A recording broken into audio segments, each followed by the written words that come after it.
Today we take for granted the motorways, A-roads and city streets, over 2,000 miles of them that form the skeleton roadmap of Britain.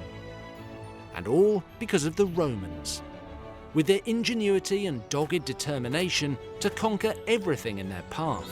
I'm Dan Jones, and I'm going to retrace the story of our Roman past along 6 of their most iconic roads. Each road tells the story of our Roman legacy and its rich history. From their very first road across Kent, which powered their invasion, to the vital routes which helped them conquer most of Britain, before being beaten into retreat by the Scots. In nearly 400 years of occupation, the Romans changed Britain forever by bringing their armies, ideas, buildings, and religion. But the Romans couldn't have done any of it without one thing: their roads.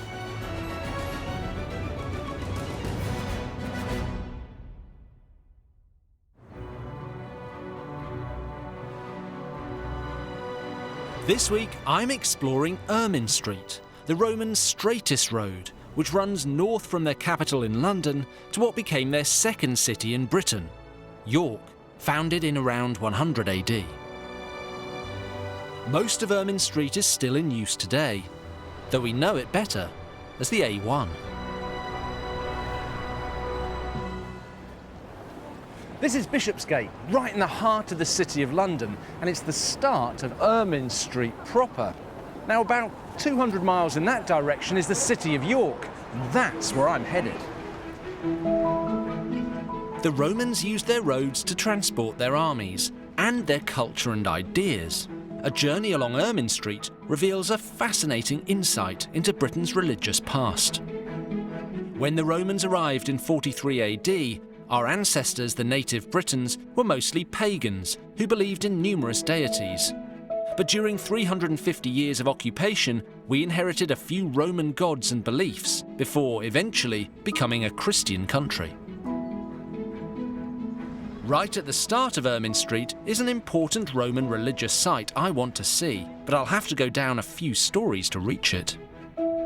It's a remarkable temple called a Mithraeum, and in its day, it was at the centre of a mysterious, empire-wide cult. Just a few metres above my head is the hustle and bustle of the middle of the city of London, which pretty much any time of day is full of people, rushing about their business. And then you come down a couple of flights of stairs and here you are, not only in the sort of peace and tranquility and silence of this room, but also in a way transported back, 1700, 1800 years to Roman Britain. I've been granted very special permission by archaeologist Sophie Jackson to walk on the floor of the temple.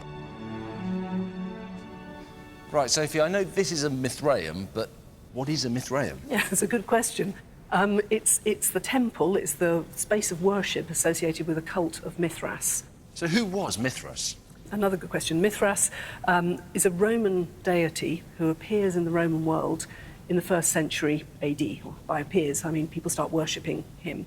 We're standing in what we could call the nave. This is the sort of central part of the structure, and it's where rituals would have happened, initiation ceremonies. This is where the sort of business happens. And we're actually at the moment right at the business end. This is the dais, and here you'd have had a cult statue of the god Mithras, the sort of common sort of image in almost all of these temples to Mithras. And it's Mithras killing a bull, often shown within a cave or within a cave-like space. So these are the steps here going up to the altar, where the pater, or leader, the father of the cult, probably would have sort of coordinated the service, the rituals going on. It sounds a bit like Freemasonry, and there's definitely an element of the sort of networking and male bonding going on, as well as the spirituality, which was definitely a very, very major part of it. This reconstruction shows what it could have looked like, the space lined with columns and with the image of Mithras himself presiding over the temple. Historians believe Mithras was based on an old Persian god, Mithra. Depictions of him differ, but he's always young, strong, and killing a mighty bull. Various animals are usually shown sort of feasting on the blood coming from the bull. And it's thought that this all means it's about fertility, it's about the creation of life, and And sometimes we get astrological, signs of the zodiac associated with it as well. So it's about our place in the cosmos. So it's a sort of creation myth, fertility myth. So was Mithraism just in Roman Britain, or was it something that happened across the empire? Oh, no, not at all. It definitely spread throughout the empire. The first sort of evidence we have is in eastern Turkey and coming into Rome. But then it gradually spreads over the sort of 1st and 2nd centuries into the rest of the empire. And it's a cult that's very popular with the army, with merchants and civil servants, basically men who are operating across the empire. And it probably serves two functions, really. It's a very good networking sort of institution. It's a way you can be posted from North Africa to Britain and find something familiar, and people who you might even know or have connections with. So that's kind of an interesting image, isn't it? We have the army, which in its first wave comes to somewhere like Britain and conquers, then it builds these roads to connect the empire up, and then it brings its kind of religious cults along with it. Yeah, to support it and to make people feel comfortable, probably, in this alien world. The Mithraeum was built around 1700 years ago, but fell into ruin and was buried when the Romans left our land in the 5th century AD. It was uncovered in 1954 when an office block was built near Cannon Street, though it's been moved to a new site in recent years. I don't think I was prepared for just how quite moving this is. And there's something you can feel of the spirit of what must have happened here. A place that was alive with people worshipping, socialising together within what remains of these walls. It's a really strange feeling to be here. You know, we normally think about armies as this great destructive force, but in a way, the legions who came here in the 1st century AD, well, they were the opposite. Everywhere they went, they built things. They were, quite literally, empire builders. As it leaves London, Ermine Street travels through busy urban districts like Tottenham and Edmonton, and then leaves the metropolis far behind. It runs on into Cambridgeshire, where the terrain smooths out for agricultural use and flat fenlands. Today the road may be overshadowed by the modern world, but from time to time we still see clues as to how our ancestors lived their religious lives, especially during the time of the Roman conquest in the 1st century AD. If you really want to understand the Romans, you've got to go back a little bit further in time and look at the people who were here in Britain when the Romans arrived. Now, just down the road from where I'm standing, the native British tribes were busy with their own extraordinary creations. 12 miles south of Cambridge and 10 miles east of Ermine Street, close to the modern border with Essex, stand the Bartlow Hills, a group of colossal earth mounds. They're not hills at all, they're man-made burial mounds. It seems the native Britons may have had a fascinating attitude towards death and the afterlife, which continued after the Romans arrived. Historian and author Simon Elliott knows some of their secrets. This is an astonishing place, a place of true power. So you have here 7 tumuli, 7 barrow burials, and it's a way of showing how important they were. So effectively what you do is you have a flat piece of earth, you dig a hole in the earth, you put the burial in there with the grave goods, including Samian ware, you cover it over with earth, but then you build these huge, huge barrows on top to show how important the people here were. These tumuli were constructed in the early part of the 2nd century AD, around 60 years after the major Roman invasion. A truly mammoth project. But it's not just their size that's important. What do the finds made here tell us? The archaeological record here is fascinating. It tells us the status of the people in the actual burial itself is reflected by the grave goods more than the burial itself. Now here we have some really fine grave goods. We have glass, which is very expensive in the pre-modern era, Samian ware, really fine pottery from Gaul, really fine tableware, jewellery and things like that, which show that the people who are buried here were at the top of society. They were elite aristocrats, probably, given where we are in Cambridgeshire, for the Cativalorni tribe. So this is the tribe pre-Roman sort of native tribe that broadly lived from around here through towards Hertfordshire, so to the north of London. But it doesn't tell us who they are, and it doesn't tell us who they worshipped. The religion of the native Britons is usually called paganism, but that doesn't translate into a set creed. They tended to worship forces of nature and the spirits of their ancestors. So we can say the Britons were polytheists because they had numerous gods. Most barrow burials, let's say they're Bronze Age, pre-Roman, late Iron Age, all of them are smaller than this. So you just have this clash of cultures suddenly appearing here, where on the one hand, you have the late Iron Age barrow burial for the family who lived here, but these are of a scale which is monumental. And the people who built things in a monumental fashion were the Romans. If you look all across the Roman Empire, the Romans were very tolerant of local religions, providing, of course, the people living here were willing to worship the Roman Emperor with the imperial cult. Perhaps the aristocratic Britons who built the Bartlow Hills around 100 AD were so inspired by the Romans who ruled their lives that they made these tumuli bigger than usual. But we'll never know. What we do know is that, like the Britons, the Romans were polytheists and created burial sites in a grand style, like the tomb of the Emperor Augustus. Reverence for the dead was a hugely important part of Roman thinking. Back in Italy, their tombs were the statement pieces of rich nobles and lined important streets, like the Street of the Tombs in Pompeii. There are no tombs along Ermine Street, but 30 miles north of the Bartlow Hills, I reach the town of St Ives. The museum holds a fascinating hoard that tells us something about the Roman outlook towards burials in Britain, a box of infant bones that was found in 1905. And there are the bones. Ooh.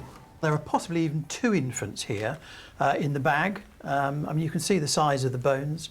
The child probably, or the children are probably 9 months old. Right. And where were they found? Well, they're found inside a Roman town, and that poses clearly problems because the convention was that you didn't bury inside towns to protect the water supply. I see. Because if you've got cemeteries inside towns, you're going to get polluted water. Of course. The exception, of course, are children. Right. So adults would have been outside the walls of the town. Children are an exception. And in fact, in the Roman world, children aren't really... It's difficult to explain what the concept was. They weren't considered to be members of society until they were perhaps 2 or 3 years old. Sometimes, if you were the child of a slave, for example, and slaves are pretty dominant in Roman Britain, the Roman Empire generally, you would have been owned not by your mum or your parents, but by your mum's owner, the slave owner. So if the child weren't considered worth bringing up, they would have been left out and exposed. That's terrible. And then interred. Or, you know, I mean, that's the sort of concept you've got to think about, really. The fact these bones were jumbled up together suggests they may have been dumped on a Roman rubbish tip, too small to be a health hazard and not important enough to warrant a religious burial. It's strange, isn't it? Because we often think about the Romans as these very sophisticated and in some ways admirable people, but their views on children were very different from our own. Yeah, pretty harsh, actually, sometimes. Well, shall I put them back as we found them? Yeah, please do. As carefully as I can. The bones were found a few miles further west, in Godmanchester, and they weren't the only historic discovery there. So this is my next stopping point. This is where Ermine Street crosses the Great Ouse, as well as another Roman road running down to the important legionary fort at Colchester, which is off in that direction. And you can tell the locals are quite proud of their Roman heritage. There's even a legionary on the town sign. The Romans called this place Dura Govatum. It was the site of a fort they built to quell local unrest, housing around 750 troops. Over the last 2,000 years, that small settlement has grown into a town of nearly 8,000 people. This pattern of development was repeated over and over again across the country. In the 1st century AD, the army built a fort here to control the strategic crossroads. Civilians settled around the fort, creating an informal town known as a vicus. The disorganised vicus settlement gradually evolved into something more formal. The fort was built around 45 AD, and within 20 years, when the local tribes were fully under Roman control, the troops were needed further north. As the fort was no longer required, a new building went up here that filled a new peacetime need, a way to aid communication along Ermine Street. Professor Stephen Upex wants to show me a reconstruction of it on display in the local church, and it's made of a rather unique building material. Well, this is really taking me back to my childhood, Look at actually. this. All this Lego. It's Fantastic, isn't it? But I don't think I ever built anything quite as fancy as this. No, What is it? it's the Mancio. A Mancio? And a Mancio is an inn along the Roman road. It all goes back to the Roman state because they had what was called the post publicus, which is the Roman postal system. So if you were the governor in London and you wanted to get a message to York, for example, you would write your message on a wax tablet, you'd give it to a dispatch rider who would put it in his panniers, get on a horse and gallop up the road, gallop up Ermine Street. Mm-hmm. And when the horse became tired, they'd need a change of horse. And so how far can you gallop a horse before it gets tired? Well, they're roughly every 20 miles along the road because they're based on the former military fort system that was here. That's where the embryonic Mancios would have started. So when you arrive, what do you need? You need a change of horse. You might need a meal, so there are kitchens over that side. You might need a bath, and you need a bed for the night. And were these open to anyone? I mean, could you just wander in? No, I think it's state officials and those sort of people concerned with the organisation of the province itself. I don't think you, as a member of the public, you could just wander in and have a bed for the night. It's not like a hotel. Right. They're state-organised systems. Were these unique to Ermine Street, or could you find these all over Roman Britain? Not just over Roman Britain, across the empire. Everywhere you looked, there were these sorts of structures where you could simply jump along the road, taking your post or whatever else. Everywhere across the empire. So things haven't really changed. I mean, if you're going on a long drive up the motorway, you still got to stop and fill your car up and have something to eat and go to the loo and whatever. This is just the Roman equivalent. It's the Roman motorway service station equivalent, yeah. Mancios were a key component of the way in which the Romans governed their world and ran their roads.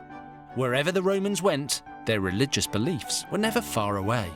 In this Godmanchester garden, there's a stretch of the original Ermine Street and evidence of a roadside worship stop. Right, Dan, here you are. Wow. So what's this? This is Ermine Street. This is the surfacing of Ermine Street itself, the Great Roman Road. This here? This, from here right up to where the wall is over that side is the width of Ermine Street. I don't think I've ever seen anyone with a Roman road in their garden. No, that's one of the few sections of Ermine Street that I can remember being exposed, and is still exposed, yeah. Well, over on the edge of the road, just here, there's a road ditch. You can find road ditches on the side of all Roman roads. And then you've got a building, because we're inside the town down here. Right. We've got a building there with the Watling coming up and a large pier, look there. And there were lots of finds on that side, which suggested that you'd have come through a gateway and gone into a temple compound, a little shrine on that side, within the town itself. So we're on the edge of the road here, and we can imagine that just in front of us there's a Roman temple. Yeah, you'd have Little come roadside off. temple. Yeah, you'd have come off the road, gone through the gateway, and the temple would have been over there. The owner of this Godmanchester garden discovered the road in the 1970s while digging. He called in archaeologist Michael Green to help to uncover a section of Ermine Street. These look like very deep foundations for a road. What you have to remember, Dan, there are 400 years of accumulated surfaces across the road itself. I mean, it's built up like an enormous layered cake, if you like.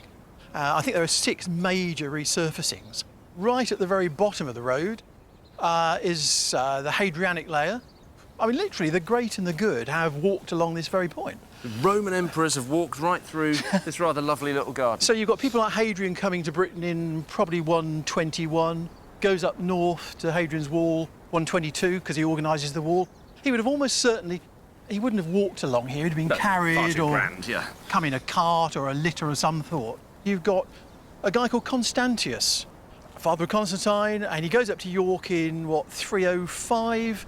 He dies the following July in 306, and Constantine the Great, becomes the emperor. And he's one of the greats, actually, because he introduces or makes credible Christianity in Roman Britain. So all of these great Roman emperors from age after age of the empire have quite possibly walked up this road. Right the way along. It's incredible to find such a remarkable piece of history in someone's back garden. And to find out that early in its existence, this part of Ermine Street offered an informal collection of places to eat, sleep and pray. What more could a Roman need? By the 3rd century, this higgledy-piggledy arrangement was formalised into a proper Roman town. They had a basilica to house government offices, a temple for worship, and even a town bathhouse.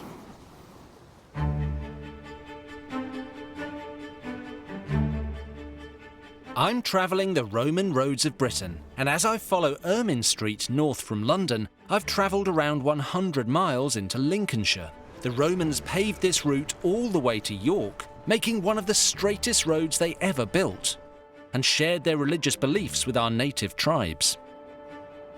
Like many of Britain's Roman roads, Ermine Street has been adapted over the passing centuries, and it's now part of our modern road system. Thousands of us still use it daily because it's the Great North Road, or to give it its official title, the A1.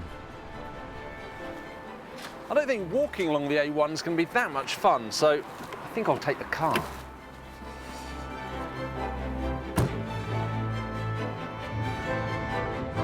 Pretty soon, I'm on an arrow-straight stretch of B Road that follows Ermine Street to a Lincolnshire town called Ancaster. There's no town sign with legionaries here, but I know Ancaster was once a Roman settlement simply because of its name. The word castor comes from the Latin word for an army camp. Any town with the castor or chester in its name, like Worcester or Cirencester, was once a Roman military base. But it's not just the name that identifies Ancaster as a Roman settlement. Local expert Richard Tyndall is keen to show me a replica of a Roman religious artefact that ended up buried here. So this is a really curious thing, Richard. What is it? It is. It was found in the graveyard just behind it in 1831. And it's a representation of the Dea Matres, or the Mother Goddess, which was a religion or cult across Northern Europe in the Iron Age, prior to the Roman period. It was then adopted by the Romans and imported, we believe, into Britain with the Roman soldiers, perhaps with the Federati, the native troops that were hired from along the borders of the Roman Empire. This isn't the original, this is a replica. That's right, the original's in the collection in Lincoln. So this is a reproduction. Yeah. Something's missing though. Where's that middle head? We don't know. It was found as part of a temple or a shrine complex just in the corner of the graveyard here back in the 1830s. And it was found without its head. They never found that. It was found whilst grave digging, so the chances are that it's still somewhere underneath there. It just wasn't picked up. So, but it's basically the three-seated figures, although you can't see very clearly on this now. They would have on their laps, they'd have sheaves of corn, they'd have fruit, they'd have baskets of foodstuffs, and those are there, they're personifying sort of the natural world around us. The triple goddess dates back many thousands of years, at least to the 3rd century BC and the ancient Egyptians. She appears in mythology all over Europe and usually represents 3 stages of womanhood: the maiden, the mother, and the old crone, and also the 3 phases of the moon: waxing, full, and waning. The Romans were quite good at borrowing gods and goddesses, weren't they? Yes, we have other examples locally here. So there was a god completely unknown from anywhere else in the Roman Empire called Viridius. We only know it from Ancaster, from a couple of inscriptions which were found in stones that were reused in Roman graves. It's really interesting, isn't it, how you have this Roman Empire where there's kind of pick and mix approach to gods. You know, you can have all sorts of different gods commingling with one another. Yeah, and what we're seeing here is obviously the Romans are coming in. They're coming along the Roman roads here, and they are finding pre-existing spirits, guardians of local features, of copses of woods, and we see lots of these gods and goddesses as personifications of these local features in the landscape there. So it's not the case then that you have this sort of Roman civilization which comes in, smashes and burns and said, this is the way the Romans do it and this is the way you're going to do it. It's actually a bit more subtle. Here's how we do it, and then you mix it in. Yeah, very much so. And it's why we refer to the period as Romano-British, because to try and separate the Romans from the native population just isn't possible. In everything they do, in the pottery styles, in some of the metal work, and certainly in sort of their worship of the spirits and the gods, there's a melange. These jovial figures of fertility are clearly pagan. But from the same cemetery where they were found, here's an example of a new religious practice mingling with local traditions, a Christian burial. So Richard, here we are in a cemetery, but this sarcophagus is above the ground. Who was it? Do we know anything about it? It's from the Christian period of the Roman occupation of Britain, and it was found at the beginning of the 20th century when they were putting in a new cemetery in here, and they dug down and found that somebody already had a cemetery here.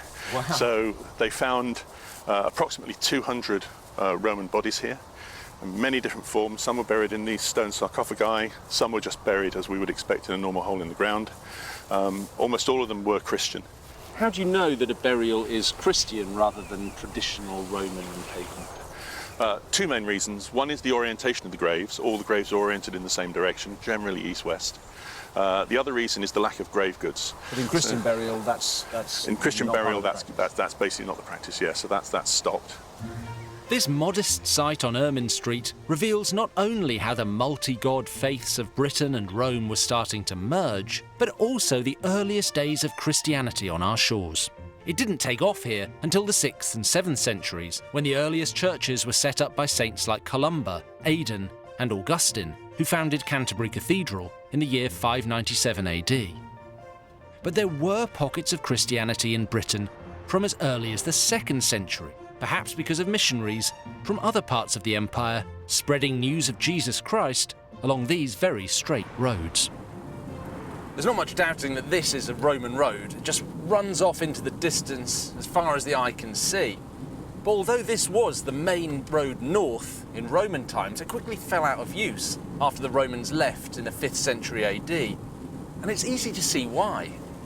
There's nothing here.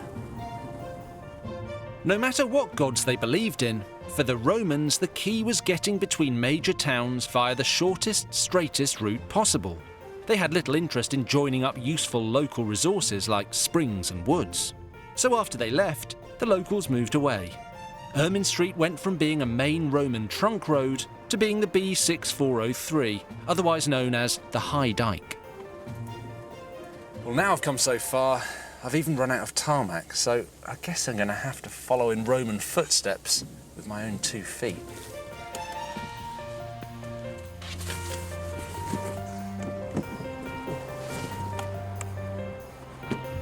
I'm in the middle of the Lincolnshire countryside. The modern road has taken another route to the west, and the original Roman route of Ermine Street continues as nothing more than a track between farmers' fields and a local airbase. Well, this isn't really a road anymore, but it is still Ermine Street. It's as straight and as true as the paved section there behind me. And while you might get a bit wet and muddy walking along it, you're not going to get lost. In fact, if I was walking along here with a Roman legion in the 1st century AD, it probably wouldn't have looked that much different. The route continues north for around 14 miles, where Ermine Street once again picks up a major modern road, the A15, on the outskirts of Lincoln. In Roman times, Lincoln was known as Lindum Colonia. It marked the junction between Ermine Street and another great Roman road heading southwest, the Fosse Way. The city is packed with fascinating Roman finds, such as the Newport Arch, one of the oldest surviving arches still in use in Britain, and the city walls. I'll come back to Lincoln later in the series. But as Ermine Street heads further north, it'll take me to one of the great English counties. The Romans first made it to the place we call Yorkshire in 71 AD, but they quickly discovered that this was hostile territory. The dominant local tribe in the west and north of Yorkshire was the Brigantes. They fought the legions many times, and it took the Romans decades to pacify them completely. In the East Riding, there's a record of a smaller tribe called the Parisii, who lived in the area surrounding what is now Beverley in the 1st century AD. In the town's museum, curator David Marchant is about to show me how it wasn't just religious ideas that were being swapped between the two civilizations. It was craftsmanship too. This is an absolutely beautiful sword. Can you tell me where it was found? Yeah, this is one of 5 Iron Age swords that was found by a group of metal detectorists at South Cave in 2002. And do we know much about it? When it was made? Who it was made by? Well, they probably date to around about 70 AD, and they have a real variety of materials. The pommel at the end is actually made from a sperm whale tooth. Wow. Yeah. That's incredible. Incredibly unusual. We've got some elephant ivory on there as well. Elephant ivory? Yeah. So given that this was probably made around 70 AD, I mean, that's early in the Roman period in Britain, was it made by Romans?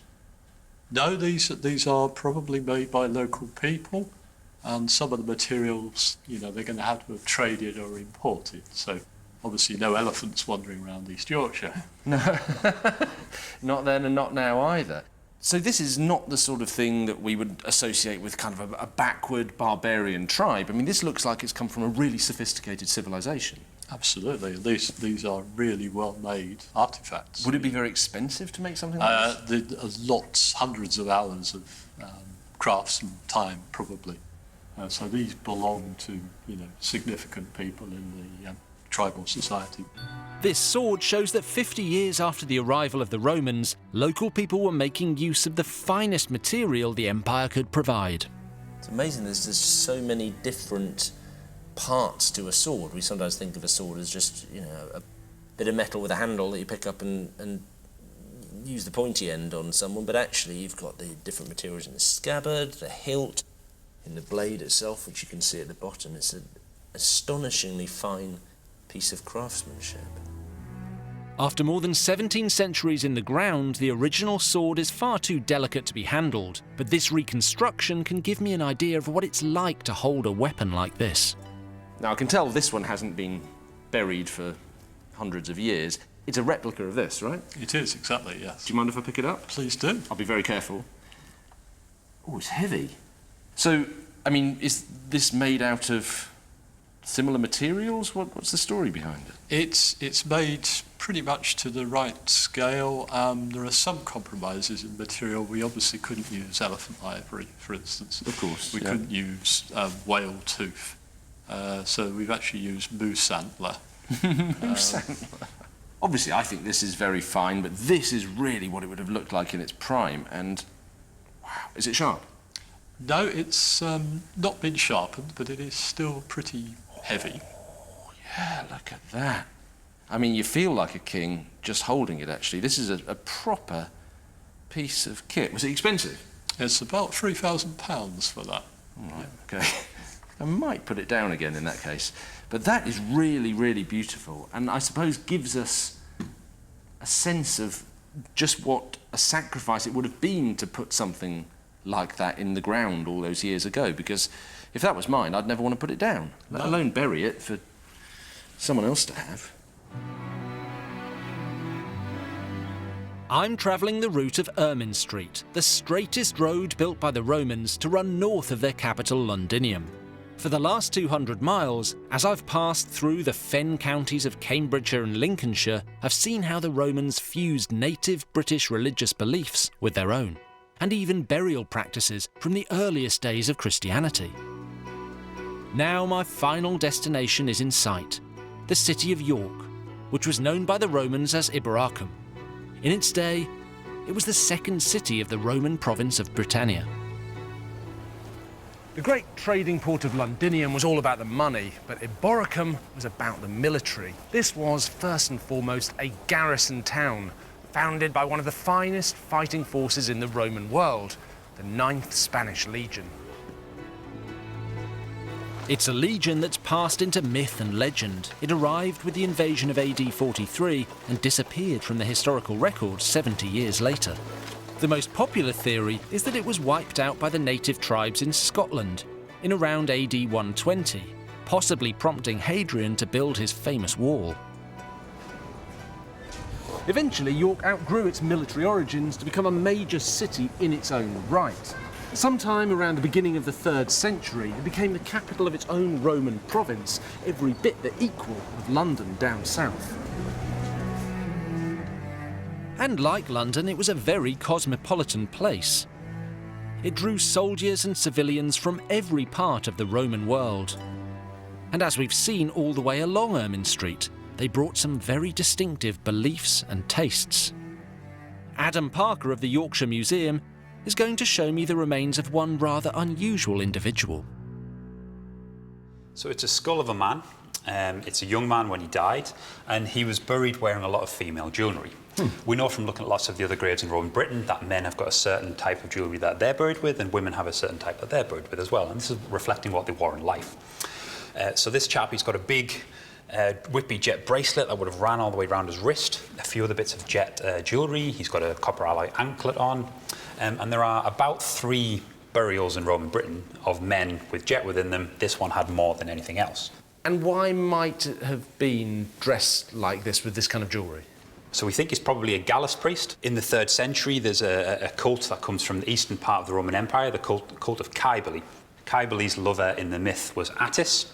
As part of the myth, Attis castrates himself, and the priests do this as part of their initiation. So they ritually castrate themselves in order to become this. Once they have finished their initiation, they then dress as women as part of their priestly regalia. So it might have been a man who was walking around in women's clothing and women's jewellery, and that sort of makes sense in terms of the archaeology. So this is quite unusual in Britain, but is it something we see across the wider Roman Empire? It's still an unusual find across the empire because we know we have this sort of jewellery in Roman Britain that we can associate with women specifically, but the cult was empire-wide. A really good piece of evidence comes from London, where we have these big copper alloy castration clamps, and they've got pictures of the 12 Roman gods along the top of them, and they may have been used in the sort of rituals associated with this. It's something that would have been brought in as part of the empire-wide cults. It's funny, isn't it, because we normally think about gender fluidity as a very modern concept, but here it is, you know, if not commonplace, then certainly alive in the Roman world. Yeah, and we're becoming more aware of these sort of stories that existed in Roman Britain and the wider Roman Empire. It's probably anachronistic to think that there is this male and female gender binary that's going on in the Roman world, when we have graves like this that tell us a completely different story. So there really is nothing new under the sun. No. So it's clear that Roman York was tolerant of some exotic beliefs from across the empire. The city also attracted some seriously big hitters, emperors. York's size, its importance and its position close to the edge of empire made it a desirable location for rulers looking to expand their territory. At least 4 emperors came here on military campaign, and 2 of them actually died here. But it was one emperor in particular who left a lasting mark on the city, only not in the way he intended. He was Constantine the Great, who was proclaimed emperor by the army right here in York in the year 306 AD. Constantine's most significant contribution to York actually took place several decades after he left. It happened on his deathbed, hundreds of miles away, when he became the first Roman emperor to be baptized a Christian. Constantine's initiation led to Christianity becoming the official religion of the empire. Like Mithraism before it, this new faith spread throughout the Roman world. The Romans had once viciously persecuted Christians, but now it was an approved faith. Adam wants to show me some more remains which prove how acceptable it had become.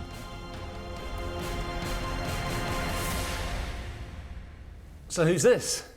This is the grave of the Ivory Bangle Lady. She is the skeleton of a young adult female. She was between 18 and 23 when she died, and she's buried with this really high status grave goods. one of which is a jet bangle and one of which is an African elephant ivory bangle. So that's not cheap. It's quite unusual. It's a very exotic material to be able to get in Roman Britain. And it's interesting that we have this local material of Whitby jet alongside this international material of the elephant ivory. We've had some interesting scientific research done on it. There's a process called stable isotopes, which checks the chemical signatures that are surviving in your teeth. So everything that you've eaten leaves a certain sort of signature, and we know from that she grew up somewhere hot and arid, probably in North Africa. Yeah, Yorkshire's not hot and arid. Very much not.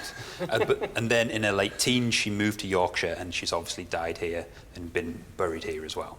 Well, that's pretty amazing, isn't it? Because sometimes, I suppose, we think that, nearly 2,000 years ago, people didn't get about the world very much. But here's someone from North Africa, possibly, who's ended up as living in Yorkshire, as it now is. In the 3rd and 4th centuries, it's not just emperors that are visiting York, there are people moving out all over the empire. So she went from one furthest distance point of it to here in the fringes of the empire as well.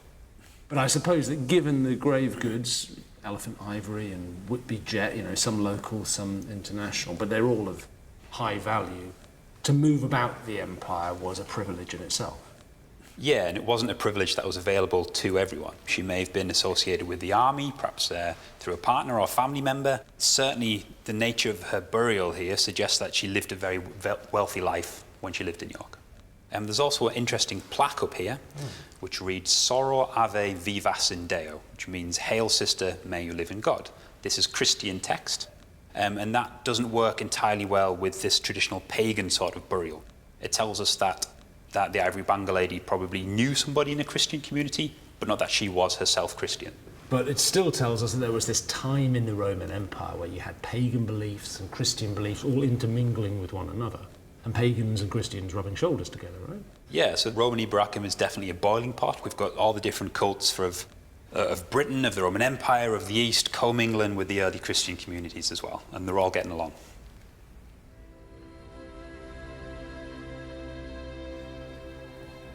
The Romans abandoned York along with the rest of Britain around the year 410 AD, but they left plenty behind them. For one thing, Ermine Street, much of which remains a major north-south route today. And for another, this great city, which continued to grow and thrive for centuries as the effective capital of the north. That in turn led to the establishment of York as a major centre of the Christian faith and the building of this magnificent minster. In my journey along Ermine Street, I've seen how two cultures can blend and influence each other, creating new beliefs and bringing us the largest religion practiced in the UK today. Who says the Romans never did anything for us?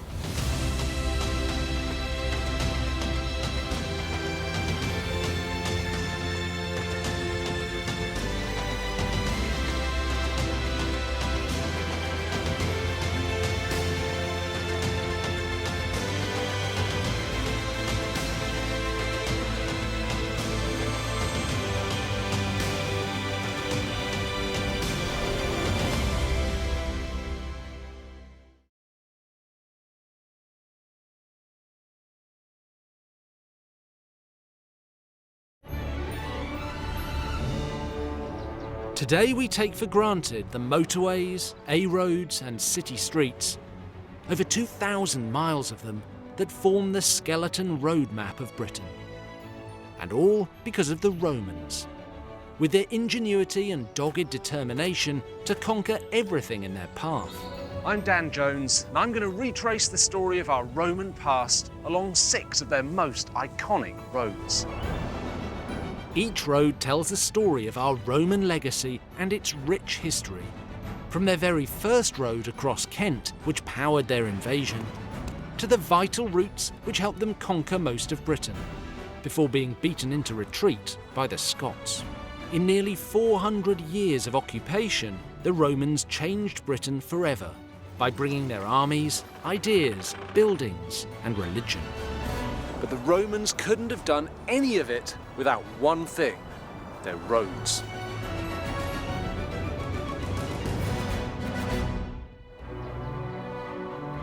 This time I'm walking the route of Fosse Way, arguably the most lively and hedonistic of Britain's Roman roads. Stretching for 230 miles through the heart of England, the route starts in Exeter and runs through Devon towards the spa town of Bath.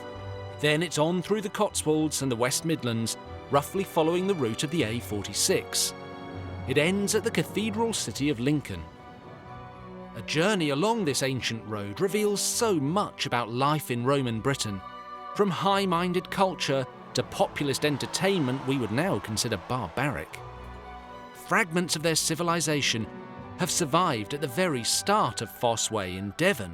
The remains of a fort were found under a bus garage in Exeter in 2019. But my journey will start in a key Roman site, not just in Britain, but in the world, Aquae Sulis, known today as the City of Bath. 1 million people visit the famous Roman baths every year. And they were just as popular in the 1st century AD, when this was a site of pilgrimage for visitors from across the empire. So what exactly were those travellers looking for here?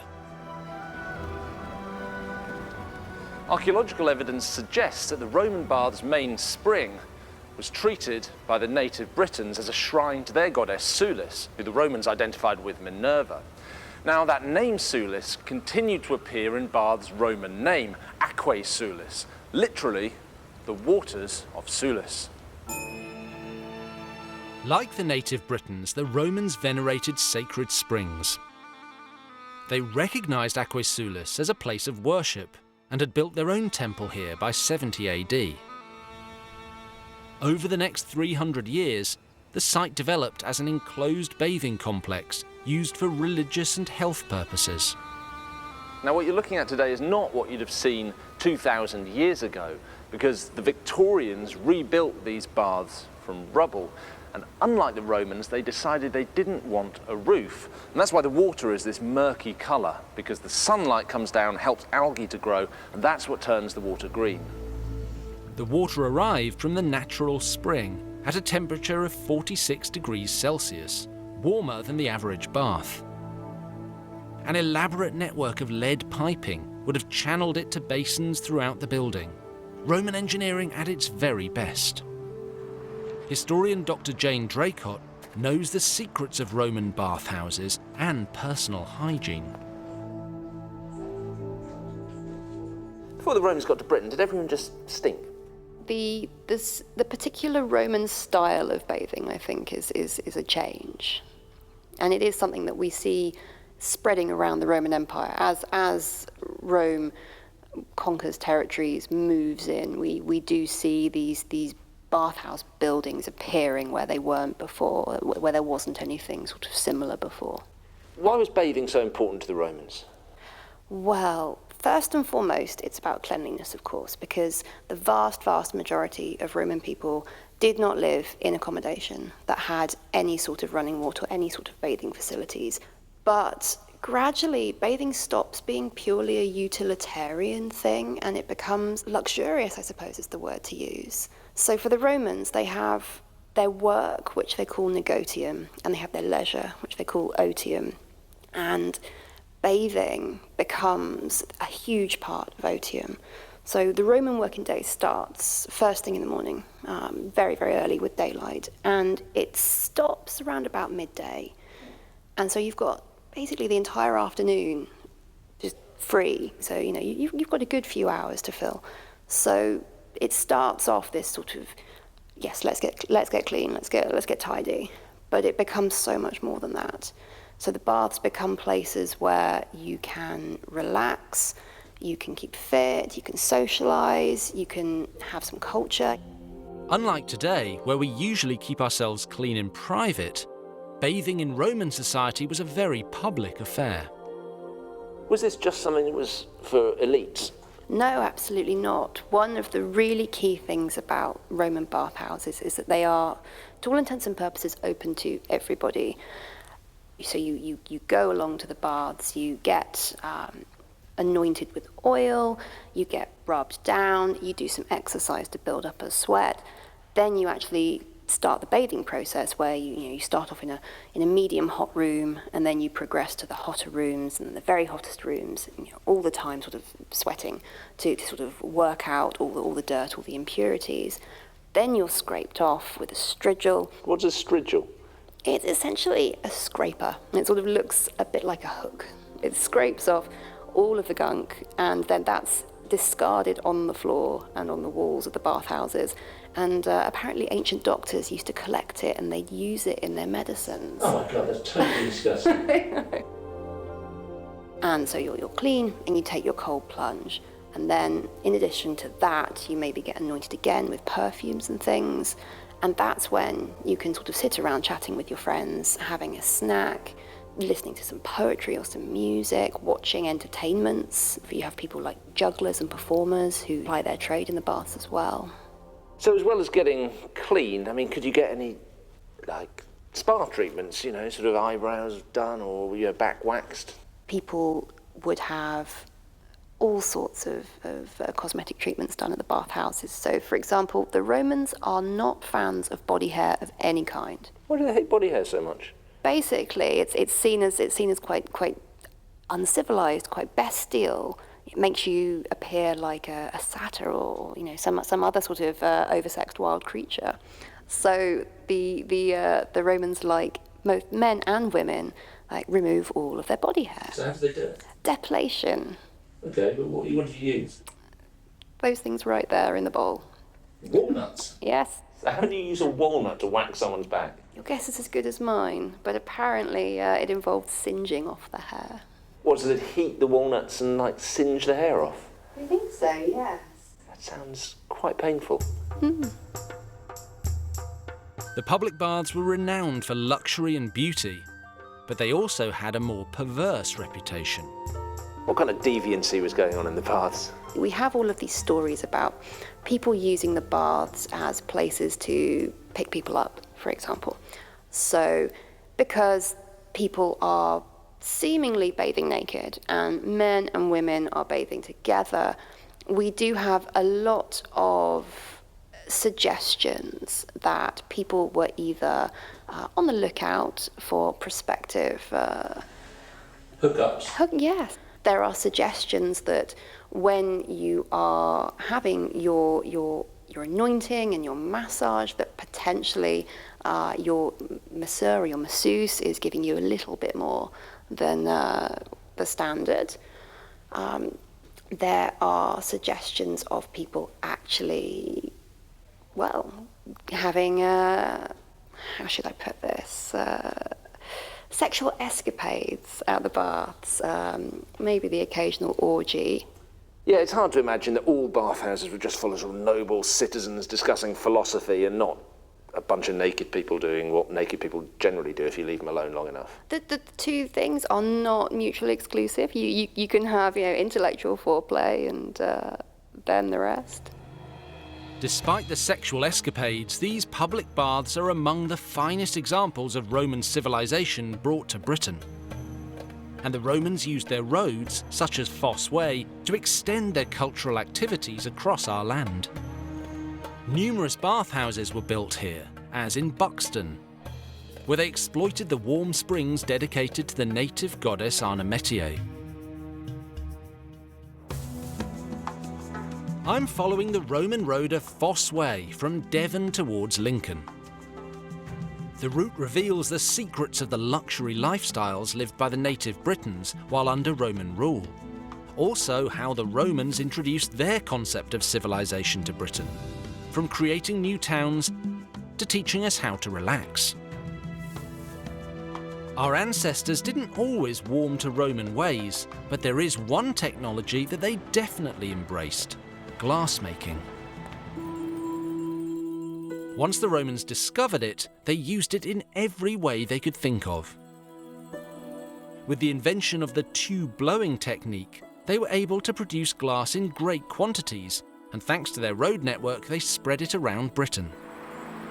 I'm meeting a present-day glassmaker to find out how the craft took off nearly 2,000 years ago. What were people using to drink out of before glass? I mean, there weren't sort of licking out their hands. Hopefully not their hands, but definitely ceramics, bone, like horns, you know how the Vikings are depicted to drink out of. That was basically the norm, and then the Romans came, changed everything. And what advantages did glass have over, say, horns and ceramics? Much cleaner.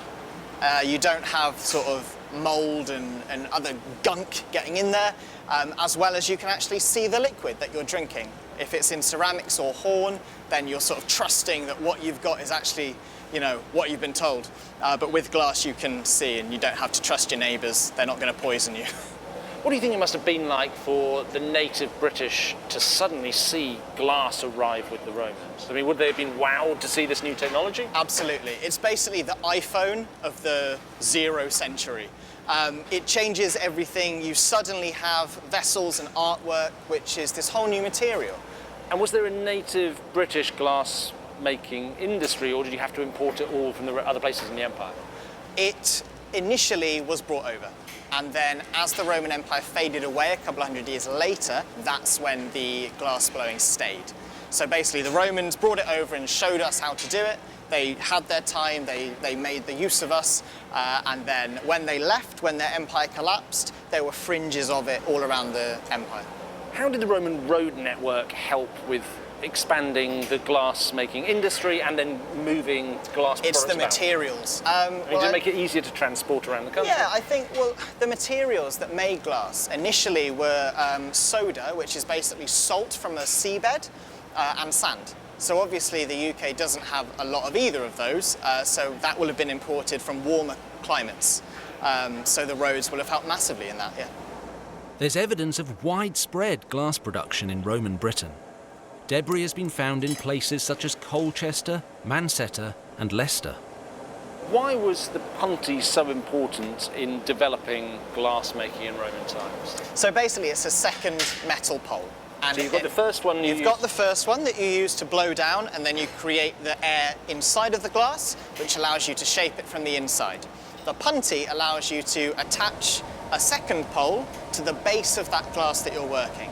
You can then break off the first pole, and it opens up the area that would otherwise be inaccessible. And so this allows Romans to make jugs, glasses, goblets, decanters, amphoras, you name it, they can do it suddenly. It's like a revolution. It's like suddenly someone opens their eyes and go, Eureka. That'd be the Greeks. Yeah. Fosse Way played a key part in spreading these innovations. It was built along one of the earliest borders of the Roman Empire in Britain, a ditch built to defend the western limits of Roman territory, and fossa was the Latin word for ditch. Crossing a variety of landscapes, Fosse Way never deviated more than 5 miles from a straight line. For me, retracing the ancient route has already revealed how much of their own culture the Romans imported to Britain. But it wasn't just their love of bathing and glass blowing. They also brought their favourite leisure pursuits. We see an example of this nearly 35 miles north of Bath. The town of Cirencester in Gloucestershire was once a key settlement in Roman Britain, and they knew it as Corineum Dobanorum. This park's known as Abbey Grounds, and I'm standing on what remains of the walls of Corineum Dobanorum, once the most important city along Fosse Way. It was built within the territory of a friendly local tribe, the Dobuni. It became a hub, positioned at the intersection of 3 main roads: Aikman Street, Ermine Way, and of course, Fosse Way. In fact, nearly 2,000 years ago, these walls were so extensive they housed the second largest city in the whole of Roman Britain, which later became the capital of the province Britannia Prima. The city walls stood 6 metres high, with a walkway along the top protected by a parapet. Along them at regular intervals stood stone towers and bastions to protect the city. As I walk around the outskirts, it is impossible to miss a site that represents the beating heart of Roman culture, the amphitheatre. Across the empire, in large arenas like this one, slaves were made to fight for the entertainment of the town citizens. It's hard to imagine that 2,000 years ago, thousands of spectators would have gathered in this exact spot to watch people fighting to the death. Brona Langton is involved in looking after the site and knows something of its blood-soaked past. So tell me what we're looking at here. This was the Roman amphitheatre, so what you're looking at now, so that would have been the arena, the central stage, and these two banks were the seating for the spectators. Can you help me get a sense of what this looked like?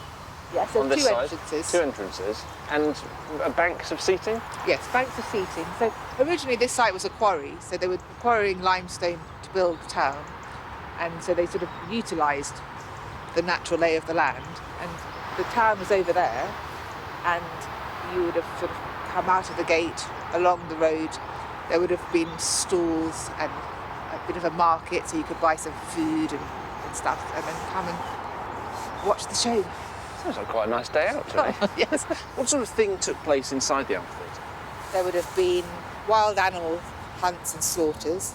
There would have been parades and displays, possibly the execution of criminals and undesirable people, and also there's evidence for gladiator activity in Britain as well.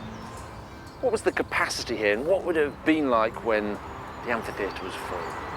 They reckon 8,000 people could have fit into this amphitheatre, and I think you have to imagine everybody would have been crushed in. They'd have been sat on bench seats, eating their stuffed dormice and all the stuff they've bought on their way in, and there'd have been a lot of anticipation for the event, so I think it would have been quite an electric atmosphere.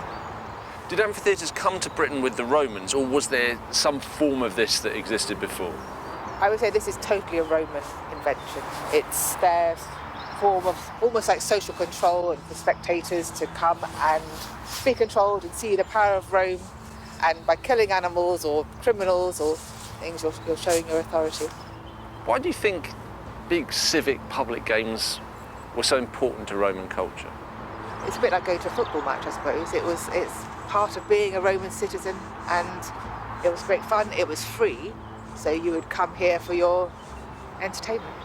Was everything about blood and guts and violence? I think that was the main attraction, but I think they would have probably had like military tattoos and displays as well.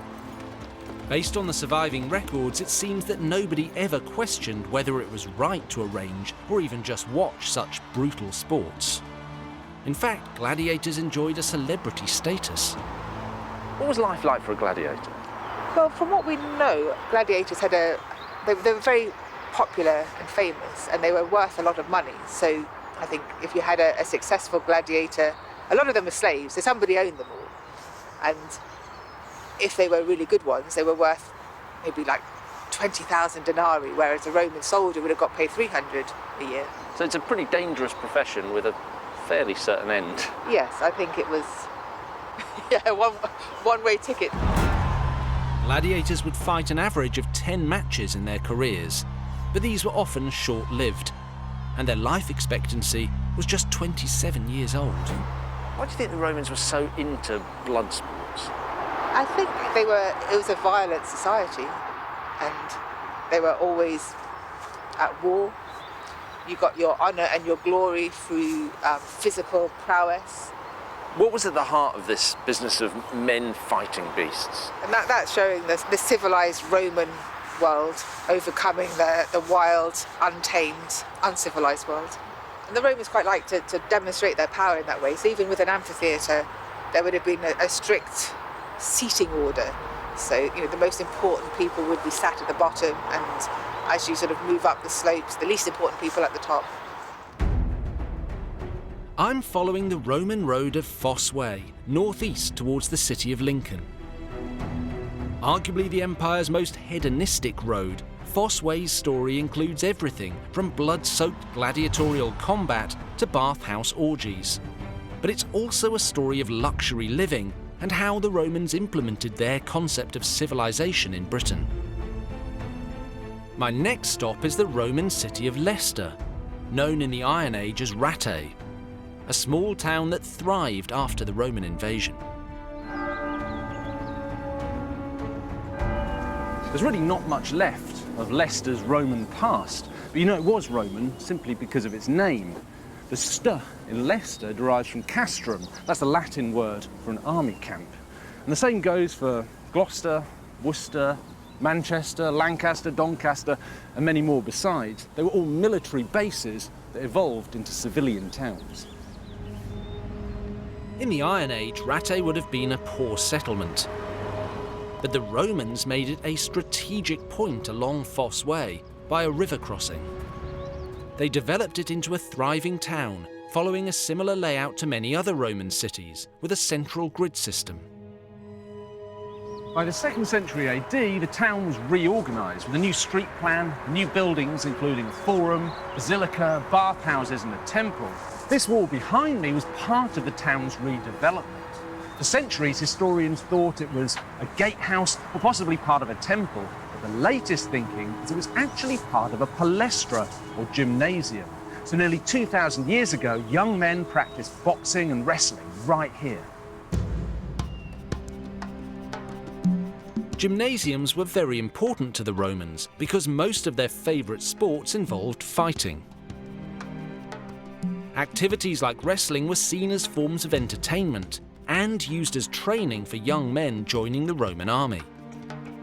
This enthusiasm for sports came from the top down. The very first emperor, Augustus, had a passion for boxing. As the Roman historian Suetonius wrote, he said, his chief delight was to watch boxing, and not merely professional bouts, but slogging matches between untrained toughs in narrow city alleys. Now, sometimes boxing was combined with wrestling for a sort of all-in martial art called pancration, and there were only really 3 rules in that. No biting, no gouging, and no grabbing your opponent's genitals. Leicester's Jewry Wall is also notable because of the great, strong, arched windows that have survived nearly 2,000 years. In fact, the arch is the mainstay of Roman construction technique. There's nothing quite so Roman as an arch, which is why you see them on so many Roman buildings that survive today. But why were the Romans so in love with them? To find out, I've come to meet Lindsay Bird, who's an expert in Roman architecture. What's so special about an arch? Well, the arch shape itself can actually be found in nature, and it's actually quite a strong shape. If you look at an egg, for instance, if you are to squeeze it in a certain alignment, it won't crack. You can put as much pressure on it as you want. In fact, if you get a whole crate of eggs, you can actually stand on them and they won't break. So why did the Romans like them so much? Well, let's have a go building one and you can see. Okay, so this all looks pretty straightforward. No glue, No, just nothing? Just a few bricks. So if you want to start off with the red brick over there, I'll start off with this one. And how long have people been using arches in architecture? Well, there are records of arches being used in ancient Mesopotamia and ancient Greece, but it's actually the Romans who really started to make use out of it the way they did. And what was so special about Roman arches? What did they do that was so brilliant? Well, not only were they very good at creating the technology to actually help construct it in forms of scaffolding and wooden cranes, they also were able to create a type of concrete out of lime and volcanic ash and using seawater. And that used to help hold it all together. And what's the key to the arch? That would be this block right here. It's the keystone. The keystone. Well, that's a word we've all heard, even if it's just from the Keystone Cops. But it actually refers to a specific piece of the architecture, Yeah, right? so if you look in any sort of brick archway, there'll be a brick right in the centre that's slightly different shape from everything else. That is the one that takes a lot of the pressure, and without it, the whole thing will just fall apart. So, but how do these things hold together here with no glue and with no, cement or whatever? General bridges, they suffer from compression and tension. They are being squeezed and they are being pulled apart. Okay. Arch bridges are only under compression. They are only being squeezed. So they're basically holding themselves together by putting the pressure onto the next brick, which is then passing on to the next one. And if you had lots of arches, they'd basically be spreading the load out. So the more pressure you put on it, in a way, the stronger it gets? Yeah, exactly. How strong's this? This one can actually hold my weight. Do you reckon it can hold mine? I think it could. Let's see. No problem. So with the keystone, this is obviously very strong, but without it? Without it, if you just let go of that one for me. Yeah. You just... Oh, well, sorry. collapses. Obviously, collapses like that, but it wouldn't hold without it. It wouldn't, no. The way an arch works is the pressure from one rock gets passed on to the next one. So if there isn't a keystone there sort of holding it and wedging it in place, it won't get passed down, it won't be compressed, and it'll just fall apart. Thanks to the Roman roads connecting towns and cities, ideas flowed like never before, from how to build a bridge to the way people cooked. Roads like the Fosse Way allowed new kinds of food and recipes to circulate around Britain, changing what Britons ate forever. Much like today, Roman cities were a hub for all sorts of cuisine. But whether we'd be happy to eat some Roman specialities, well, that's another matter. Food historian Emma Kay has prepared a Roman feast for me, so I'm stepping off Fosse Way for a while to judge for myself what Roman food might have been like. What did people in Britain eat before the Romans arrived? Oh, not very much. Very basic. It would have been just peas and beans and barley, meat. You know, they had quite a meat-heavy diet, so lots of lamb and goat and chicken and that sort of thing. But yeah, very, very simple diet. What sort of foods did the Romans bring with them? Well, they brought all kinds of things. I mean, they cultivated many, many things in Britain. For instance, we have leeks, we have carrots, we have celery. So none of this was in Britain before? No, none of this was in Britain. No leeks. No. And apples, we only had crab apples, and plums, and medlars, and damsons, all kinds of things that they brought with them. All of this intermingling of cuisine and of ingredients, of herbs. Did the road network help with moving all of these different foodstuffs from one part of the empire to the other? Yeah, absolutely. And I think the way to look at it is it was a bit like a subsistence economy. So everything was to do with farming and agriculture and then moving that and transporting it around. Thanks to their road network, the Romans were not only able to import new ingredients to Britain, but also to export food from here to the rest of the empire. Oysters farmed on the Kent coast were considered a real delicacy and were distributed across the Roman world. Is it true they ate dormice? They did eat dormice, yeah. Really? Yeah, they really did. And I think one of the things they may have done is stuff them with chestnuts. So they would keep them in pots or in little pens and they would stuff them with things, a bit like rabbits or hares, they would do the same with them. And my theory is that that's why we have the chestnut stuffing has continued over time with that. Just scaled up from the dormouse to the turkey. Yeah, and of course snails, they fed snails on milk and honey and until they were really fat and juicy and then they ate them. Okay, so you've prepared this delicious Roman banquet. Thank you very much. So now, if I go to Rome today, I'm probably going to order like a nice thin crispy pizza, a bowl of spaghetti with garlic and olive oil, and I don't see any of that here. We've got a whole selection of things here. This is a Lucanian sausage, so it would be like a smoked, a bit like a salami, so you might find that on your pizza now. Right. They sort of went underground at one point because when the Romans converted to Christianity, they became considered to be offensive. So there was a time when sausages were illegal, like you had to go to a sausage speakeasy and knock on the door. Oh yes, because they were sort of phallic pagan symbols. That is the problem with the sausage. I guess I'd like to try some of it. It smells fine. Wait, sure, it tastes fine as well. It's a bit fishy. Fishier than I would normally have a sausage. Yeah. Fishy sausage. We've got the nettles, which have been boiled with eggs. So the Romans started the whole scrambled egg thing, really. Before that, we didn't mix things with eggs. I don't think I've ever eaten a nettle. Well, they're full of iron, so they were really important. They were full of iron, full of vitamins. They were especially for soldiers because they were so good for rheumatic aches and pains. Yeah, it's got a very fishy smell. I know. Okay. Go for it. Jesus Christ. Sorry. Oh my God. What? What is that? There's like 4 different flavours, all that shouldn't be in my mouth at the same time. One of them's nettles, one of them is weird mashed up egg, and one of them is like the fishiest thing I've ever eaten. Sauce. I don't think I've ever tasted anything like that. The one flavour that's come through in all of these mostly delicious foods is fish.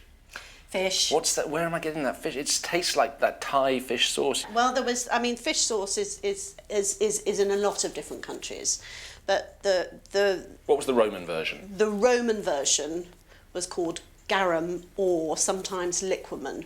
It was a bit like Roman ketchup, really. They had it with everything.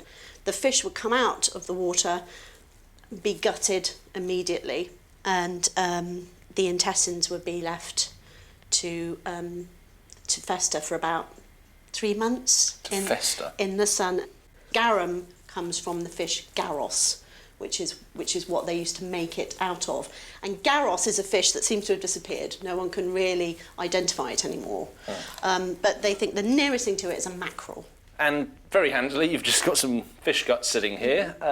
Yeah. They smell like they've been fermenting a little while. Yeah, that's about a week. So if you can imagine the stench after several months. So how did they strain the fermented fish guts? Well, you're supposed to strain it through a basket. So they'd have used baskets. How would you do it? I'm going to use some muslin. And then it's just a case of giving it a squeeze. That's it. God, that is tasty. Absolutely disgusting. Tasty. But it's working. I mean, they must have liked this stuff. They really did. This is the end product? Yes, some fish sauce that I made that way about a week ago. So I mean, my standards have changed over the course of the last few minutes, but that looks a lot more appetising than Slightly. the rest. Didn't think I'd ever ask this. Can I try some of your strained fish guts, please? Yeah, of course. Go ahead. Smell it first. I mean, what am I doing? I'm swinging from the bottle. It's got a strange smell, actually. It doesn't smell so fishy. Oh, clearly it does to you. I mean, just think of it. Do you like Worcestershire sauce? Yeah, but not like downing it. Worcestershire sauce has fish sauce in it. Of course, yeah. So it's one of the few things that we still have left. Let's give it a go this way. It's good for you. Full of vitamins. Wow. Whoa! Holy! Wow! Damn! Oh, it's like every fish in the entire North Sea is currently in my mouth all at once. That's the fishiest. Fishiest. That is pure fish. It's just mackerel. Christ. My whole head is full of fish. Oh dear. Yeah. Don't you feel invigorated? Do you feel like you've had lots of... I feel alive, and I also feel surprised by that fact. That is the essence of the flavour that was through everything else we've tried, you know, that... Yes, it would have permeated every dish. It would have been in everything, so everything would have tasted fishy. In fact, I think they probably might have overdone it a little bit. What did the Romans ever do for me? A restless night. Gave me fishy breath for the rest of the day, that's a restless night, maybe. Well, I think, thank you. That's... Should we put the lid back on? Please, yeah. I think I might go and brush my teeth, actually. I can now see why garum, nettle and dormice didn't survive into modern British cuisine. Returning to Fosse Way, the route north of Leicester brings me towards Newark-on-Trent, staying close to the route of the A46. Now, once upon a time, this might have been a nice stroll or a chariot ride through a bucolic landscape, but today it's definitely better seen from inside the car. In Newark itself, the route of Fosse Way takes a slight detour. It was diverted in the 12th century by Alexander the Magnificent, the Bishop of Lincoln, to bring trade and goods into the town and raise its national importance. I'm travelling along Fosse Way, the great road built by the Romans that runs from Devon in the southwest up to the northeast of Britain. My journey has covered 230 miles, and along the way I've seen how the Romans imposed their lavish culture, entertainment and food on the native Britons. I've now reached my final destination, the city of Lincoln, known by the Romans as Lindum Colonia. 2,000 years ago, this was a major transport hub, because it's the junction with another great Roman road, Ermine Street, running from London to York. A good deal of that traffic would have used this structure, Another great surviving example of Romano-British architecture, the Newport Arch. Roman towns and cities were typically laid out with roads coming from the north, the south, the east and the west, marking out the city in the shape of a cross. Now here at Lincoln, the Newport Arch marks the north end of the city, so it would be the first point of entry for travellers coming from places like York and Corbridge. Remarkably, the arch is still in use today. It's the only surviving Roman gate in Britain and a real testament to the longevity and tenacity of Roman engineering. Archaeologist Lacey Wallace knows about its great history. What's happened to it over the years? Well, it was originally built into the walls surrounding the city. So what we're looking at here is just sort of the interior facade of what was kind of like a gateway building. Now in Roman times, I suppose the traffic that came through wasn't as big and bulky and fast as what comes through now. I mean, does that not cause any damage? In the 60s, a lorry tried to come through that was a bit too big and almost knocked the arch down, and they had to repair it quite significantly. What's the point of having an arch back in Roman times? Why bother building something like that? Well, gateway structures sort of mark the entrances to the city. So in Lincoln, in the upper city here, there were 4, north, south, east, and west, where the roads entered the city. So it's a break in the city wall for the road to come in. Is it defensive? Is it to like stop the barbarians coming to the city? So a gateway would allow taxation. So you can stop carts coming in who maybe want to go sell their wares, and you could tax those goods. They can also check just who's coming and going and have a sort of maintenance of control within the city. There's a distinct inside and outside. And so the gateway is that aperture that kind of marks the difference. And there's different laws and rules of sort of dress and behavior. People act differently inside the city. So it's that transitional space to kind of let you know that you've arrived. The Romans had invaded Britain in 43 AD and spent at least their first century here putting down rebellions by native Britons in Wales and the West and far north into Scotland. Originally a defensive ditch and then a road, Fosse Way had once been the western frontier for the Roman Empire in Britain, with forts like Lincoln built along the route. A well-made Roman road was essential for transporting troops along the frontier in case of an attack from Celtic tribes living further west. But as the Roman Empire expanded north, Fosse Way became less important as a defence, and as a result, the garrison forts along its route developed into civilian settlements. As the war effort moved further north, legionary fortresses like Lincoln became thriving towns for retired soldiers, known as colonia. Lacey is now taking me to the Mint Wall, the remains of a great public building from Roman times, to give me an idea of what daily life would have been like in the old city. There's this short period, isn't there, between Lincoln as a military outpost, and then really quite quickly it develops into a civilian town.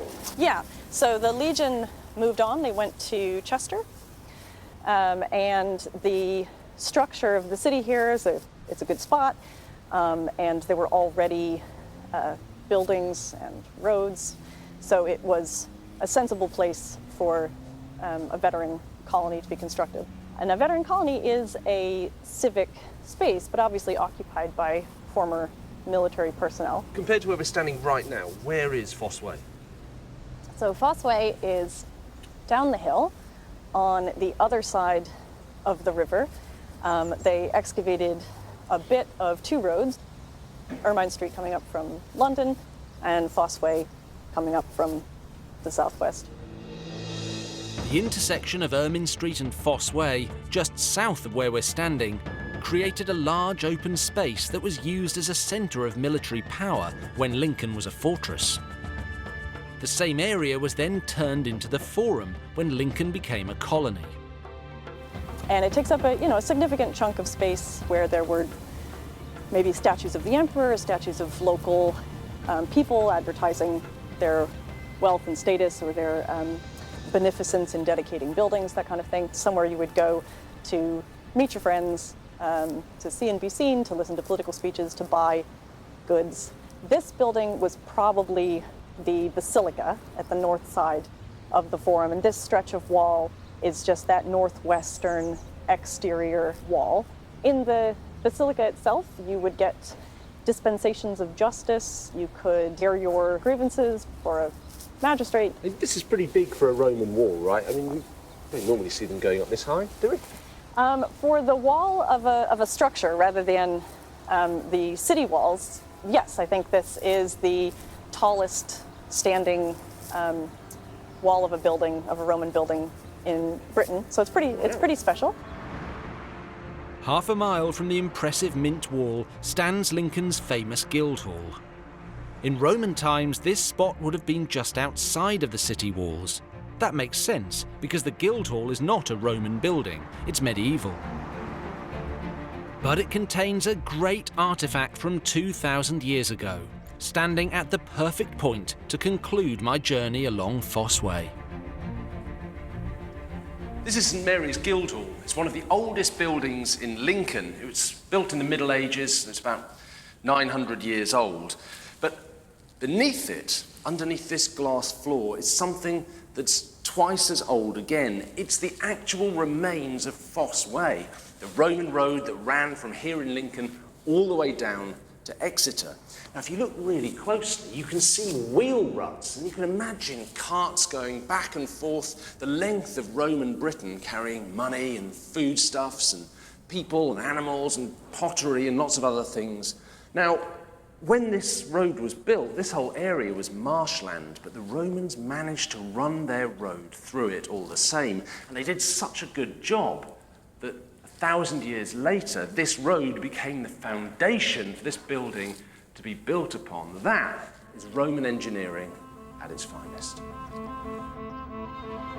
I think what I've realised as I've been travelling along Fosse Way is that frontier routes like this, which started out as Roman military boundaries, evolved over time into cultural arteries, connecting complex cities in which people did all the things that today we take for granted, eating fast food, working out, or just taking a leisurely trip to the spa.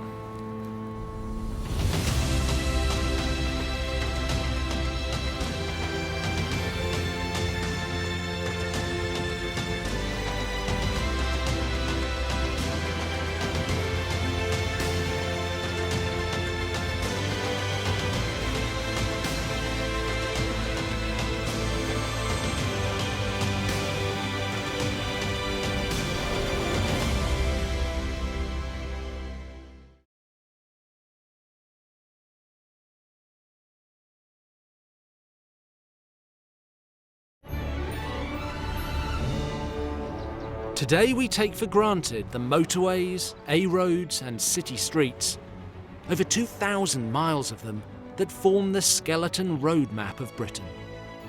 And all because of the Romans, with their ingenuity and dogged determination to conquer everything in their path. I'm Dan Jones, and I'm going to retrace the story of our Roman past along 6 of their most iconic roads. Each road tells a story of our Roman legacy and its rich history. From their very first road across Kent, which powered their invasion, to the vital routes which helped them conquer most of Britain, before being beaten into retreat by the Scots. In nearly 400 years of occupation, the Romans changed Britain forever by bringing their armies, ideas, buildings, and religion. But the Romans couldn't have done any of it without one thing: their roads.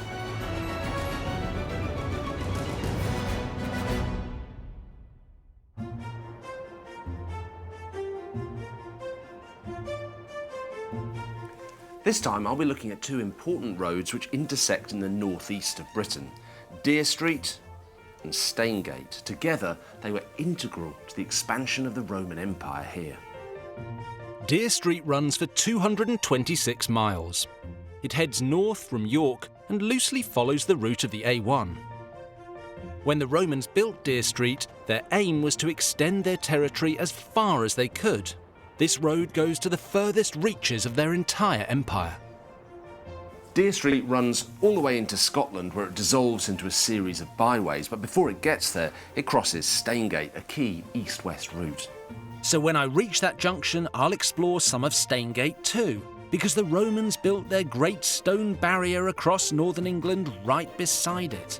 Hadrian's Wall is now recognised as one of the wonders of their empire. Deer Street, Staingate and Hadrian's Wall are part of a story about Roman military and colonial ambitions in Britain. Now, the Romans saw no reason that their empire should have any limits, and while some of our native tribes were happy to collaborate, in Scotland it was a different story. The history of Deer Street is one of an invading army being tested to the very limit. I'll explore how the Romans, faced with forceful resistance from the native tribes, had to rethink their whole invasion plan. Its starting point, York, was founded in 71 AD by a legion of the Imperial Roman Army, known as the 9th Spanish Legion. Their name for the city was Iberacum, which means place of the yew tree. My journey starts at a place of great significance to the Roman invasion. This is York Minster, one of the world's most magnificent medieval cathedrals. Where the minster stands today was once the Principia, a military headquarters in the middle of a vast legionary fortress.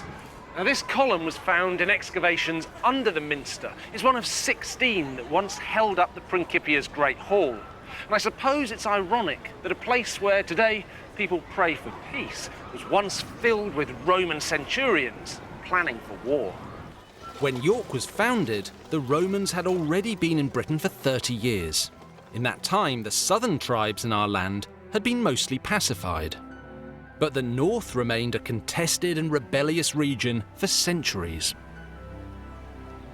York still bears the hallmarks of an army defending its territory from hostile tribes living nearby.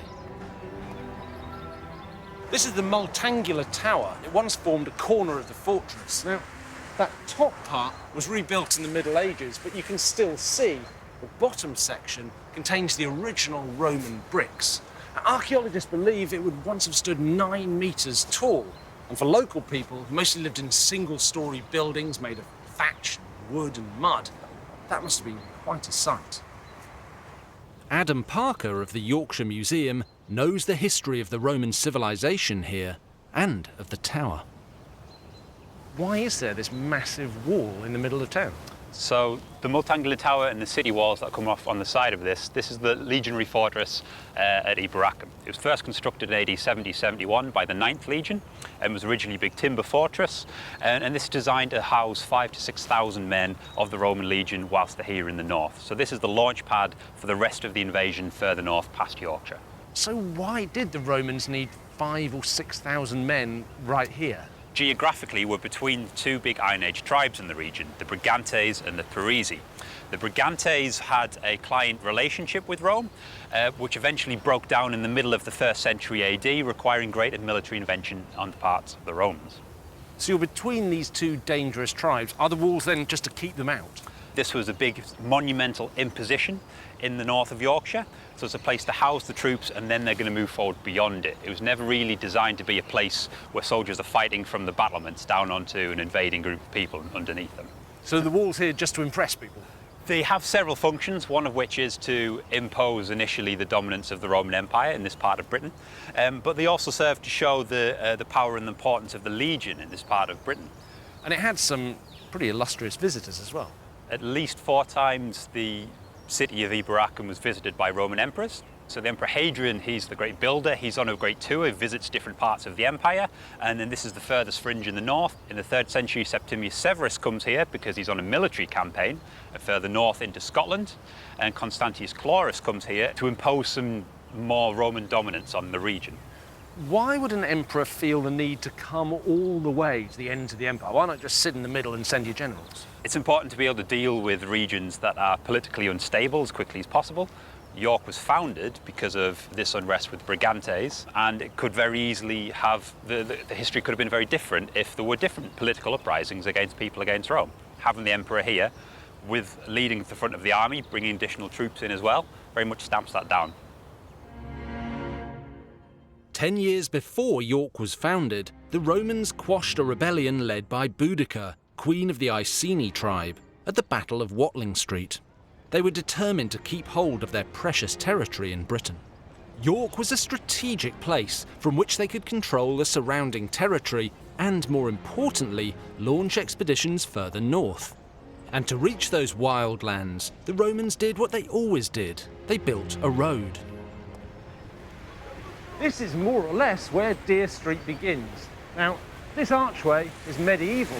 It stands on the site of an earlier gate, the northwest gate of the Roman fort. This is where my journey begins, and I'll be following in the footsteps of many a Roman legionary. As those soldiers marched up Deer Street to expand the Roman Empire, they hoped for glory. As I journey north through Yorkshire and beyond, I want to discover why the Romans met so much resistance from the local tribes. Deer Street was built on the orders of the Roman governor of Britain, Agricola, as he set about conquering the territories north of York. 17 miles beyond the city walls, my first stop is the village of Aldborough. In Roman times, it was known as Isurium Brigantum. This was what the Romans called a civitas, essentially a local town for local people. And in this case, the people were a native tribe called the Brigantes. In the early years of the conquest, they seem to have had a sort of on-off alliance with the Romans. But by the middle of the 2nd century, that alliance had stabilised, and this town was built as a sort of Roman-style capital for the Brigantes. For the last decade, archaeologist Rose Ferraby has been uncovering the story of Isurium Brigantum. I've come to find out more about life here during the Roman occupation. So where are we standing now if this were Roman times? Well, we're on the edge of the Roman town, on the western edge. So this rather sort of submarine-looking like structure here is actually the town wall, and out where the conifer trees are, that was the defensive ditches. Okay. And it's dipping away down there. And then, if you imagine, that's the wall, that's outside, and here's inside. Our surveys have started to give us an impression of the road system and the governance. And what we've realised is that basically this is a town built fresh. So this is a sort of Roman new build town, a bit like Milton Keynes in the sort of 2nd century AD. Why would the Romans build a town for this region? Aldborough is on a point where it's on a trade route, but also it's when the Romans decide to go north. And we know that as a town, it seems to have been established properly and built in its formal layout in about 120 AD. Would the people of this region ever have seen anything like this town before? I think this town itself would be unusual for the local population. We now know that the Forum is about 3 times as big as the present church, and it's built of beautiful white limestone. It would have shone out in the landscape. So imagine coming out across the river and seeing this big town with its imposing red walls and its big Forum and Basilica in the centre. It's hard to imagine what Roman Aldborough would have looked like, but this artist's impression of a Roman forum gives us an idea of the kind of architecture seen throughout their empire. Aldborough was deliberately grand. It was meant to showcase the best of Roman life in an attempt to civilise the locals. Evidence of their lavish lifestyle was uncovered in the 19th century. Wow, that's incredible. I mean, I don't think I expected to see a mosaic out in the middle of, a village in Yorkshire. What's the story? So what we've got here is a lion sitting underneath a palm tree, and all that's really left of him, you can see his tail and sort of his crossed paws at the front. Yeah.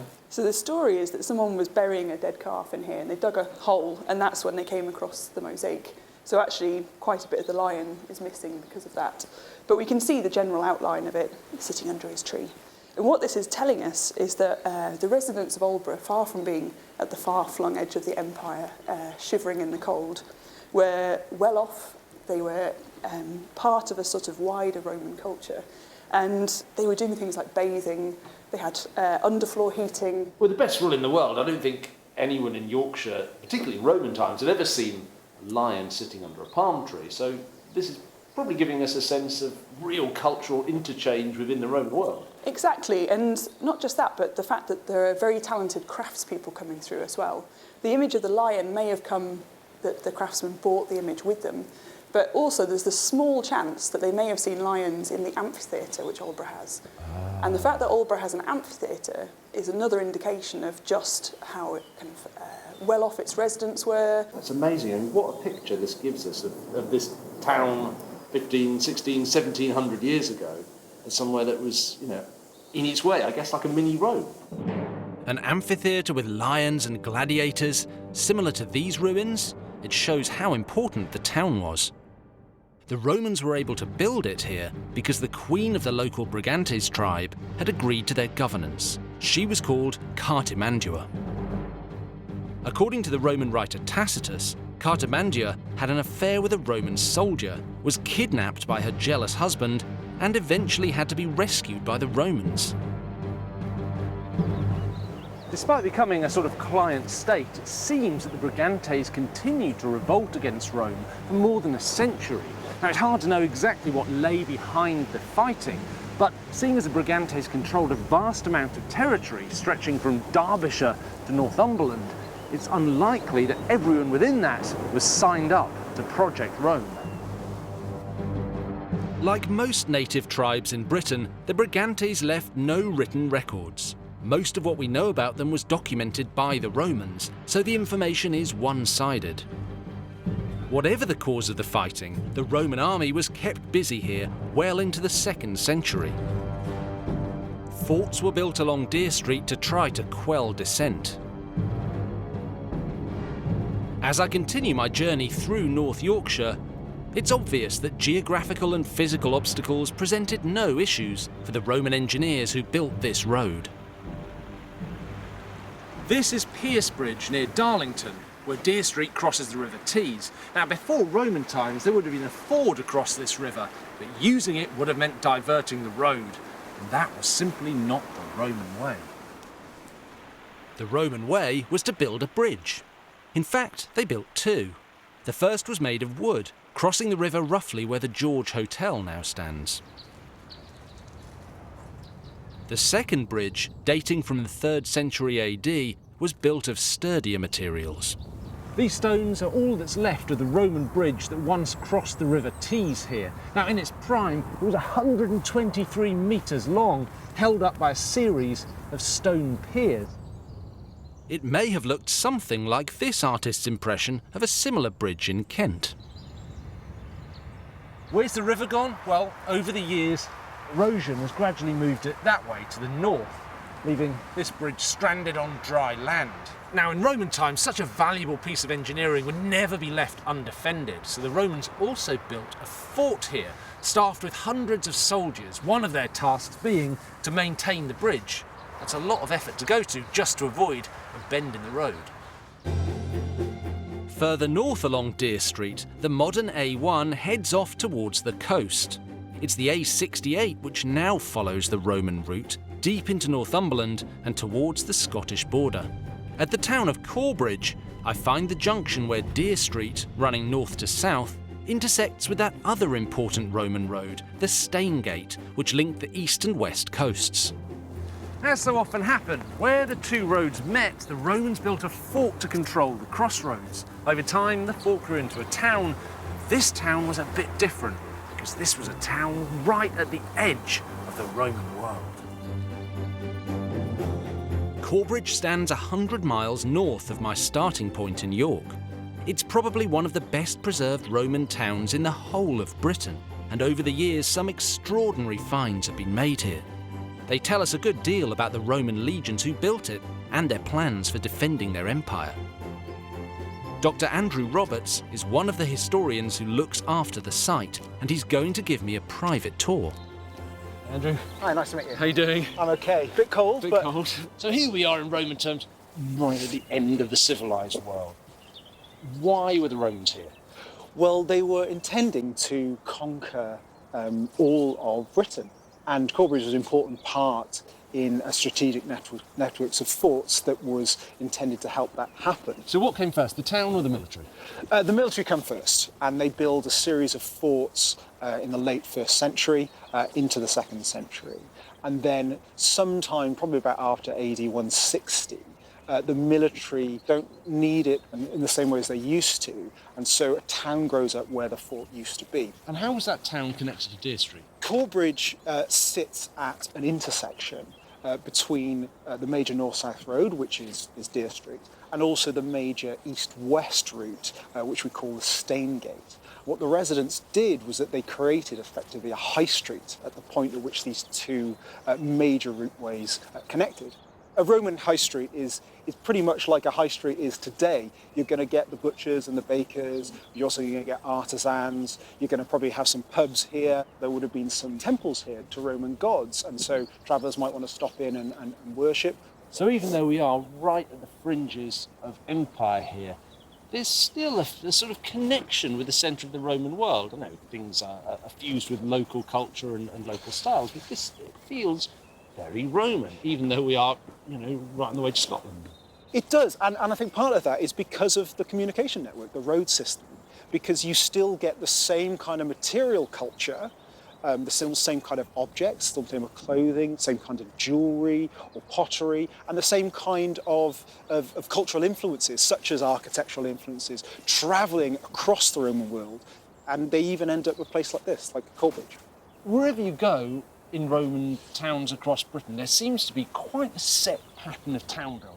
It's almost like it comes off the shelf and they build it. Is that a lack of imagination? Why not sort of vary it wherever you go? It's something of an archaeological joke, which is that the Romans did things the same everywhere, apart from all the exceptions. And we get a little bit of both at Corbridge in the fact that they do try to establish that same broad pattern where you have a kind of a high street and you have all the important buildings at the centre and different zones. But Corbridge itself is a little bit unusual because it doesn't quite become a town like any other in the Roman world. We've never, for example, discovered a forum at Corbridge, which is pretty much a standard building that you'd expect to find. There's more to Corbridge than the remains of a once booming Roman high street. In 1964, archaeologists unearthed something extraordinary here, the Corbridge Hoard. It's a remarkable set of personal effects from a soldier's life, dating back to the era when the town was still a fort. Sometime in the early 2nd century AD, a soldier, or maybe a group of soldiers, decided to pack away some of their equipment and personal effects into a box and to bury it.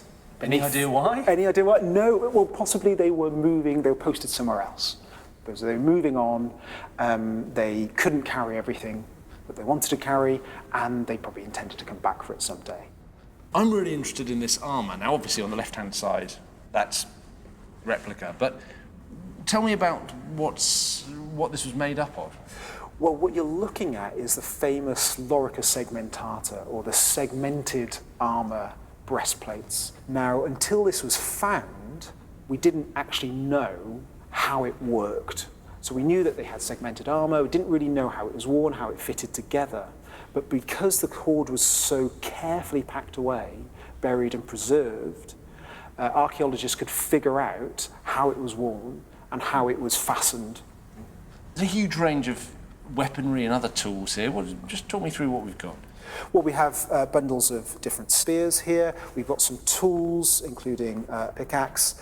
We have a scabbard from a sword. So actually, it's a pretty complex life, and certainly a complex facility that you had here with an enormous amount of material needed to sustain a soldierly existence. Exactly, and a unit of soldiers was essentially almost like a travelling town, and you had to have all of the skills that you'd need for not just your military duties, but also for your life in general. So the soldiers who would have worn and used all this, would they have come from Italy, or would they be local lads, or who would they be? I think maybe from the soldiers from northern Spain, but you've also got to remember that some of them came from places like Germany and northern Europe, so the climate and is not so different.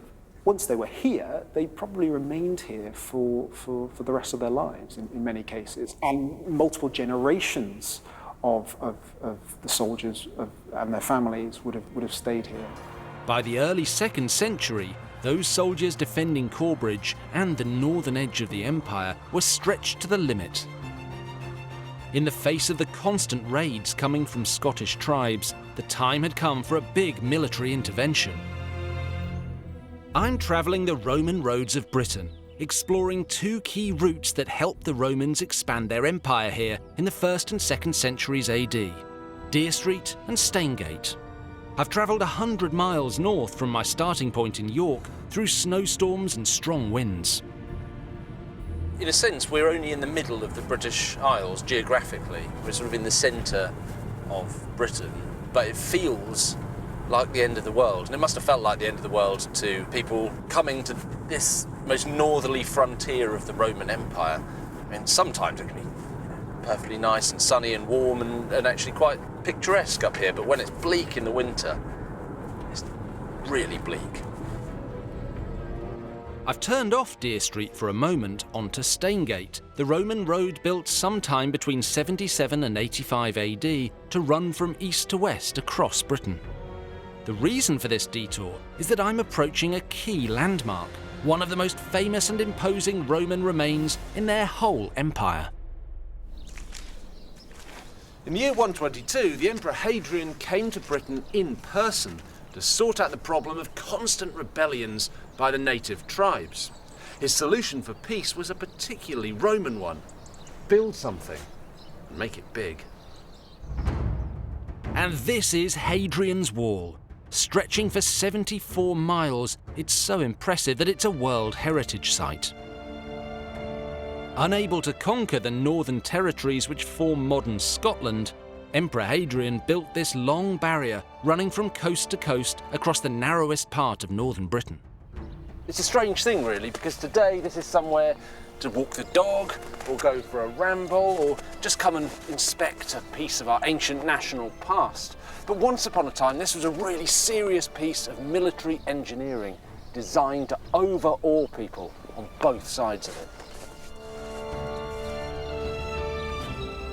In its heyday, this wasn't just a wall, it was an awe-inspiring defence system, manned by 10,000 soldiers and measuring more than 4 metres in height.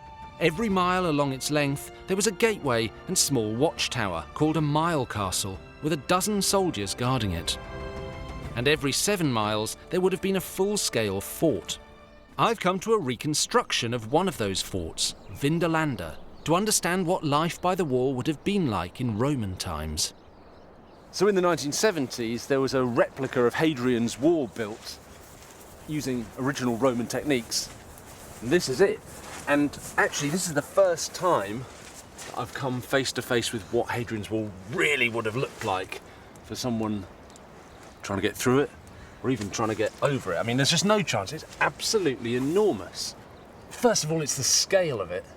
And then it's the sense that if you had only ever seen single-storey buildings made of timber, thatch, mud, basically, and then suddenly this foreign power, this invading colonial force comes through using techniques and materials you've never seen before and just cuts a swathe through the landscape from coast to coast. It must have been absolutely astonishing.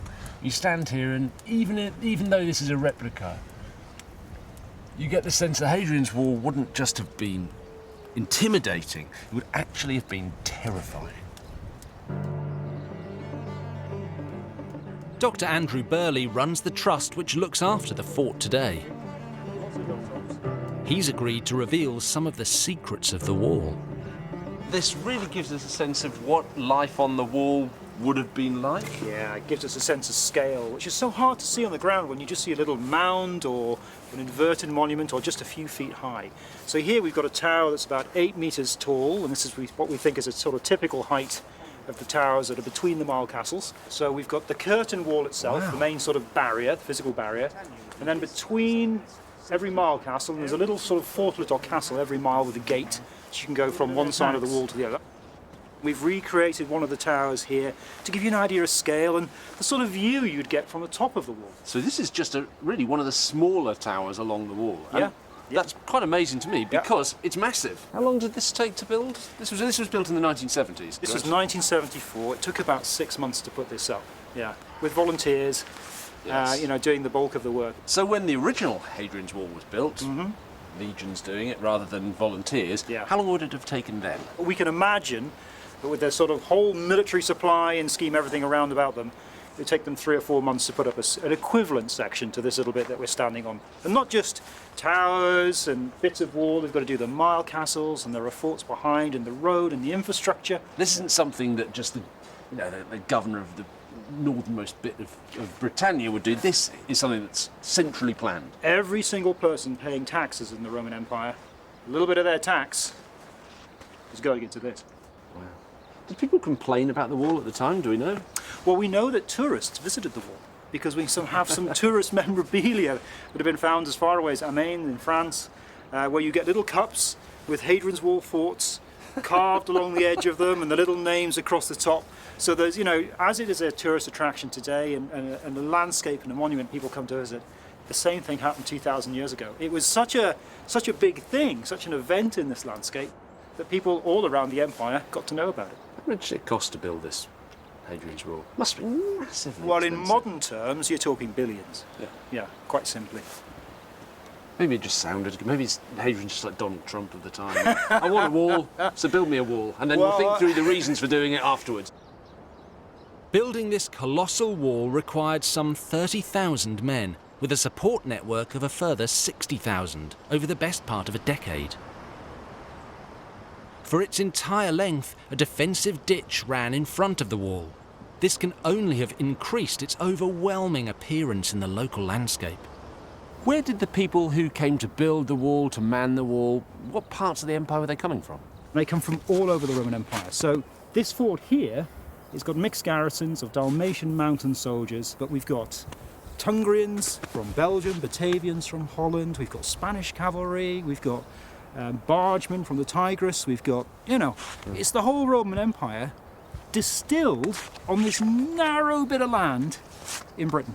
It must have been a bit of a shock to come from Dalmatia, that's modern Croatia, or that Adriatic coast, and come and be freezing your nether regions off up here and... Well, it would certainly help to keep you working, wouldn't it? Warm through work, absolutely. That's probably an imperial message as well.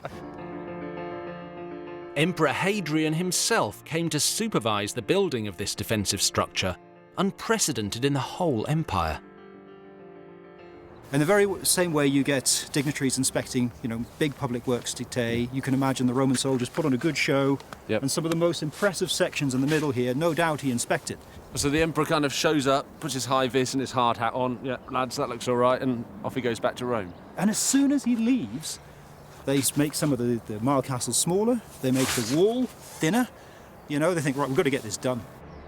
Forts along the wall would have been busy multicultural settlements. Vindolanda itself was built on a boggy site, which must have been unpleasant for anyone posted here. But the Romans' loss ended up being our gain, because waterlogged soil is ideal for preserving organic items like leather and wood. Andrew has unearthed a treasure trove of Roman items that tell us a lot about the people who lived in the shadow of the wall. Well, these look rather fine. Are they found here? They're found here, yeah. This is just a selection of the over 7,000 items of leather that come from this site, of which over 5,000 are shoes. Do we know who would have worn shoes like these? Yeah, and this is we do, and we get a really good impression of the sort of population that was here through the items of footwear. Partly because we're a dimorphic species, so men and women have different shaped feet, which is really useful on average. But also the different shapes and sizes tell us of the different sort of type of population that's here. So the first two examples here are both men's boots, military boots from the 1st century. So this is just after the Staingate Road has been built, and we've got these sort of open boots here with the very fine lacework you see at the back. They look a bit too delicate to be tramping about around Hadrian's Wall. I mean, I'm not a military man, but I would want something a bit more sturdy. Well, I kind of agree with you. I mean, if it's a sort of daylight today and it's a bit sort of snowy out there, I prefer this one to this one. Yeah, for sure. But you can see this has actually been cut off a little bit. I'll hand it to you. You can sort of... I can hold it? Yeah. You can sort of get a feel for the weight of it. Can I have a sniff? You can have a smell if you want. You smell a leather? I can't smell a Roman's foot. The crowning glory of the collection is a set of small slices of wood known as the Vindolanda tablets. They give us an incredible insight into everyday Roman life and turn on their heads many of our ideas about them.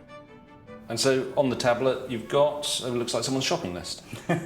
Very simple, actually, not too far from the truth. And what this tablet actually is a thin piece of wood, about the size of a modern day postcard, a couple of millimetres thick, covered in ink handwriting. And again, it's a message from 2,000 years ago. This is somebody's mail. Wow. It's a letter that's been sent to Vindolanda from a merchant in Catterick who's called Octavius, and he's writing to Candidus. He's saying, hello. And he's talking about a business deal that they've got involving a huge amount of wheat and leather goods, like the shoes we've got down here, hides. But he's got a problem. The roads that they talk about being so fabulous, the first Roman reference from Britain about those roads, he says, dum male sunt. The roads are awful. Oh. Terrible. So, you know, everything we've taught at school, is that complete rubbish? According to the Romans, it might be. They're not impressed with their own highways. Wow, so they've got, what, potholes and ruts and what have you, have they? Too dangerous to send the wagons. Not prepared to risk the beasts pulling the wagons because of the state of the roads. These are people having to deal with the conditions on the ground 2,000 years ago to keep this base supplied on the edge of the frontier. Massive amounts of stuff have got to come up those roads. They've got to work. And for poor old Octavius writing to Candidus, they are simply not good enough. Those are the everyday things which we can't get from any other way. So to travel back 2,000 years into Britain, where we have so little, recorded history from Roman authors, to get the people on the ground, the everyday person telling us what life was like, that's priceless. Roman roads like Deer Street were not just used for military purposes. They were also vital for postal services, keeping towns connected right up and down Britain. Some of the letters found at Vindolanda show us that the Roman army found time for social events. This is a birthday party invitation between a commanding officer's wife who's not based at Vindolanda inviting our commander's wife to her birthday party on the 11th of September. And she's finished off the letter in her own distinctive handwriting, which is the earliest female handwriting we have from Western Europe. That's astonishing. So, That's amazing. If we think of history as being the written word, this sort of stuff is stunning. We're learning the sort of stuff which we couldn't get in any other way. Wonder what the party was like. Well, I hope it was a cracker. The extraordinary items found at Vindolanda are testament to the thriving communities travelling along Roman roads like Deer Street and Staingate to the very edge of the empire. What's more, Hadrian's Wall wasn't just a physical barrier against the native tribes, it was also a mystical one. Soldiers carved images of phalluses into it, and while it may seem like dirty graffiti to us, they would have intended it as symbols to ward off evil, which is how they might have viewed some native tribes. I'm close to the end of my journey along Deer Street, the northernmost road in the Roman Empire, and not far from the border with Scotland. By the mid-2nd century AD, Hadrian's Wall had done its job in keeping the peace between the Romans and the native tribes in northern Britain. But Hadrian's successor, Emperor Antoninus Pius, wasn't ready to give up on the conquest of the whole of Britain. Once again, the Roman legions took to Deer Street for a long march north. When Hadrian's Wall was built, maybe this was supposed to be the end of the empire, but actually, within a generation, under Antoninus Pius, they're pushing up further again into what we now call Scotland, and trying to build another wall even further north. It's just this incredible military infrastructure project, centrally planned, ordered not by a local governor, but by the Roman emperor himself. And it just shows how important this part of the world was in the minds of emperors. Going beyond Hadrian's Wall takes me through the beautiful and rugged territory of Northumberland and across the border into Scotland. From Darlington to Melrose in the borders, Deer Street gradually reduces in size. Having been the A1, it turns into the A68 and then a series of unpaved trackways. The lowlands of Scotland were never really part of the Roman Empire, but even here, Deer Street runs as straight and as true as anywhere. Even in the middle of hostile enemy country, the legions stuck to their task. You kind of got to admire them. The Romans called this region Caledonia, and they wanted it to be their own. In Scotland, Deer Street never outgrew its original purpose, which was as a line of communication for the army. So all the key Roman sites north of the border, like this one at Tremontium, relate to the military. After Hadrian's death in 138 AD, Antoninus Pius made a determined effort to try and conquer Caledonia. At first he was successful, and by 142 AD he started building the Antonine Wall, about 100 miles north of Hadrian's Wall. But unlike Hadrian's creation, this was a series of huge earthworks, mounds and ditches designed to slow attackers down.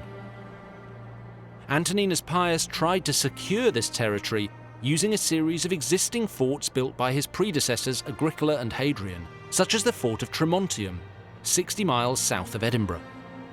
I've come to meet Dr. John Reed to find out more about the type of resistance the Romans faced in Caledonia.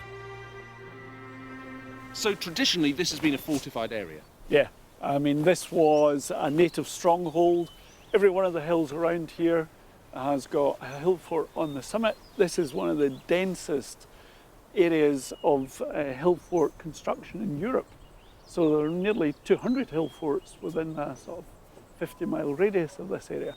Now, it seems to me that this was a very hard site for the Romans to hold. Even when they were here, they needed massive troop numbers just to stay here. Yeah. Why didn't they just leave it out and head back down south? Why do they keep coming back up north? I think it's to finish the job because Britain wasn't entirely conquered, so they had to draw this line of Hadrian's Wall, and as soon as you put a wall up, you get bad feeling on both sides of the wall. So every generation, every 20 years, there would be an uprising and the wall would be attacked. What was it about the tribes up here in what we call today Scotland? What, were they just harder? This was a clan-based society steeped in tribal warfare. And this would have been a landscape where people were used to warfare between tribes. It's another part of the problem, simply the fact that we are now just so far away from the centre of the Roman Empire, and even with great roads like Deer Street, you know, cutting a swathe through the British Isles, it's just really hard to keep in touch with this part of the empire. Yeah, I mean, you're right at the end, if you like, of a supply chain. The pottery in the fields here is coming from Spain. The oyster shells that we're finding here have been brought in live in salt water from the coast. So you've got a supply chain that kind of is stuttering to an end. The line of the viaduct there is where Deer Street crosses the Tweed, and that is at the end, if you like, of a very long infrastructure. Beyond the River Tweed, Deer Street is really just a track, leading through beautiful but windswept countryside towards the Firth of Forth. Even though this is the very edge of the empire, that didn't stop the Romans from transporting their military equipment here for their battles with the native tribes of Caledonia. Their weapon of choice was the ballista. A few were found buried in the well underneath Tremontium, and John has a working replica. What's interesting to me is to get something like this up to somewhere like Tremontium, what do you need? A road. Yeah, you're going to need a road, you're going to need carts, and you're going to need transport, because these are heavy. Although two people can lift it, you can't lift it very far, and there's going to be a wagon train of artillery for every major movement of troops. And what does it shoot? Well, this particular one shoots large wooden arrows with a diamond-shaped spiky end, armour-piercing, probably about 2 feet long, roughly 2.5 feet long. Okay, what do I do? Well, you need to get the bowstring back. This is under pressure, under tension now. So you use a pulley system. Okay. And there's a ratchet mechanism that stops the bowstring going forward until the trigger's pulled. So I'm just turning this round? Literally. Just wind it. And here's the ratchet. I see. So if I stopped, it wouldn't... It doesn't go forward. Right, so we just keep going. Keep going. Okay, good. I can feel it getting tenser. Obviously, that's what we want. Yep. One more. That's probably going to take out the barbarians. Oh my God. So that's it. So trigger mechanism here releases the string, your arrow lies in the groove there, and the string just propels it forward. And someone about 250 metres down there falls over. Yeah. That's the idea? That. Yep. Should we see if it works? Yeah, go on then. I'm just pulling this. Yeah, just pulling that. Should I be nervous? I am nervous. Yeah, you should be nervous, but just let it go. I mean, that's an amazing amount of power from a bit of string, isn't it? Yeah, it certainly is. But a lot of engineering that goes into doing that. I mean, how many of these would be operating at one time? In a legion, between 20 and 30 of these. Right. Per legion. And rate of shooting? Well, the modern reenactors can get up to 3 or 4 bolts a minute.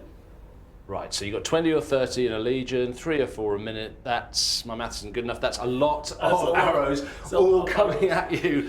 Very, very fast. Very fast. Despite having these lethal weapons, the Romans never got the upper hand over the mighty Caledonian tribes. The fighting up here was so incredibly fierce, it gave rise to a famous legend, that of the 9th Spanish Legion. Now, the 9th were a storied fighting force. They were the same legion that had founded York in AD 71. Sometime in the early 2nd century, they marched up here and never came back. Now, what happened to them is a mystery. Some people think there's just a gap in the historical record and they were actually reassigned to the continent. But others think they came here to fight and were all massacred. What we do know is that after numerous attempts to occupy Caledonia, the Roman army eventually gave up. Only 8 years after completion, the Antonine Wall was abandoned in 162 AD. The Romans fell back to Hadrian's Wall, reinforcing it as a strong border. It still makes a vivid impression today. Back in the days of Julius Caesar, before the legions arrived here, many Romans expected that they'd be able to keep on conquering new territory forever. They even had a phrase for it, Imperium sine fine, empire without end. But it turns out the empire did have a limit. This was it. Deer Street became a road to the end of the Roman world.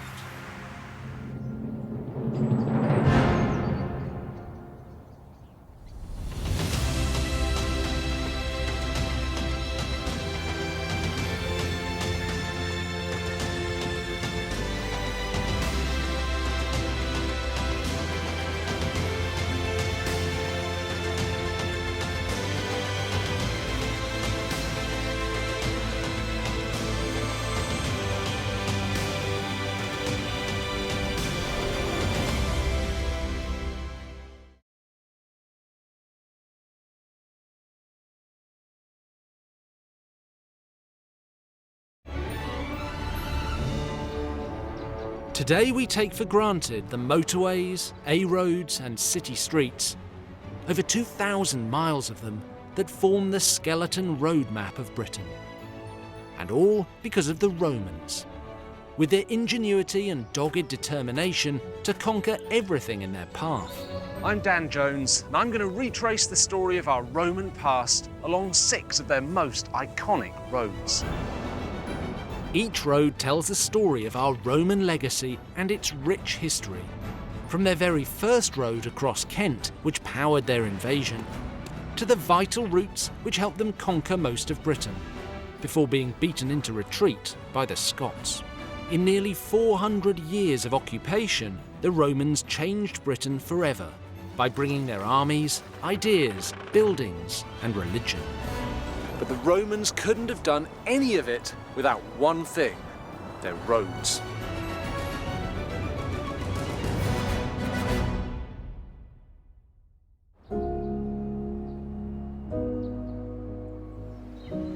This time I'm walking along Ermine Way. It's a road that cuts into the heart of industrial Roman Britain, through the mines and fields that kept the engines of empire firing.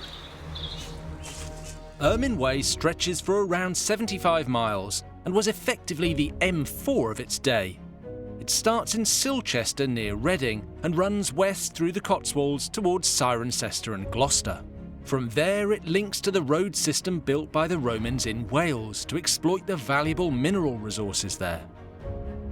Ermine Way has a similar name to that other major Roman road, Ermine Street, which runs from London to York, but they're totally different.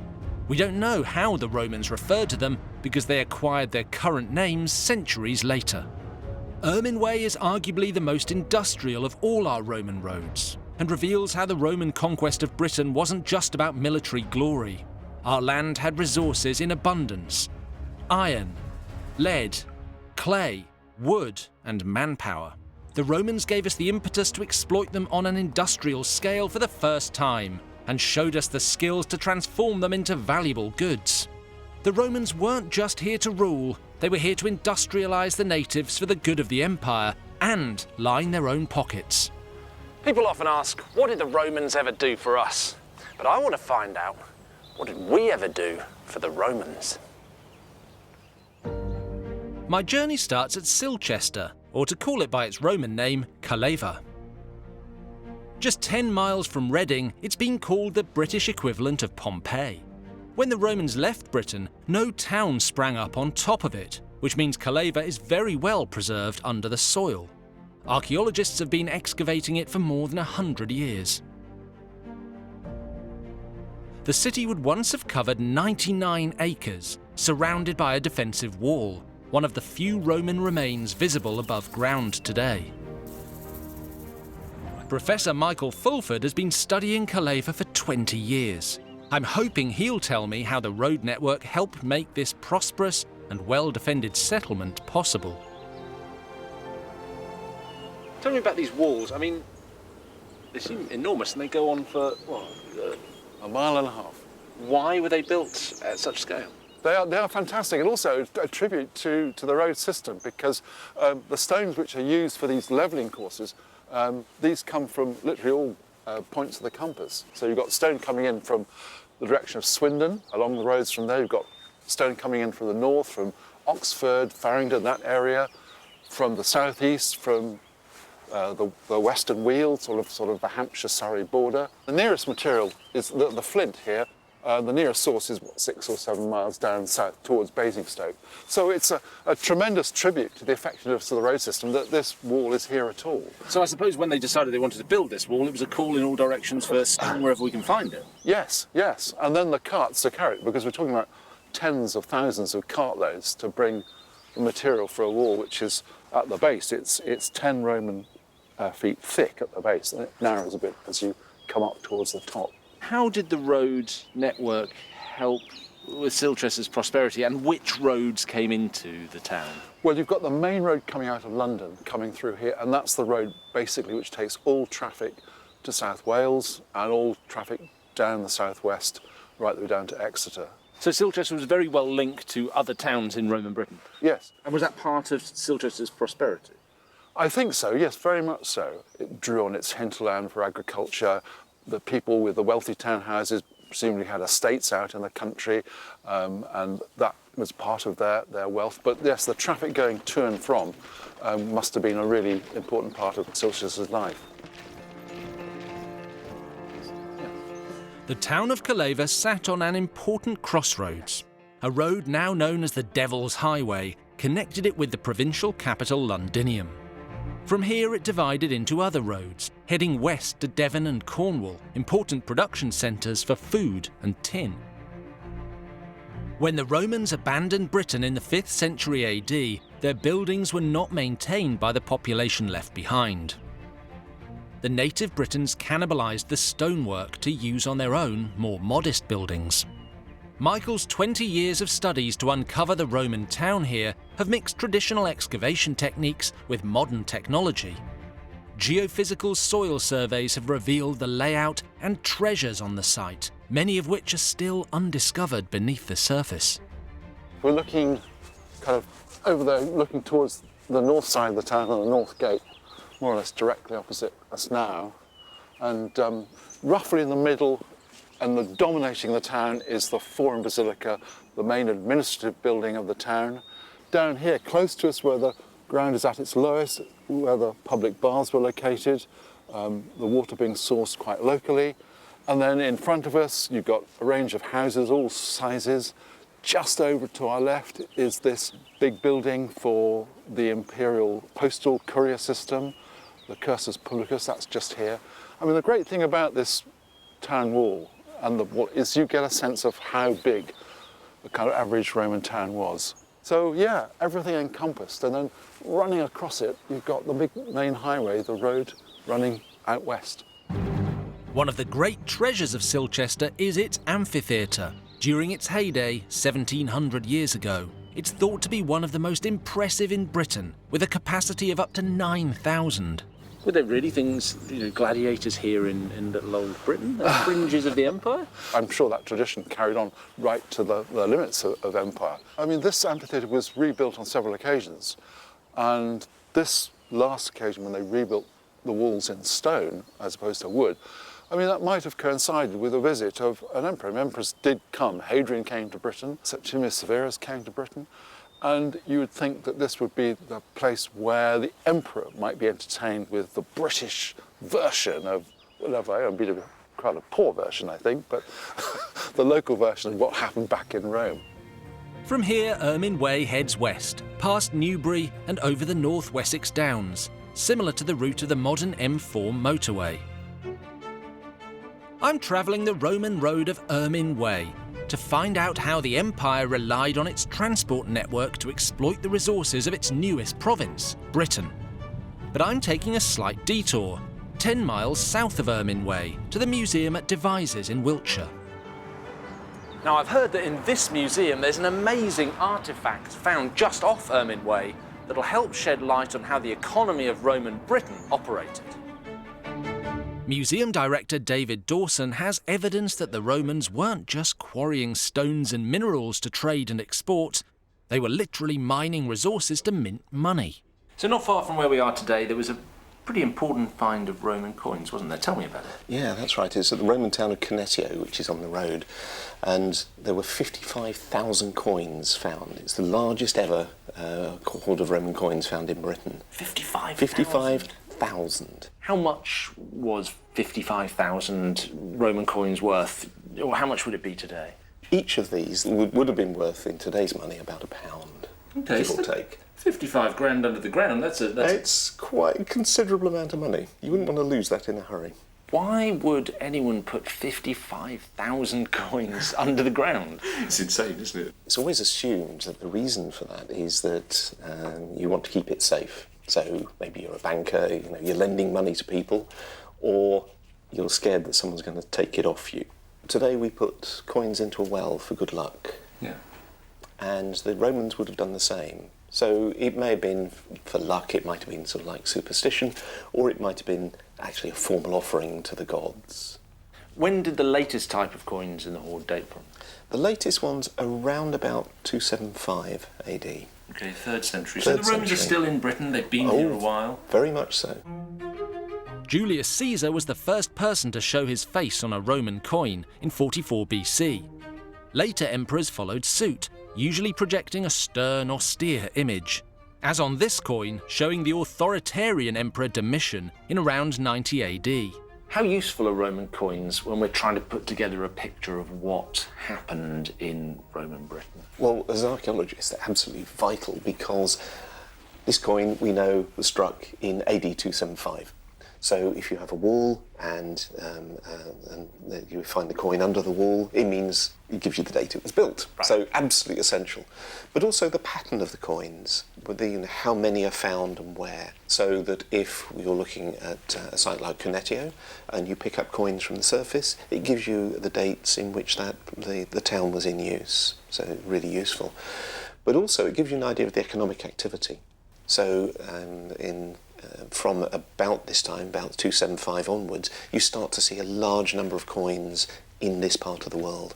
And we think that very much is related to the increase in economic activity. How did the Roman withdrawal from Britain affect the amount of coins in circulation? I mean, what were the consequences? The coins are being used to pay the troops.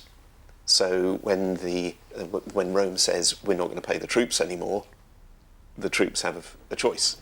Do they stay with their army allegiances and go with withdrawal of troops to the rest of the empire to defend Rome, or do they say, I'm going to stay put but I'm not going to get paid anymore to be a soldier. So they have to become ordinary people. They have to become farmers, traders, whatever.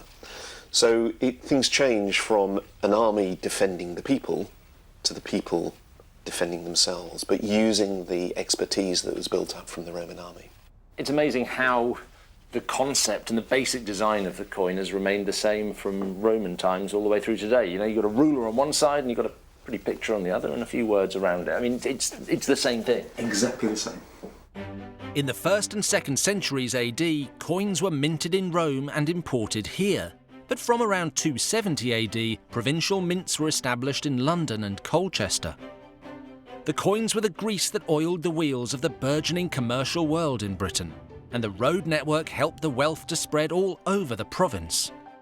Pottery was also essential to Roman life, and it too was traded along the road network. Production centres have been found all over the country, including a major one 20 miles south of Ermine Way in Wiltshire. Metal containers were expensive, so ceramics were vital for everything, from large storage vessels to lamps and tableware. The native Britons were familiar with basic pottery, but it was the Romans who introduced industrial techniques. Ceramics historian Graham Taylor is using a method barely changed since Roman times, throwing clay on a disc that's kept spinning by hand. This is a technique that's been used by potters since probably wheels were first invented, around about 3000 BC, something like that. And as we say, it didn't come to Britain until the Romans.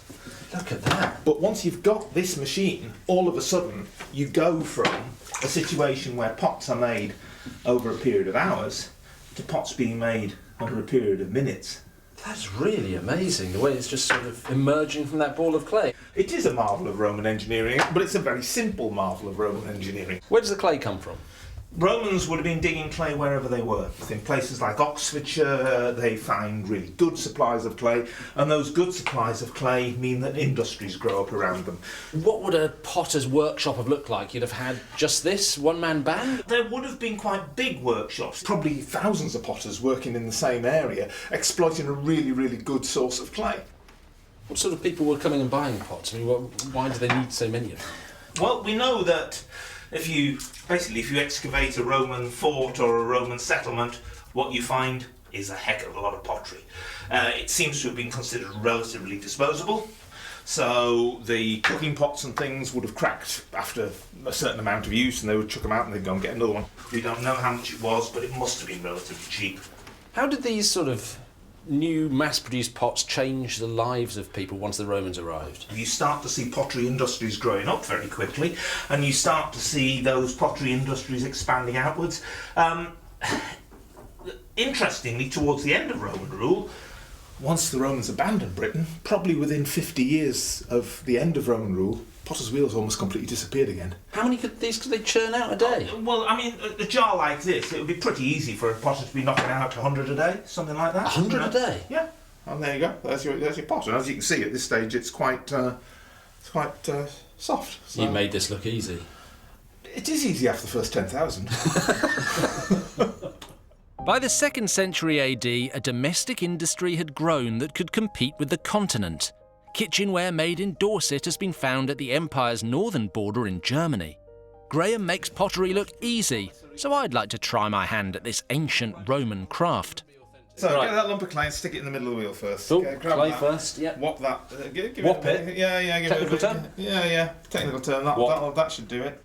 Don't let that stick get too deep, because there are trip hazards down there. Okay. And then you put the stick down, water onto the clay, a scoop of water. Pass me that stick. I'm going to give you the master's high-speed spin here. Fine. So hands out the way. Yep. And I mean seriously keep the hands out the way, because people sometimes try and reach for the clay while I'm doing this, which is unwise. That would be a broken wrist. Yeah, that right could be. now. Right, there we go. And you've got speed. Squeeze that clay as if you're trying to force the whole thing into the middle. Wrap your thumbs over the top so as you stop the top going too far wide. Right. Squeezing it in the middle. More water on it maybe. A little bit more water on your hands. Get your hands really wet. Soak it. That's it. Yeah. That's it. Now you can start to put a hole down the middle of that maybe. Yeah. Down you go. So sort of bore down as if you're heading for the wheel head. Yeah. So that's it. That's good. Excellent. Okay. Okay, now once you think you're far enough down, that feels left fine. hand still inside, right hand on the outside, Yeah. pressing against one another. Yeah. So they're pressing together and start to draw the clay upwards. come on. Hey! You've made a start. I've made a start, and I've even arguably made a pot. You have made a pot? Just not a great pot. I mean, it's sturdy. So far, Ermine Way has crossed 60 miles from Silchester across the North Wessex Downs. Next, it follows the route of the modern A419 to the market town of Cirencester, at its height the second largest town in Roman Britain, known as Corinium Dubanorum. Standing at the junction with another major Roman road, Fosse Way, the town saw a lucrative trade in wool and metalwork and used resources from across the country. It became a thriving economic hub.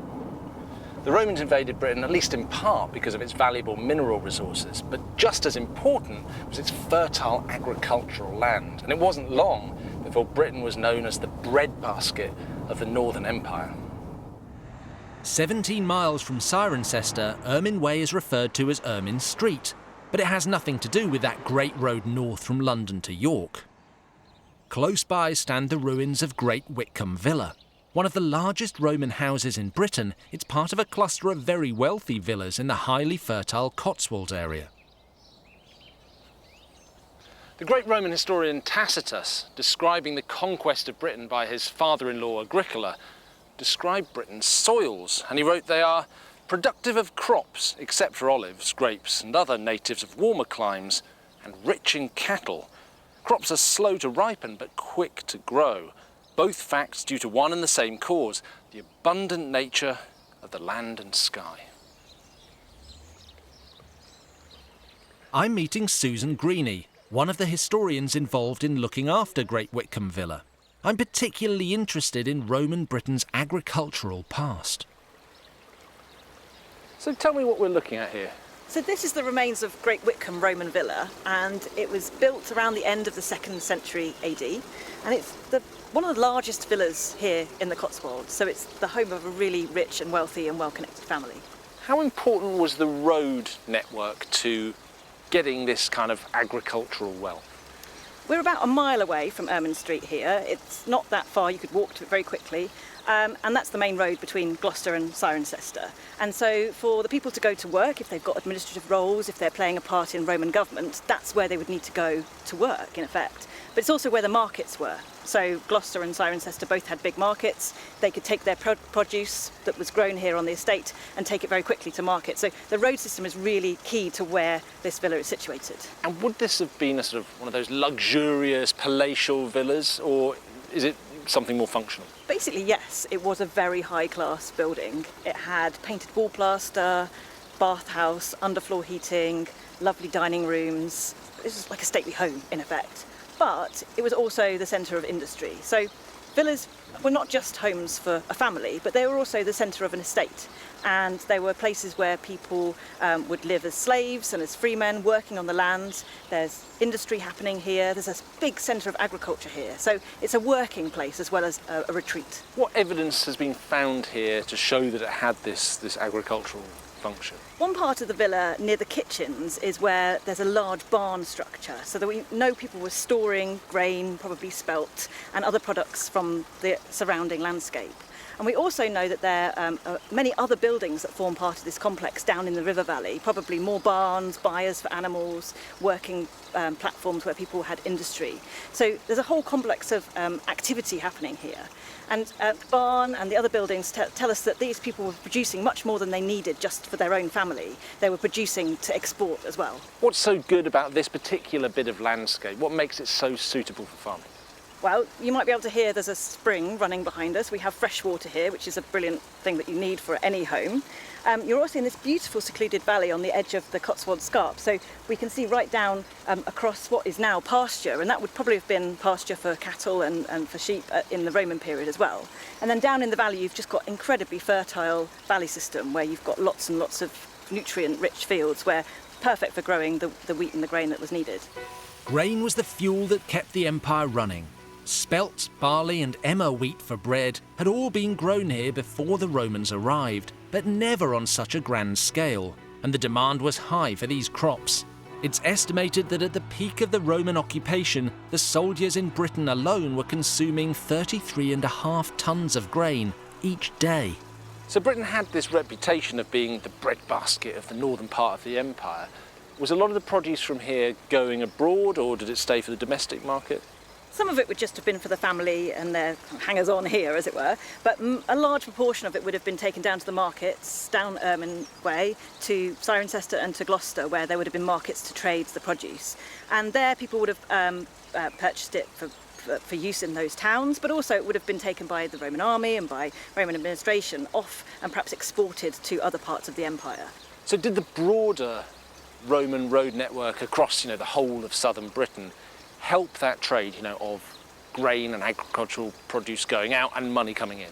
Yeah, exactly. And at that time, they're also using a new type of wheat, spelt wheat, which is particularly hardy, but also can be grown twice a year. You can harvest it twice a year. So the amount you can produce is doubled, in effect. So people are producing far more than they need to actually consume here in Britain. After the Romans left at the beginning of the 5th century AD, did other people move in here, or did it sort of fall into rack and ruin? There's some evidence from late on in the 4th century that they're demolishing parts of the buildings, they're reorganising how the villa works, they're building things like industrial corn dryers inside buildings which otherwise would have been kind of living spaces. And really after probably the mid-5th century, there doesn't seem to be any occupation here. People are not living on this site any longer. Great Whitcomb Villa is one of more than 450 Roman villas uncovered all across Britain, south of Hadrian's Wall.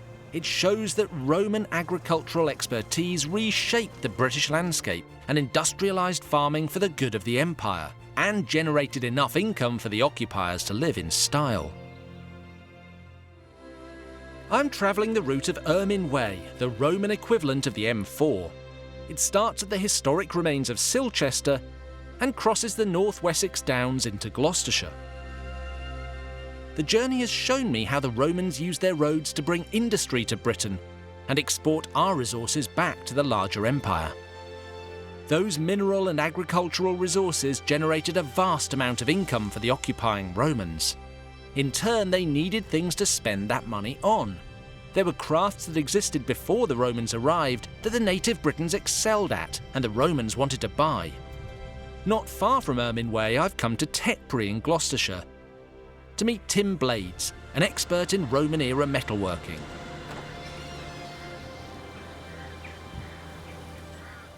What are you up to? I'm making a copy of this Roman brooch. This is a Roman brooch? This is a bronze Roman brooch, and I've made a mould of it, and I'm going to cast a pewter one. How do you go about doing it? Well, it's a very simple process, really. You have this fine, oily sand, and you press the pattern into it, both sides. Open the mould, take the pattern out, put the mould back together, melt pewter and pour it in. How important was metalworking in Roman Britain? Well, they think possibly that was one of the reasons they came over here, because they mined copper and lead and silver in Wales, tin from Cornwall. Tin is a crucial ingredient in bronze. Which metal are you going to work today? This is pewter, this is mostly tin. It has a few little bits of other metals in it, but it's pretty much what you would dig out of the ground in Cornwall. So this was the sort of metal that would be mined in Roman Britain? Yes. How do you turn that into that? Well, I will put this into this cast iron ladle, heat it up. So now you're burning propane here. What sort of temperature does this burn at?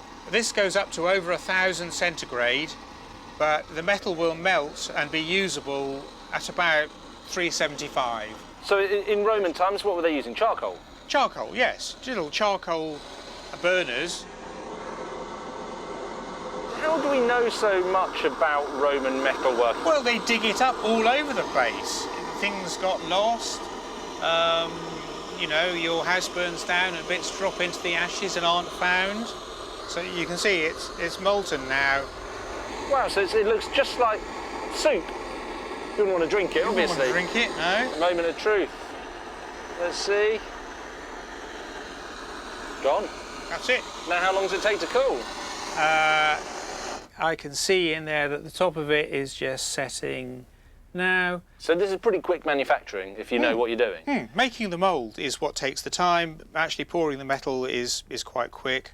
The Romans didn't have buttons or zips, so brooches had a simple but important function to hold clothing together. But they also served as a decoration. The more elaborate the brooch, the more affluent the wearer. Does it always work? Mostly. Wow. There we have it. So this is still a bit hot to handle. This is still a bit hot to handle, yes, I don't want to burn my hand. So there we go. You can see, not very hot. No, there was no steam or anything like that coming off there, was there? Rub the sand off it. How amazing. God, look at the intricacy. It picks up all the detail. When you see a really good piece of Roman jewellery, I mean, do you sort of get this appreciation for the hand that made it? Yes, they're beautiful. They did lovely work. So this was actually, a very necessary part of society in Roman Britain. I think they'd have been fairly high status people. It was quite a skill, and it's the sort of thing you would want to pass on. They would have had apprentices and taught them how to do the finer points of it. Okay, there we are. Yours to keep. Really? Yes. My very own Roman brooch. It's just beautiful. I think, just looking at this and the really fine detail in it makes you understand why the Romans wanted to come to Britain, if this was the sort of thing that was easily produced here. But also just tells you so much about the real craftsmanship of the age, how sophisticated these people were. They were very skilled. They were as skilled as we are. They just didn't have the technology to do the more advanced things. No blowtorches. That's the only difference. Wow. Native British metalworking was a truly valuable skill. You can see why the Romans were so keen to have Britain in their empire. My next stop along Ermine Way is at a former Roman fortress. Gloucester, or Glevum, was established near a major crossing of the River Severn and another important Roman road, Fosse Way. It developed into the sort of town known as a colonia, where army veterans were given parcels of land as a retirement present. And it's the perfect place to explore the Romans' extensive limestone quarrying in Britain. To find out more about that quarrying tradition, I've come to a location that may at first seem unlikely. The city's Kingsway shopping centre. Archaeologist Andrew Armstrong has promised to show me a treasure trove of Roman history. Intrigued to see what's down here? Absolutely. Just a few metres under the feet of the shoppers above lie the remains of something truly remarkable. A part of Gloucester that's around 1700 years old. Wow. Pretty something, isn't it? They're standing about 9 foot high over at the far end. It's amazing. Andy, what are we looking at here? We're looking at the remains of the Roman city walls of Gloucester. Where did they get the stone to build the walls? Gloucester's built on gravel and clay, so there's no natural stone in the surrounding area, which is a bit of a problem if you're trying to found a Roman city. But the really large blocks here, hopefully you can see some of these really massive blocks, are made from oolitic limestone from the Cotswolds. And the nearest source of that is somewhere like Painswick, which is about 8 kilometres away. And how would they have transported blocks like this? One assumes they're simply putting a stone on a cart and bringing it to Gloucester and then repeating the process. So was the Roman road potentially quite important in being able to build walls like this? Oh yes, absolutely, absolutely. The quarry at Painswick is fairly near the Roman road, so one assumes they were using it very much. Was quarrying a big industry in Roman Britain? When you think what the early Roman cities are doing in this part of the world, they are building temples, forum basilicas, big public buildings in which people cast their votes and assemble for tax assessment. They're building city walls, they're building townhouses, they're building villas. You need stone, stone, stone for that. So in areas around Bath and around Cirencester, around Gloucester, it must have been a massive industry. How did the development of Gloucester as a settlement affect the route of Ermine Way? So the original line of Ermine Way runs straight up to the original fortress in Gloucester, which is not in the city centre at all. It's further north at a place called Kingsholm. Later on, about a decade after that fortress was built, the Romans created a new fortress, a larger fortress in Gloucester itself, and then they redirect Ermine Way towards Gloucester. And what that's left is effectively a triangle of Roman roads, which still survive today in the street layout of the city. As we know, the Romans survived the crisis of the 3rd century, but by the 5th century, they'd abandoned Britain militarily. Did the walls survive? The walls were still standing and used defensively in Gloucester in the English Civil War in 1643. That's amazing, that's more than 1,000 years. So yeah, they were still standing, they were still being shot at with cannon by royalist cannon at that time, and they held up very well. Romans are brilliant, aren't they? I mean, this is the most wonderfully made structure. It's massive stonework, gives it great stability, and it's just endured excellently. The walls served a defensive function long after the Romans left. But 4 centuries of building on top of the remains since the English Civil War means they're now buried under modern Gloucester. Well, those city walls are pretty amazing. And clearly, with its limestone deposits, its iron and its lead, Britain was bountiful territory for raw materials. While Gloucester marks the end of Ermine Way, the Romans hadn't reached the end of the road in Britain. The city is their launching pad for a whole further network that stretches west into the territory we now know as Wales. As well as the mineral riches in the Welsh mountains, the forests were a valuable resource too. Timber was fundamental to the Roman occupation, and vast amounts were needed for building and as fuel for heating and cooking. It's estimated at least 1,400 acres of trees in the Forest of Dean were cut down. Other than the timber, the local land has also been known for its exceptional grazing potential, even in Roman times. And the wool from sheep and the cloth woven from it was highly valued across the empire. Much of it went to make the most iconic piece of clothing for high-status Romans, the toga. Hi, Ursula. Hello. How you doing? Dr. Ursula Roth is an expert in Roman dress. Why would a Roman have worn this? What's the thinking? Is this just what you wear every day? This is what you wear every day. The toga that we're going to have a look at in a minute is basically a cloak that goes over the tunic. The tunic itself is the basic garment that everyone would have worn. Everyone would have worn a tunic with a toga over the top or without or with another cloak. What did they wear underneath? It's not sort of the kind of thing that people talk about a huge amount in Roman sources, but we do think that probably they didn't wear underwear, although we do have a reference to underwear in the Vindolanda tablets. Well, fortunately for us all, I am wearing underpants. What else do I need? Well, you need a belt. Romans always wore a belt with their tunic. Really? And yes. Why? And a tunic without a belt was a bit too sort of loose and sort of a bit too relaxed. Why did Romans wear togas?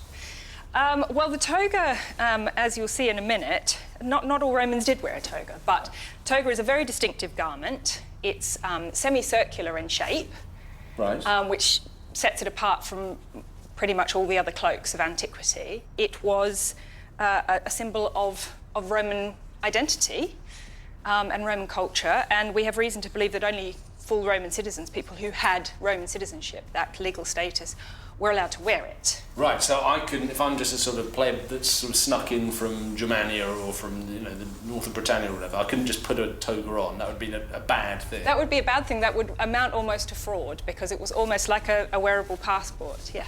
Is this how a normal toga went on? There Yes. Zips or buttons or? No, it was a draped garment, which is why it was hard to wear. It's not easy to walk in and gesticulate in properly, and this is part of the grace and the importance of the toga, that you had to sort of behave in a certain restrained and controlled way in order for it not to fall off, essentially. I see. And so that's sort of tied up with how Roman, especially elite men, were expected to be. As you can see, it's sort of 3 lengths of a man's body, so it's quite a large garment. Of course, originally this would have been made out of wool. Wool? Yes. That's got to be hot. Yes.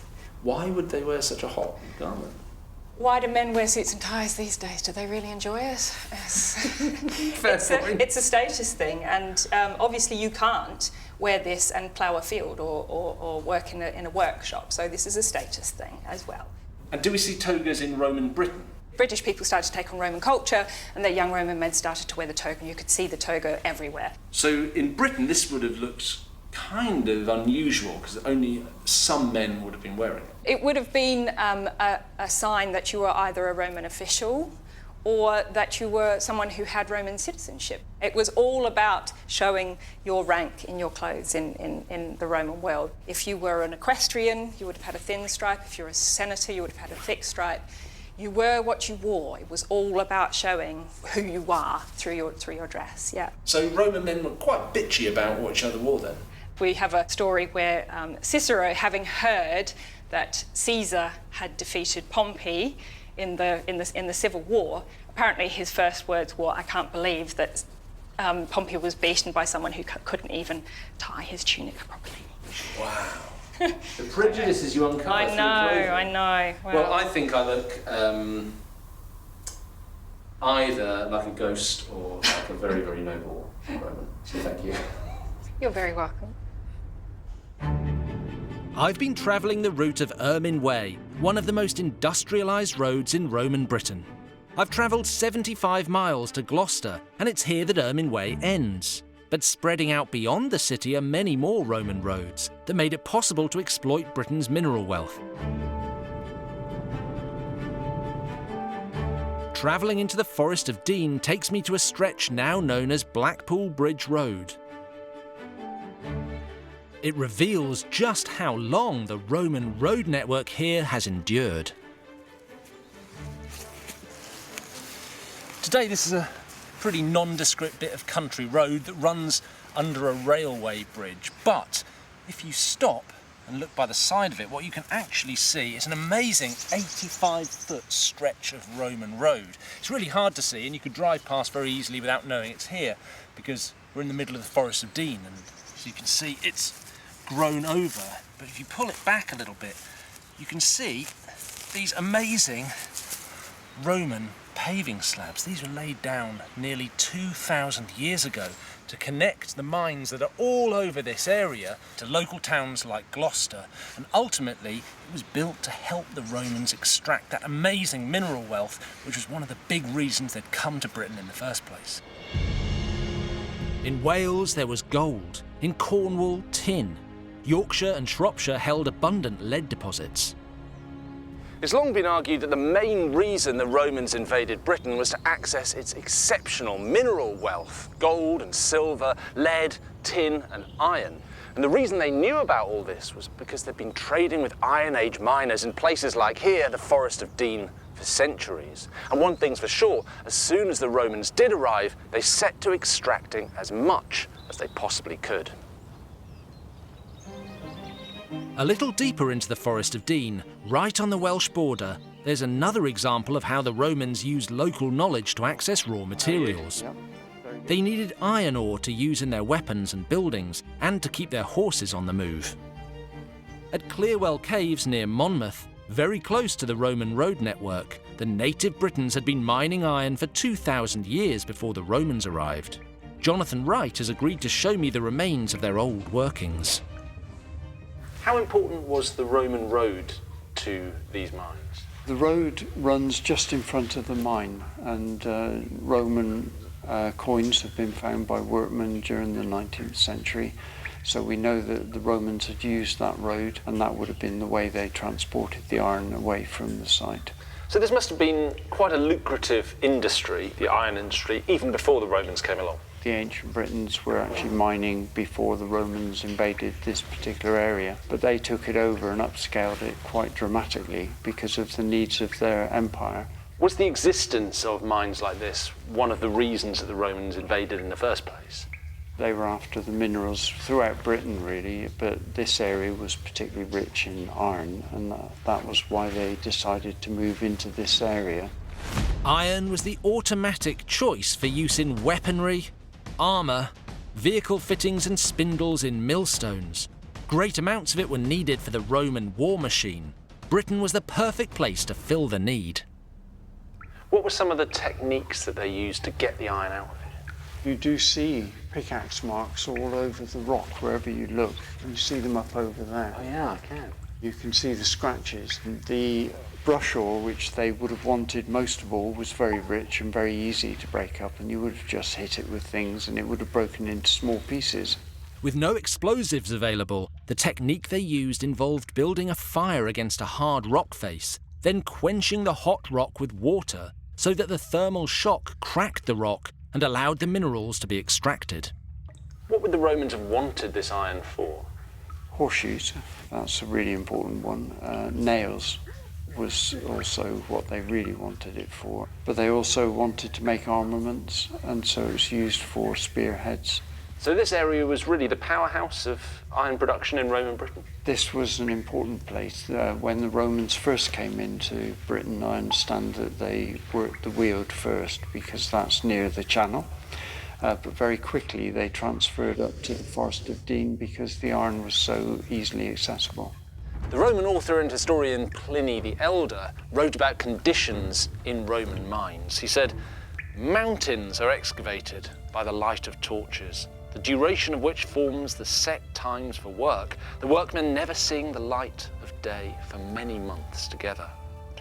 Not unfrequently, clefts are formed on a sudden, the earth sinks in and the workmen are crushed beneath, so that it would really appear less rash to go in search of pearls and purples at the bottom of the sea, so much more dangerous to ourselves have we made the earth than the water."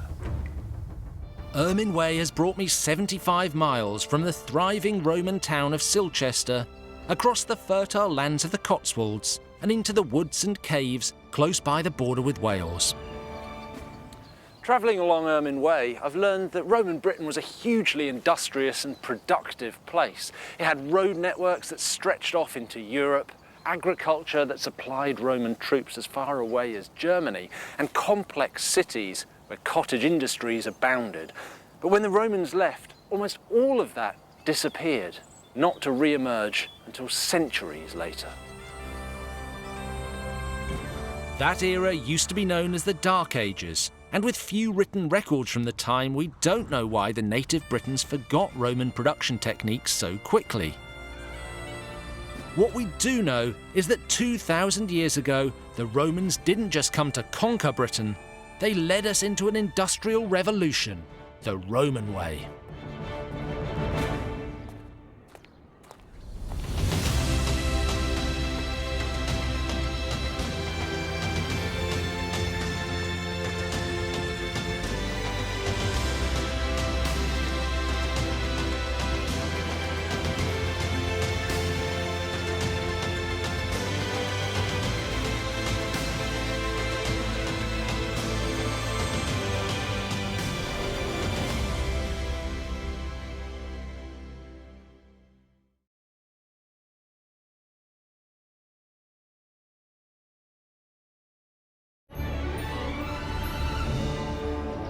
Today we take for granted the motorways, A-roads and city streets, over 2,000 miles of them that form the skeleton road map of Britain.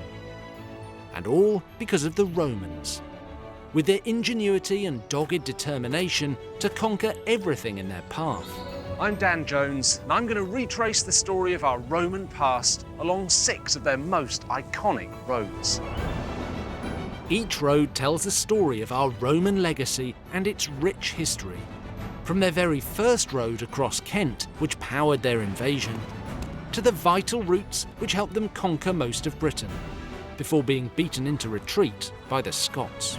In nearly 400 years of occupation, the Romans changed Britain forever by bringing their armies, ideas, buildings, and religion. But the Romans couldn't have done any of it without one thing: their roads.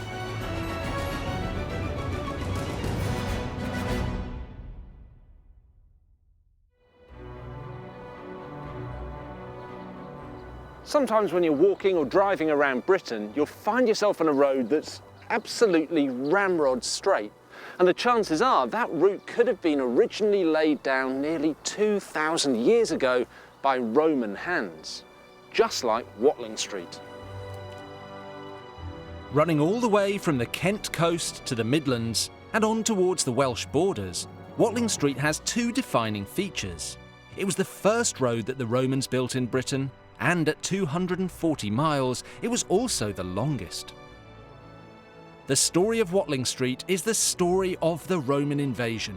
As I travel this road, I'll be able to plot just how the Romans conquered Britain, from the immediate widespread impact of building it to the fierce battles fought along it.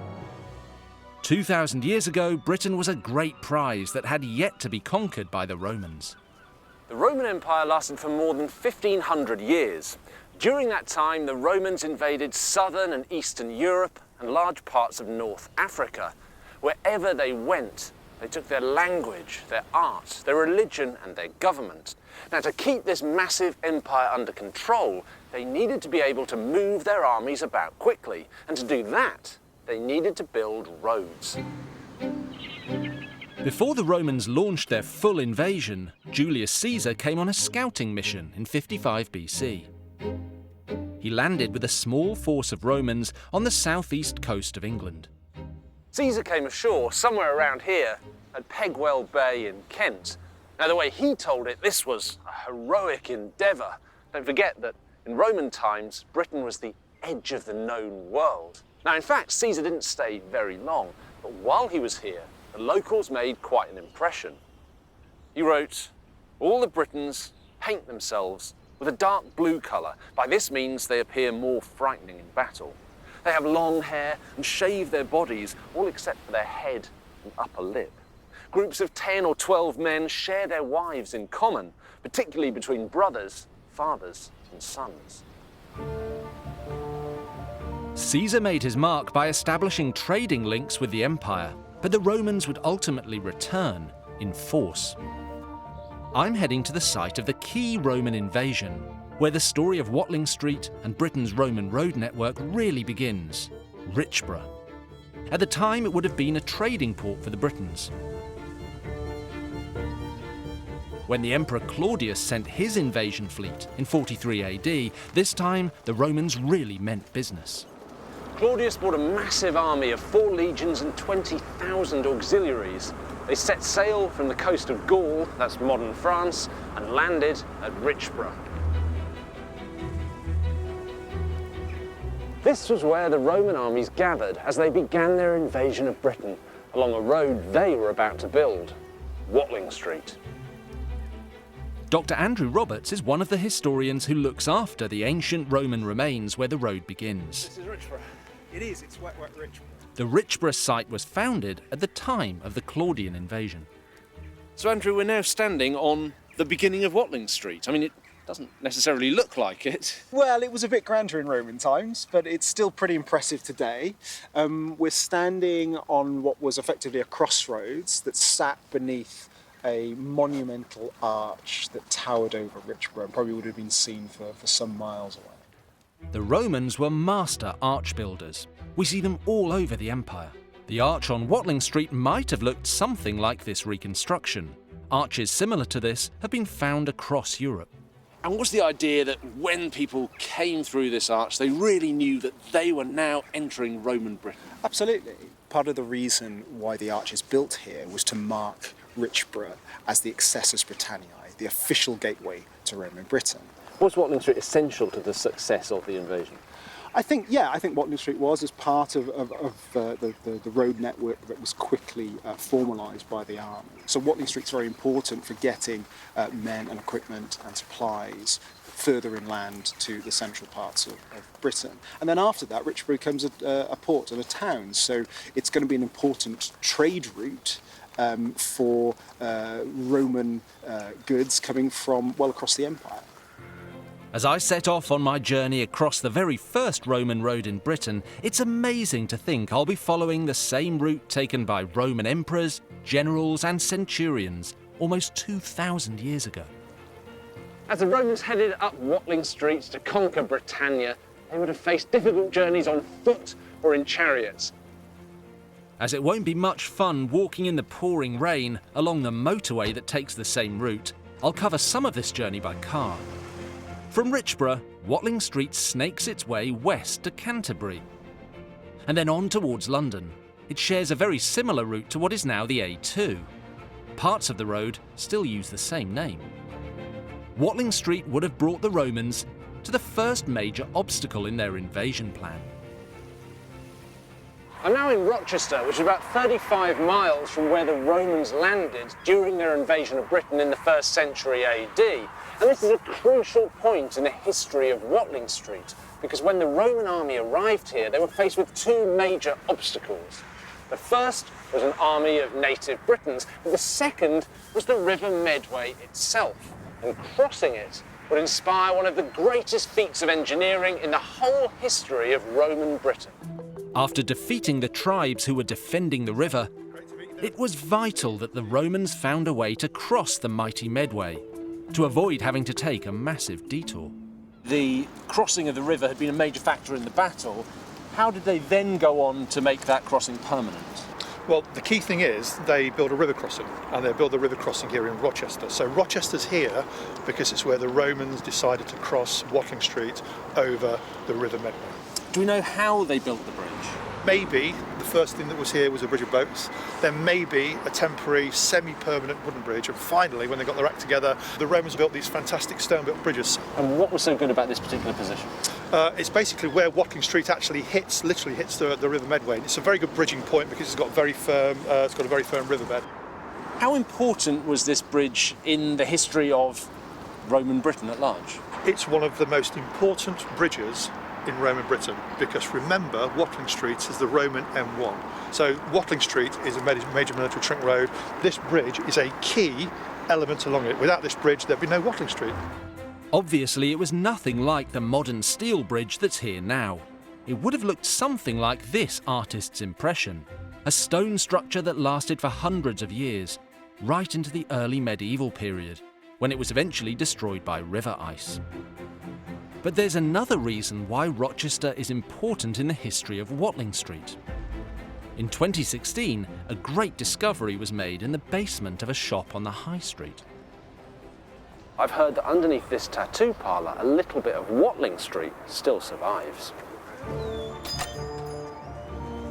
Hey Sebastian. Hey man. How you doing? Not bad. So you got some Roman artefacts downstairs? Yeah, sure. Sebastian Nowatzki has been inking people with anchors, roses and skulls for years. Most of them unaware of what lay beneath his tattoo chair. Oh my gosh, that's amazing. You've actually got a 2,000-year-old Roman road running through the middle of your tattoo shop. How did they discover that this was actually here in the first place? Yeah, the builders discovered this and the archaeologists came over and checked, and apparently it's 2,000 years old, so. You ever heard of another tattoo shop with a Roman road running under it? No, not really, no. I'm the lucky one here. It's crazy that it's down here in the basement of your shop when the high street is, what, like 2 or 3 metres above us. Mm-hmm. So I guess in Roman times, the level of the town was just much lower. Yeah, that's apparently the original level of Rochester. So do you worry when you're working, you're like going to spill ink on the Roman road? No, I'm pretty clean when I'm working, so. So tell me, were there tattoos in Roman times? Yeah, it was. Yeah, Romans used tattooing to mark slaves, just in case they run away. They will find out who they belongs to. Also, they was using for criminals to tattoo all the crimes on the visible places, like forearms or any visible parts of the bodies to mark their crimes. So it must have really hurt getting a tattoo in Roman times. I mean, what were they using? It's a bone or... Definitely, they haven't got the equipment we have nowadays. Probably using some stones. I would imagine they cut the skin and just inject the ink. That's... Do you have to like take a lot of care to keep it in good condition? We clean the stones from time to time, just because it's a basement, so we have quite big humidity. Yeah. So for me, it's kind of crazy to think that right here, emperors could have passed along this street. You can really see the quality, the brilliance of the engineering, all of these slabs perfectly laid out and incredibly robust and still in use, still standing up to everyday use nearly 2,000 years after they were laid down.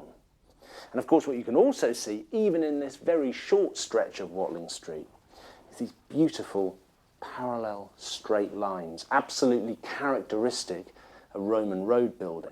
So I suppose the question is, how did the Romans get their roads so straight?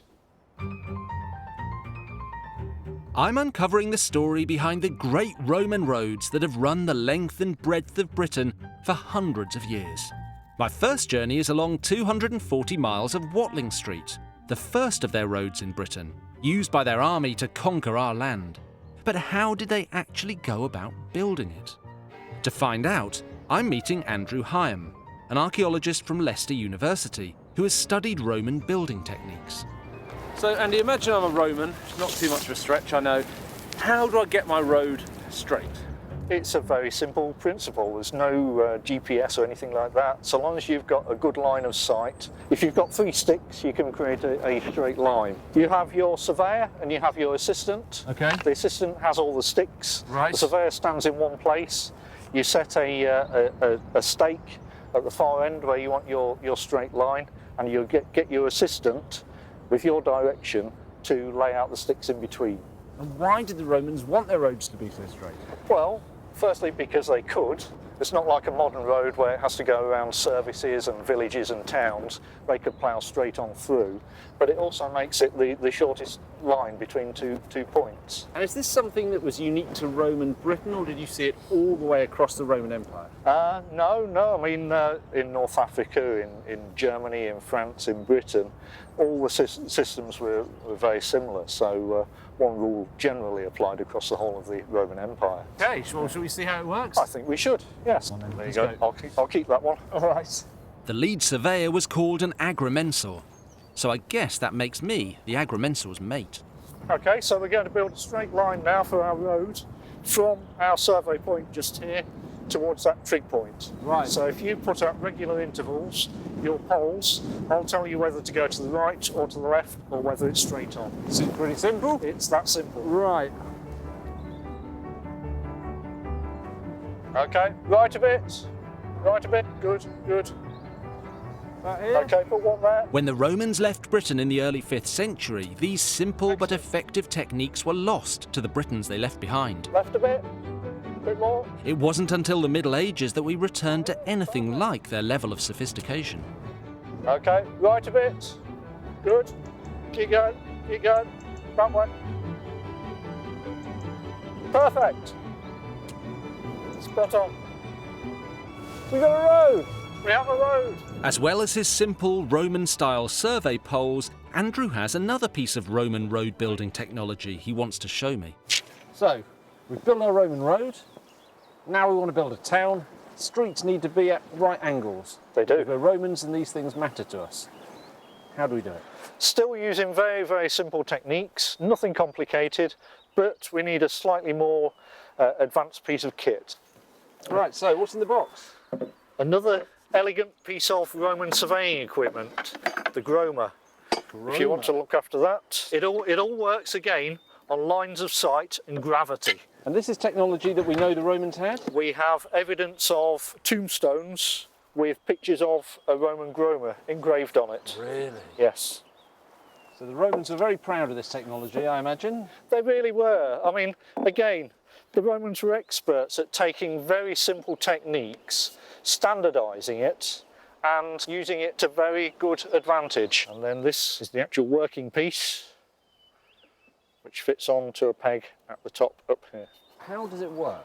Again, as we saw when we were building the Roman road, it's all on lines of sight. So we've got 4 weights, each in line with each other. So you line these 2 strings up and you get a straight line that way. I can then turn at 90 degrees, you've got another one. Amazing, isn't it? A piece of kit like this generated a pattern of streets and town planning that we see from right across the Roman Empire, from Britain in the west to Syria in the east.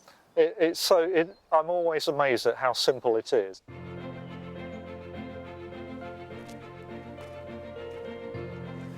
In the Middle Ages, when understanding of a lot of Roman technology had been lost, people found it hard to believe that humans could have built such long, straight roads.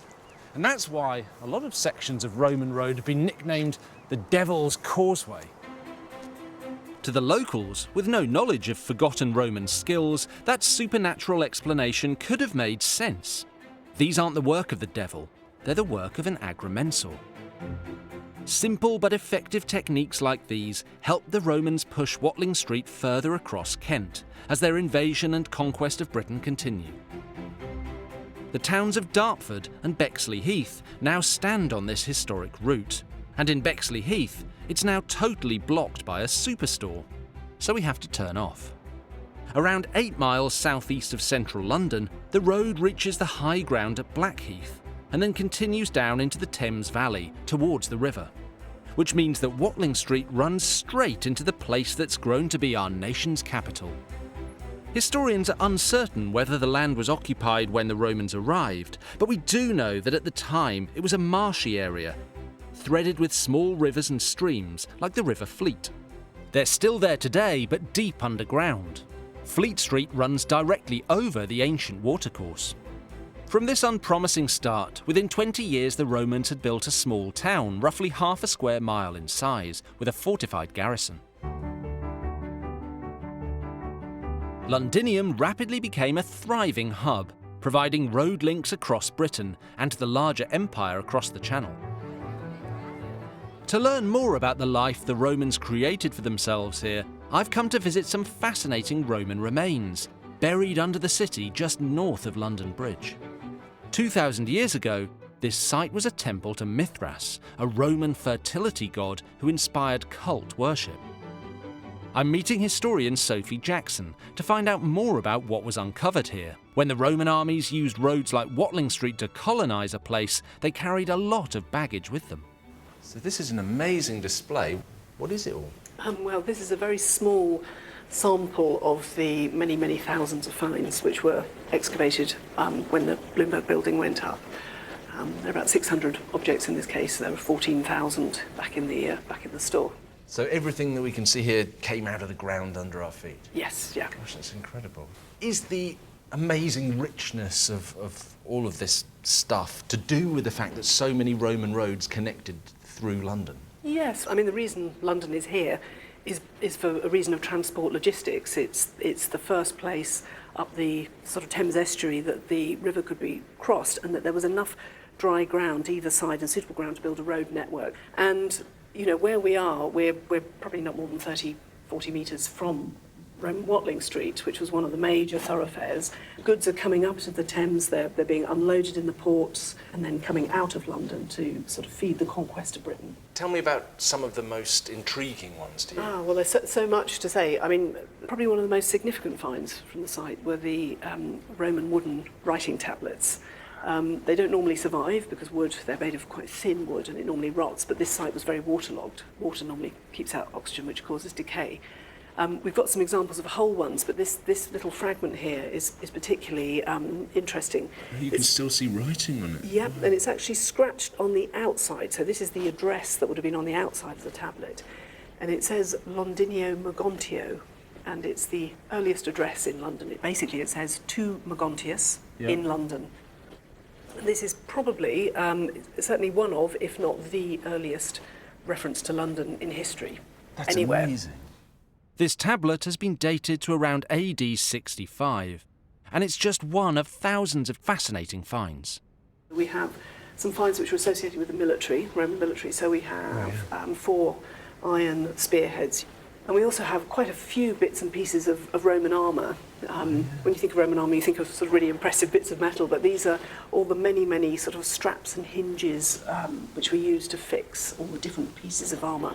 What all these artefacts tell us is who's coming to London in the first few years, where people are coming from, you know, from Gaul, modern France, from Germany, from Italy, not surprising, and then gradually, as we go up through time, we see more of the sort of gradual Romanisation of the native British people who are here. So we see people copying Roman wares, copying, you know, the style of brooches change, the style of pottery changes, and so on. So Watling Street was the driving force behind the Roman expansion into the new province. Because of it, London became a hub, and the invaders built more roads to intersect with it: Stane Street, Ermine Street and Portway. But historians have a problem. It's hard to trace the route of Watling Street through London, and no one's quite sure where it goes after it disappears at Southwark, back there, before it re-emerges just north of Hyde Park. Some historians believe it travelled through the City of London, the route of Cheapside, Holborn and Oxford Street. While others believe it crossed the Thames at Westminster. It's thought there was a ford here 2,000 years ago. And to add to the mystery, there's another Watling Street near St Paul's, but it's totally unrelated. It's a version of the medieval Etheling Street, meaning Street of Princes. Whichever route it takes, we pick it up again a mile or so away at the western end of Oxford Street, right near Marble Arch. Despite appearances, the arch is not Roman, but a Victorian homage, an old gateway to Buckingham Palace that was shifted here in the 1840s. I'm standing on the Edgware Road, the modern-day A5, and it's the perfect example of how Britain's Roman road network is still in use today. Now, it might not look much like it, but this is Watling Street. From here, the road goes all the way through northwest London and then on 150 miles to Shropshire, and there's plenty to see along the way. As Watling Street leaves London, it heads north through the suburbs towards the Hertfordshire town of Radlett. It's a stretch of the A5 that is still known by the ancient name. Now, this section of Watling Street's important because it runs through a region that gives the road its name, although that dates to a long time after the Romans left. A Saxon tribe known as the Wacklingas once lived around here. Their territory was known as the Wacklinger Casta. By the 9th century AD, the road they used was known as Wackling Street, or as we call it today, Watling Street. We don't know what names the Romans used for any of their roads in this country. We know that back home in Italy, they had legendary streets like the Via Appia, but the names in Britain date from long after the Romans left. Throughout the medieval period, the name Watling Street was applied to the entire route, all 240 miles of it, running from the Kent coast to Shropshire. By travelling along Watling Street, the first Roman road built in Britain, I'm investigating the Roman invasion and occupation of Britain in the 1st century AD. This road was used to carry their armies into the heartland of what they knew as Britannia. So far I've covered around 100 miles, from the Kent coast to Hertfordshire, roughly halfway. I'm on my way to the next major site along the route, which began as a vital staging post for the invading army. I'm walking along Watling Street in the direction of St Albans, which is just up ahead. Now, nearly 2,000 years ago, St Albans was known as Verulamium. It grew up along this street to become one of the largest and most prosperous towns in Roman Britain. We're thousands of miles from Italy, but like all their occupied territories in Europe, the Romans were keen to make this new town feel just like home. Verulamium had buildings such as a theatre, houses with underfloor heating, and beautiful mosaic floors, just like Rome itself. This remarkable town was discovered and excavated in the 1930s, and I'm meeting David Thorold, curator of the Verulamium Museum, to discover what makes it so unique. If this was Roman times, where would we be standing now? We're just at the gateway into the entrance to the town, so if you're travelling out of London along Watling Street, this is where you'd approach the town from. And what we have here are the foundations of the gateway as you entered into the town. Can you give me a picture of what this would have looked like? What we would have seen here is basically two entranceways through the middle of a gateway, which would allow the carriages and vehicles to come inside and out. And then on the outside, we have a gate, a tower, which would be framing the building. And then over the top, we'd be looking at a crenellated walkway and guard posts on it. So was this primarily for security, or was it just to impress people as they arrived? It's probably a bit of both, to be honest. So it was made to look impressive to people from London as they approached. So when the Romans arrived here, what did they find? Was this already a town? Kind of. We're in a sort of shallow valley here with a marshy river, and Verulamium seems to have developed as a crossing point on the river for trade purposes. And how were the Romans received? I mean, were they welcomed, or was there a lot of hostility and antagonism? Well, that is interesting because the local tribe were on very friendly terms with the Romans, didn't oppose their presence, and may indeed have been helping them out. So it looks very strongly like the local tribe decided that they were actually better off being part of the empire than opposing it. By 50 AD, Verulamium had been granted the rank of municipium, meaning its citizens had official protection. The town soon benefited from Roman influence. David, what am I looking at here? This is a very nice example of a Roman mosaic. So this mosaic was once part of what sounds to me like a very plush property. Absolutely. This is an extremely wealthy townhouse for a rich citizen of Verulamium. Do we know where the craftsmen came from who made a mosaic like this? If this wasn't native technology to Britain? Well, we think it probably was. Certainly by the time these mosaics are going down, the Romans have been here for many generations, and what we seem to be looking at is a local producer who is designing and laying most of the mosaics in the region. Mosaics were common in ancient Greece, so the Romans were adopting someone else's idea, as they so often did. Created from thousands of tiny tiles, mosaic making was highly skilled work. They often featured gods, animals, and complex geometric designs, and they were high-value status symbols for any Roman who wanted to show off to the neighbours. And did the wealth of Verulamium and houses like this depend on Watling Street? Being on Watling Street, you're on one of the main arteries of the Roman Empire, so we may be out in the sticks in the province of Britain, but you are linked to all the other towns in the Roman Empire.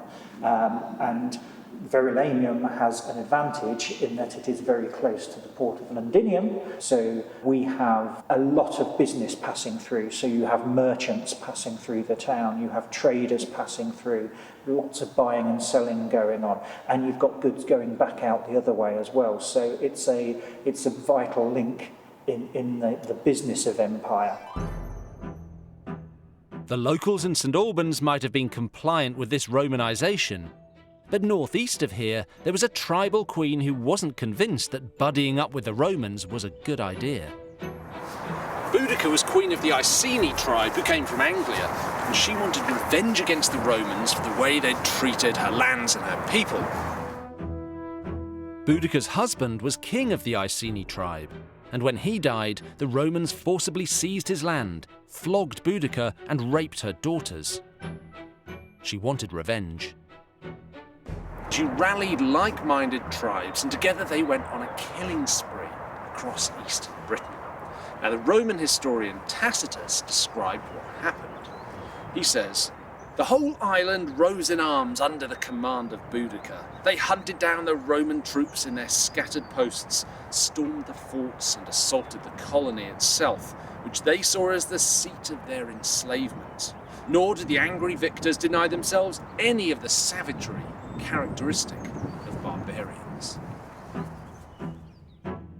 Boudica turned the Romans' own roads against them and used them to travel south from her homeland.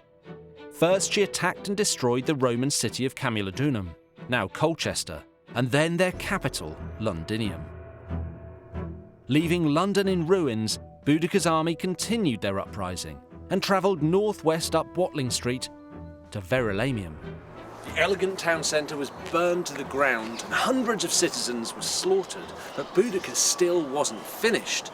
Leaving Verulamium as a smoking ruin, she headed further north with her army to face her biggest battle yet, the Battle of Watling Street. Boudica's army came face to face with around 10,000 Roman legionaries travelling in the opposite direction. The soldiers were commanded by the general Paulinus, who had recently put down a Druid uprising in North Wales. I'm close by Watling Street, not far from the place where Boudica's army fought the Romans. Now, because of that uprising, the Romans built a string of defensive forts here. I've come to explore a site built on the remains of one of them. Taking a slight detour from Watling Street, I'm heading to the Warwickshire village of Badgington, near Coventry. It's the site of Lunt Fort, built in the time of the first Roman invasion around 60 AD. It stayed in use for 20 years. The site was rediscovered by archaeologists in the 1930s and was partially rebuilt in the 1970s on the original foundations. Hello. How you doing? I'm all right, thank you. Thanks for braving the weather. Richard Brooks is a Roman expert here. What is this place? That's a good question. We're standing in what we call a gyrus, which is from the Greek word for circle. This is the only structure of its kind that's ever been discovered anywhere in a Roman fort, anywhere in the empire. So we think this is a cavalry training ring. Wow. Because the Lunt was built at the height of the Boudiccan revolt, either just before or just after the climactic battle of Watling Street against Boudica. I feel pretty confident in saying this wasn't built in Roman times. Definitely not. When was it built? It was built in the 1970s by 31 Base Squadron, the Royal Engineers. They built everything that we can see, the granary, the gyros that we're standing in, and the gateway, in the same way and using the same methods and materials as the Roman soldiers would have done 2,000 years previously. So no chainsaws or cranes or earth movers. And even for people like the Royal Engineers who are pretty skilled at building things, it was quite a difficult job. What else would have been at the fort? Well, we think it was quite a modestly sized fort. The idea was to use the Lunt to basically keep an eye on the locals and make sure they didn't cause any more trouble. What happened when the Romans did realise what was happening with Boudicca's revolt? Well, they made all haste to bring battle to Boudica, but it was a very rushed, very... it wasn't perfect conditions for the Romans because they were caught napping, they had to make up ground. They might have been rushed, but they had a strategy. Boudica's army was much bigger than that of Paulinus, so he had to seize the advantage. He did it by forcing the battle to take place in an area that was hemmed in by forest. This meant the Britons couldn't outflank or overwhelm the Romans, and so they were forced to take them head on. And there was no one better at fighting in formation than the Roman legions. Boudica's army was destroyed. The revolt was over. What happened to Boudica? All that we can be certain of is that she died at the point of the end of the Boudiccan revolt, but we don't know the circumstances. It was suggested that she took ill and died. She could have fallen in the battle itself, or she could have drunk poison to kill herself rather than being caught and punished, taken to Roman chains by the Romans. So I don't think we'll ever be certain of that either. The locals were clad in skins and cloth. But what was the equipment that gave the average Roman soldier his advantage? Richard has roped in a friend, George, to help show me. This is the standard uniform in the 1st century in the Roman Empire. Can I try it on? Oh yes. What goes first? I'd put the tunica on first. What's this made out of? It's made of wool, which is widely available. They're sort of locally made. They started to wear what we refer to as kind of these short breeches. Initially, when the Romans encountered tribes, people like the Iceni, like the native Britons, and they were wearing trousers, they dubbed them feminalia, because they thought it was effeminate to wear trousers. Well, men should run around essentially wearing a skirt. I think we need something for your neck. We need a nice scarf. Oh, thank you very much. So this is just round my neck like an ordinary scarf? Round your neck, yeah, okay. A bit like a neckerchief. Sort of cravat style. A little bit. This is to stop your neck being chafed by the leather thong. It keeps your helmet on. So you stick your head in as well. And that's the way. Optime. There we are. Optime? Optime. Very good. Heavy on the shoulders. When we put your next item on, your belt, you will find that a lot of the weight that's on your shoulders now will go onto your hips and it will be even more comfortable. Strap for your sword, it's mounted onto your beltius. Okay, right. Now breathe in, soldier. There we are. And I need something to protect my head, I suppose. I'd say that's probably a good idea. So this, we refer to it as a gallia. A gallia, why is that? So called because the rough basic design of it is very similar to helmets that Gaulish tribes in Gallia were using. Modern France, right? Modern France. The Romans weren't above taking ideas that they thought worked from conquered tribes and basically making them slightly better. Your sword, your gladius, the full title for that is Gladius Hispaniensis. Now, because you're an auxilia, what you have here is your typical auxiliary shield. This we refer to as a clipius. Clipius?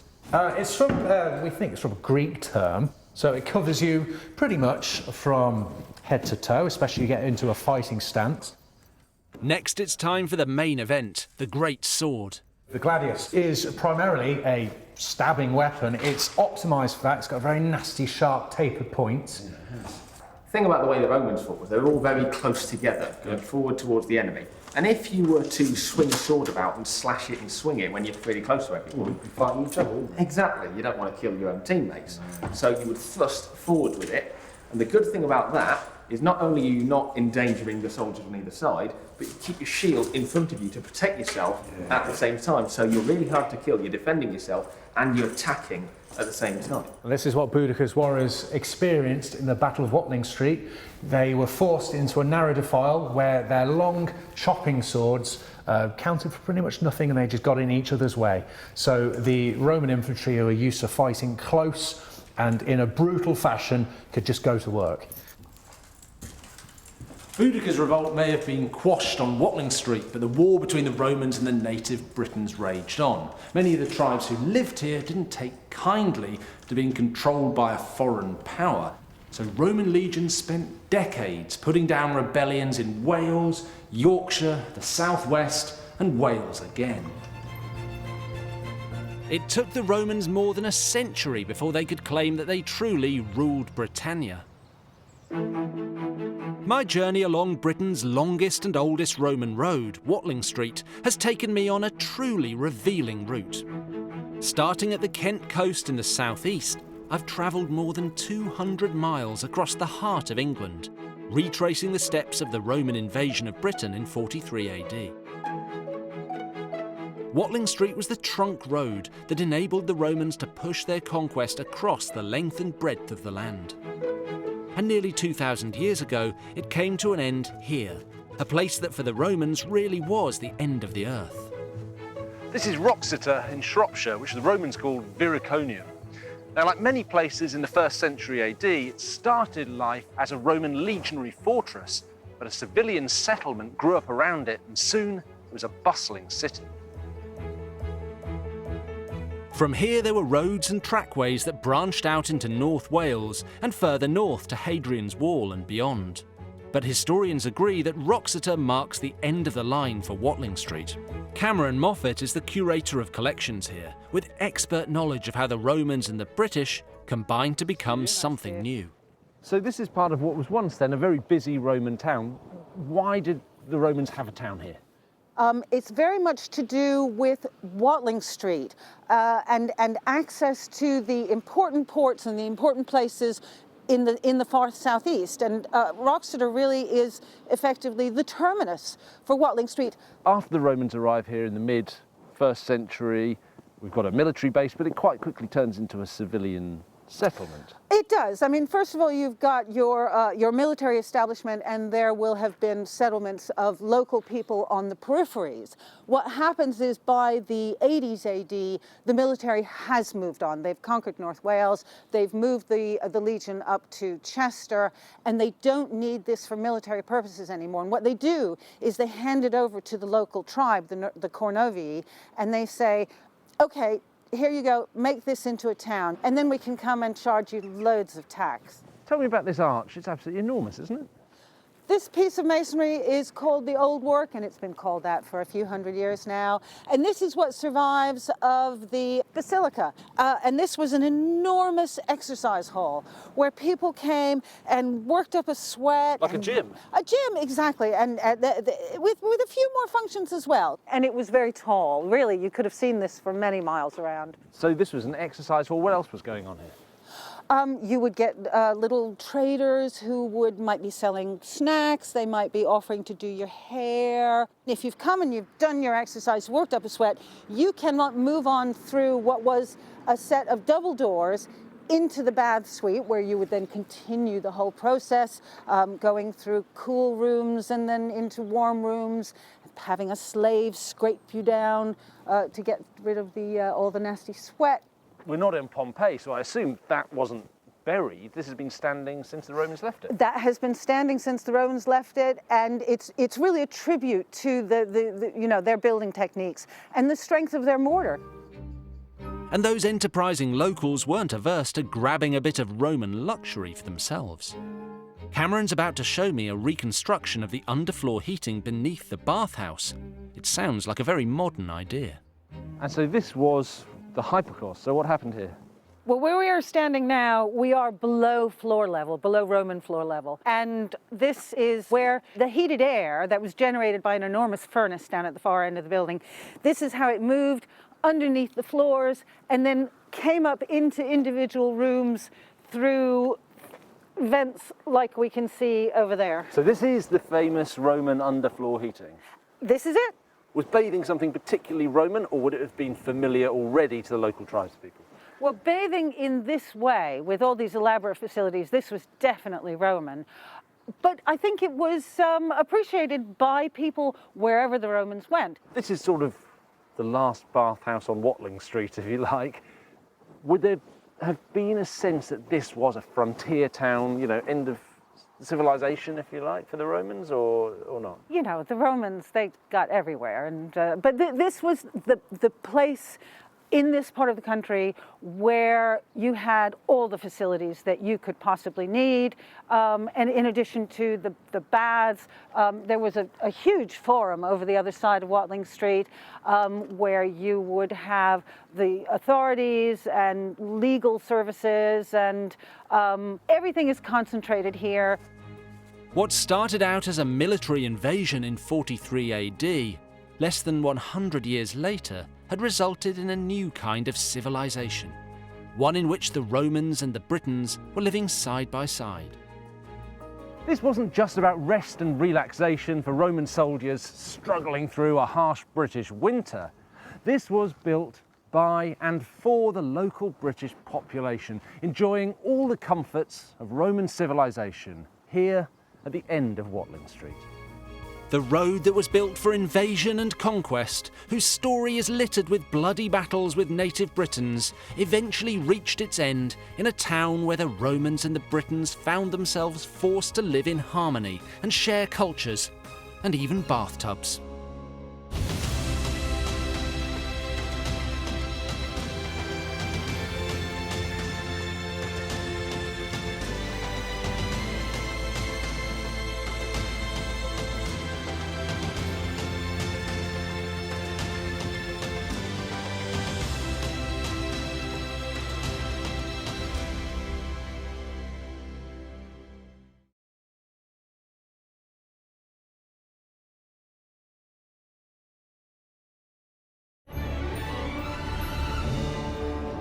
Today we take for granted the motorways, A-roads and city streets, over 2,000 miles of them that form the skeleton road map of Britain. And all because of the Romans, with their ingenuity and dogged determination to conquer everything in their path. I'm Dan Jones, and I'm going to retrace the story of our Roman past along 6 of their most iconic roads. Each road tells the story of our Roman legacy and its rich history. From their very first road across Kent, which powered their invasion, to the vital routes which helped them conquer most of Britain, before being beaten into retreat by the Scots.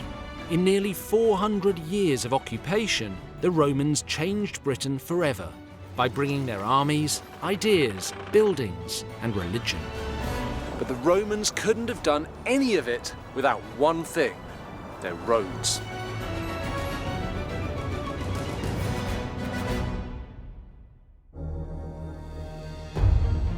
Each Roman road tells a different story, and this one is about the end of Roman occupation in Britain.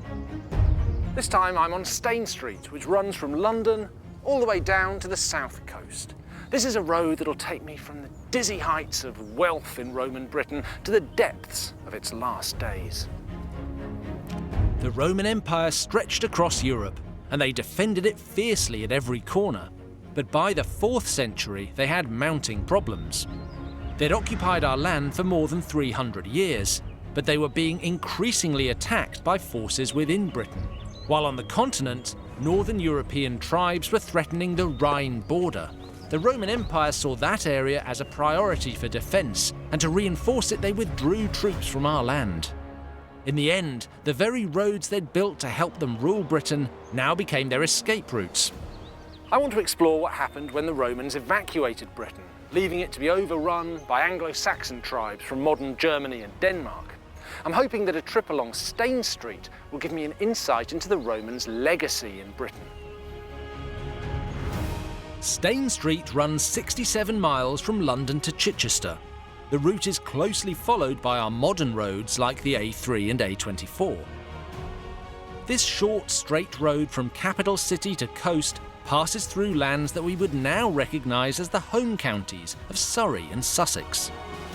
At one point they were the wealthiest and most Romanised areas in Britain, and now some of our most idyllic countryside. It's all a far cry from the transport hub at the top of this road. Stane Street begins in a city that was founded by the Romans as Londinium, and which is Roman Britain's greatest legacy. It was a centrepiece of communication, and it helped shape the face of modern Britain. This is the Barbican, so named after the Roman fort that stood here. London's fort was the home of the official guard of the Governor of Britain and would have housed around 1,000 men in a series of barrack blocks. It was built of Kentish ragstone, brought by boat along the Medway and Thames, and included bands of red tiles. But by the 4th century, this fort was under increasing threat. Britain's Roman rulers were struggling to defend themselves against internal rebellion and from constant incursions by barbarian tribes. In 367 AD, Roman Britain fell victim to an event known as the Great Conspiracy. Bands of Scots and Picts and Saxons overran Hadrian's Wall and attacked positions on the east coast. Now, a general known as Theodosius was sent from the continent to deal with the problem, and it's telling that he came right here to Londinium. He probably did that because there was a very strong fort that he could use as a military base, and you can still see the remains of the northwestern walls of that fort right here. With roads pointing in every direction from London, this fort was the key to securing the rest of the country. And in 367 AD, the Romans did just that. The Romans continued to fortify London's walls right up until the end of the 4th century. In fact, these were some of the last building projects undertaken before they abandoned Britain entirely at the beginning of the 5th century. So in a sense, you can think of these walls as the Romans' architectural swan song. The Romans may have quashed the Great Conspiracy of 367 AD, but the next 50 years witnessed chaos across Europe as barbarian tribes like the Visigoths and Vandals rebelled against the empire. Because of its strategic location on the River Thames, the Romans protected London. By river and road, it was their escape route back to mainland Europe. Using the quickest means of communication, it was actually possible to get a message from here in London all the way to the city of Rome in just 9 days. Now, towards the end of the Roman Empire, when Britain was increasingly under attack, it became really important to get messages to the continent as quickly as possible. With its straight route to the south coast, Stane Street was a vital link in that communication network. But where did it start? There's evidence near St Magnus the Martyr Church on the north side of London Bridge. If you're looking around London for signs of where Stane Street started, you won't have that much luck. But this piece of timber might just be a clue. This was found in the 1930s during excavations around the Thames, but it actually dates back to the 1st century AD, to the time just after the Romans had arrived in Britain. Now, it was probably from a wharf, from a structure at the side of the river, and actually where we're standing now, we're quite a long way back from the boundary of the modern Thames, and that really tells you just how much wider the River Thames was in Roman times. Now, as well as the river having changed shape over the years, London Bridge has moved around as well. The modern bridge is about 50 yards down in that direction, but it's quite probable that the old Roman bridge, the wooden structure, started somewhere around here, as did Stane Street. If I want to continue my journey along it, I've got to use what we now know as London Bridge. The original Roman bridge was probably a military-style pontoon bridge, and it was a vital link on the direct overland route from East Anglia to Britain's southern ports. People have been crossing the Thames using fords and causeways for thousands of years, but it was the Romans who were the first to have the technology to actually build a bridge to allow uninterrupted movement of people, animals and carts across the river. By the 2nd century AD, Londinium was a thriving city with a population of around 60,000. A good many of them would have been crossing the bridge and using Stane Street. Evidence for that huge thoroughfare in Roman times is still being unearthed today. I've come to meet mudlarkers, Ed and Monica. How you doing? You all right? How you doing? So this is mudlarking. What's it all about? So mudlarking is basically picking up London's history. So it's the tidal range of the Thames is 6 to 7 metres, and every time it comes up and goes down, it brings up more objects. And for us, it's salvaging, finding London's treasures that would be washed away and lost forever. Now, I arrived and you just found a piece of Roman greyware. Yep.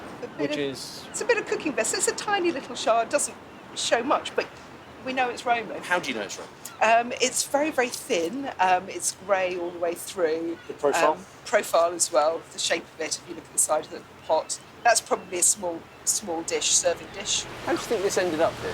Basically, some Roman kitchen maid probably dropped it. Broke it. That's it. in the trash. Then another person comes and dumps it in the rubbish pile, which unfortunately is a Thames. So should we see what we can find? Yeah. Good idea. Let's go. So here you've got a lot of demolition rubble from all ages. As you can see, there's a lot of flints, there's tiles. Oh, this is interesting. So this is a little bit of Roman tegular roof tile. How do you know that's Roman and that's not? You can tell two ways, by the texture, by the profile. So this is the flange of a tegular tile, which would have been used on one of the Roman buildings in Londinium. Yeah. It's got the notch at the back, so this would have formed the bottom part of the tile and would have sat on a Roman roof in Londinium. Medieval tiles tend to be a lot thinner, and again the fabric is different. So that is Roman, and it's still in situ from when it was dumped in the Thames. So that's history in the making. That's amazing, just there amongst all of this.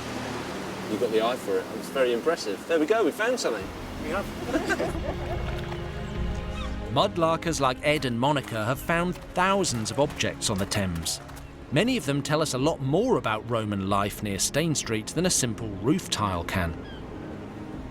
So this is an amazing array of stuff that you found on previous visits to the Thames. Tell me about some of it. Ceramics are very common on the Thames and obviously get washed in, got thrown in Roman times. This is a flagon neck, and as you can see, it's still got the neck and the handle, and is astounding that it's survived in the river for nearly 1,800 years. So how big do you think the original vessel would have been? The original vessel would have stood roughly about that high. So as you can see, the profile is pretty good. And do we know what it would have contained? Probably wine. So again, the Romans, as we know, were great drinkers, and obviously would have been a vessel that would have been used throughout Londinium. And what is this? Is this a little lamp or is it a little tiny teapot? It's a little Roman oil lamp. It's probably 1st century. The style of it is particularly small, so it's an early copy of the Roman ones. It was made in London itself, probably by an Anglo-Roman factory. It's absolutely beautiful, practically complete. It would hold enough oil to basically burn for 2 to 3 hours. So that would just, you'd have your little servant going around lighting them all in the evening, and it would take you through to bedtime. When London was abandoned by the Romans in the 5th century, the skills and the money to maintain the bridge were lost. It fell into disrepair and collapsed.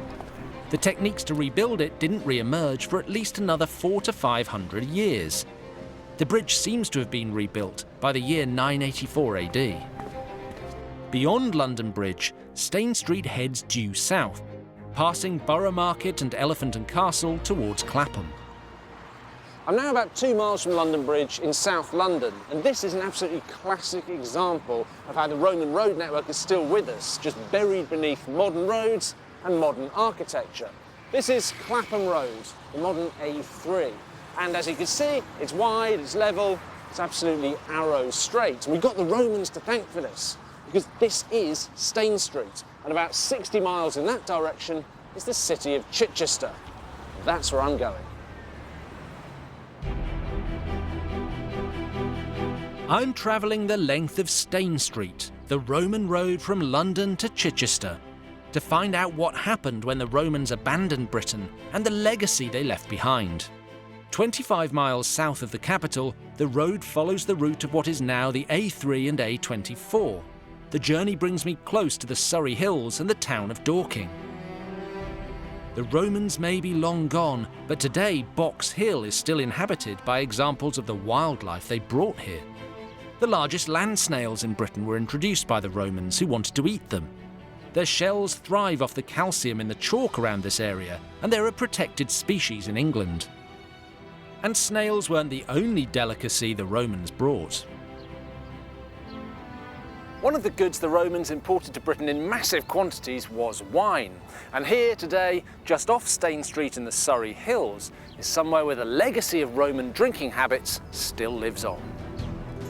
This landscape, near where Stane Street crosses the River Mole, has been sculpted by the tradition of Roman viticulture, something we've all become rather fond of in the last 2,000 years.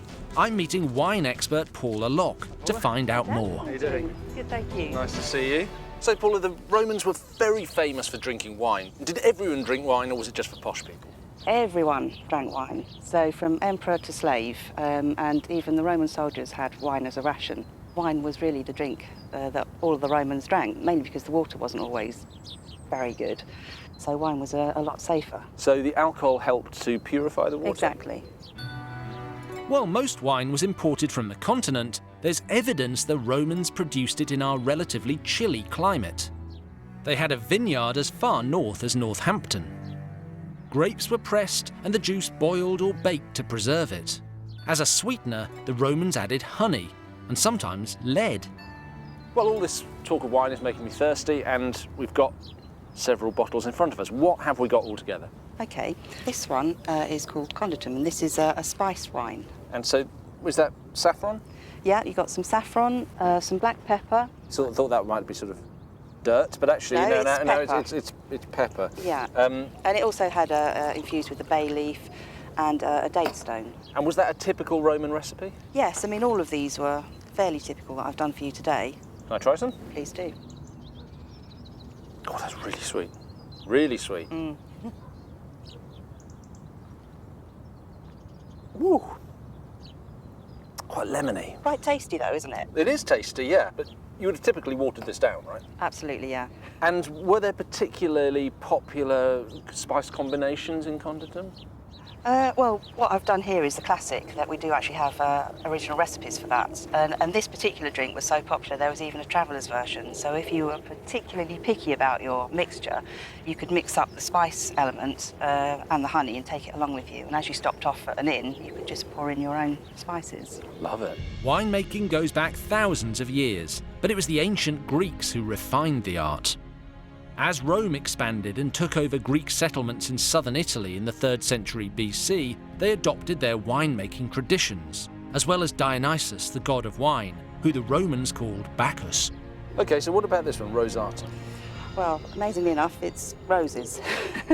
So basically, you go and collect loads of rose petals from your garden and then sew them up into a linen bag and then infuse it into the white wine. And my daughters make perfume by doing that, so similar principle, did they just like the flavour of roses? Yes, yeah. OK, well, let's see. Is that... looks like a rose petal floating in it. Wow, it smells really perfumed. Yeah. Wow. I mean, it's very nice, but it's like drinking liquid roses. Very sweet again. Wine was a precious commodity and needed careful transport and storage.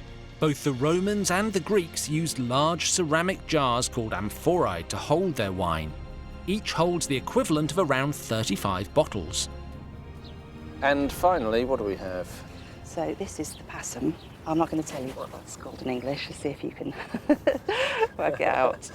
OK. It smells almost like apples or pears. Getting close. Whoa, that's really sweet as well. What is it? It's actually raisin wine.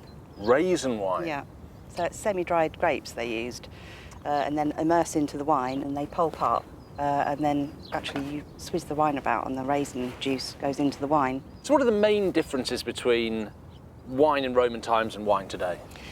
Basically because the Romans watered down their wine, so it was 1 part wine to 3 parts water, and it was always diluted. Otherwise it was considered uncivilised to drink it neat. What did the Romans think about getting drunk?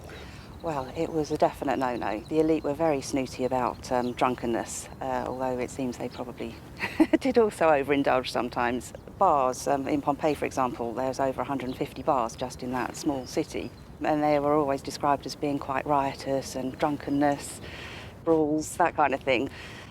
Women were supposedly not meant to drink either, or at least definitely not in excess, although they obviously did because wine was the drink. So it was the usual standards, really. You know, men okay, women no, not allowed to. Sort of timeless, hypocritical attitudes towards drinking going on in Roman times. Nothing changes, does it? Yeah. So. Well, thank you very much. You're welcome. Winemaking in Britain continued after the Romans departed, at least into the time of the Normans.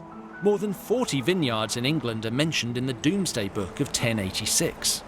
And so it's back on the Roman roads south. This is the A29, or as it's known locally, Stane Street. Now, in the fields around here, there was once an old posting station known as Alfoldion, where travellers could change horses and rest before heading on down another 14 miles to another posting station known as Hardham. And that's where I'm headed now. The major roads in Roman Britain had stopping places at regular intervals, usually every 20 miles. These were often small garrisons called way forts. But if there were no soldiers in town, civilian buildings called posting stations served a similar purpose, a means of carrying messages quickly across the empire. My next stopping point on Stane Street is the spot where it crosses the River Arun in West Sussex. This village of Hardham was once the last staging post on Stane Street before you got to Chichester. So any messengers bringing urgent news down from London would have had to stop here. Now today, there's nothing left in the way of Roman buildings, but inside this little medieval church dedicated to St. Botolph, there are a few tantalising glimpses that remain into the Roman world.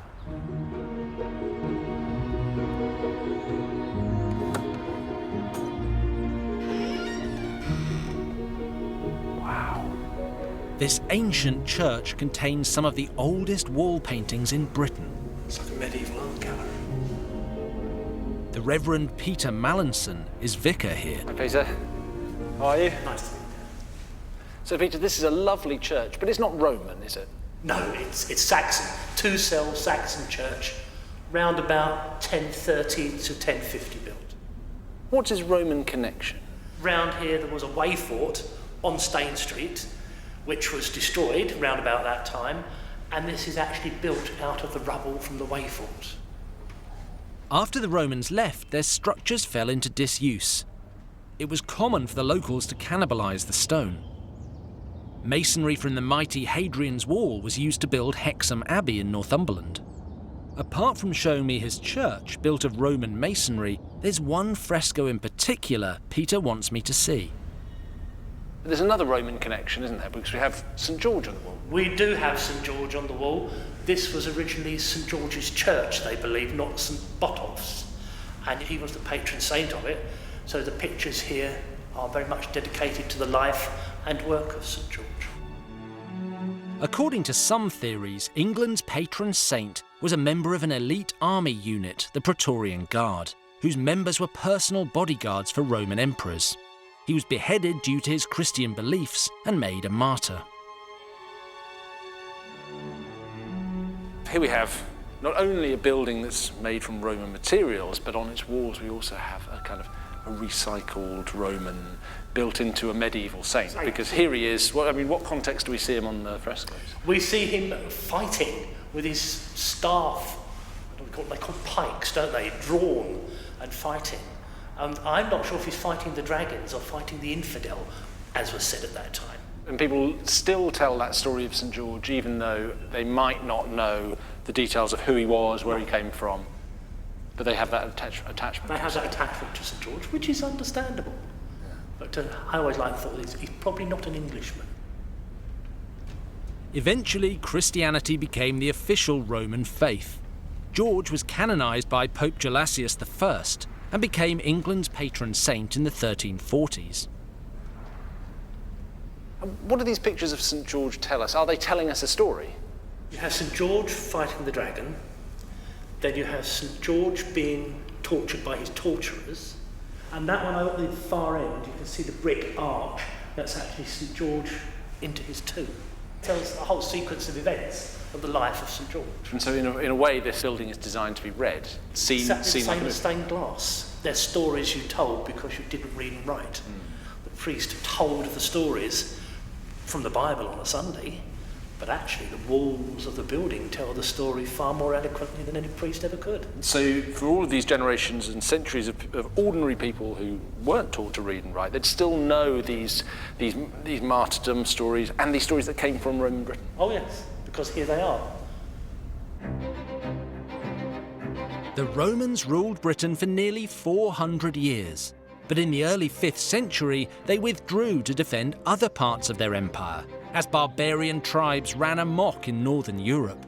Britain was soon invaded by the Saxons, who came from territories we now know as northern Germany. My journey along Stane Street has plenty to reveal about the last years of our Roman occupation. I'm well into the last quarter of the journey, at least 60 miles from London and not far from Chichester. For 3 centuries, the south of Britain, which Stane Street cuts through, was the province's richest and most Romanised region. Here, among the fertile agricultural lands of what's now Sussex, prosperous landowners built luxurious, sprawling villas to show off their wealth. Just off Stane Street lies Bignor Villa, discovered by a farmer in 1811 when his plough hit a large stone. Opened to the public for the first time in 1814, the site was one of Britain's earliest tourist attractions. It has stayed in the ownership of the same family, the Tuppers, to this day. I'm meeting Dr. Miles Russell, an archaeologist who has examined the findings made at Bignor. So Miles, where was Stane Street? So Stane Street's just running in front of us here. It goes down just in front of the downs and then goes up, and sort of this zigzag path up to the top of the chalk. So this is a pretty good place to put a villa. Oh, it's absolutely ideal, yes. And then access, I suppose, to Chichester over there and London over there? Yeah, exactly, down to the main markets, up to London and the harbours beyond. Pretty nice spot. Should we go and have a look? Let's do that. Bignor Villa has some of the finest mosaics in Britain and the longest continuously exposed one in Europe at 24 metres. So Miles, we're standing before this amazing mosaic. What was it once part of? This is part of the north wing of the villa, so this is the main domestic range. This is where we're going to get the dining room, the entertainment space, and also the main sort of business part of the villa. So where everything's going on in the villa, it's in this part of it. The owners left with the rest of the Romans. It seems their haste may have been the cause of the villa's preservation.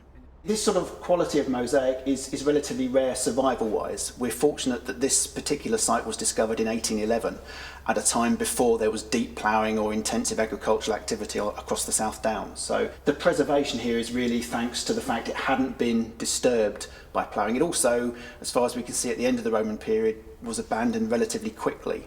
So it was forgotten about, and a number of villas were cannibalised, the material ripped out and used for other buildings. It's abandoned and it's laying quiet underneath the turf for thousands of years. What was this villa once like, and what sort of people built a villa like this? Do we know who built it?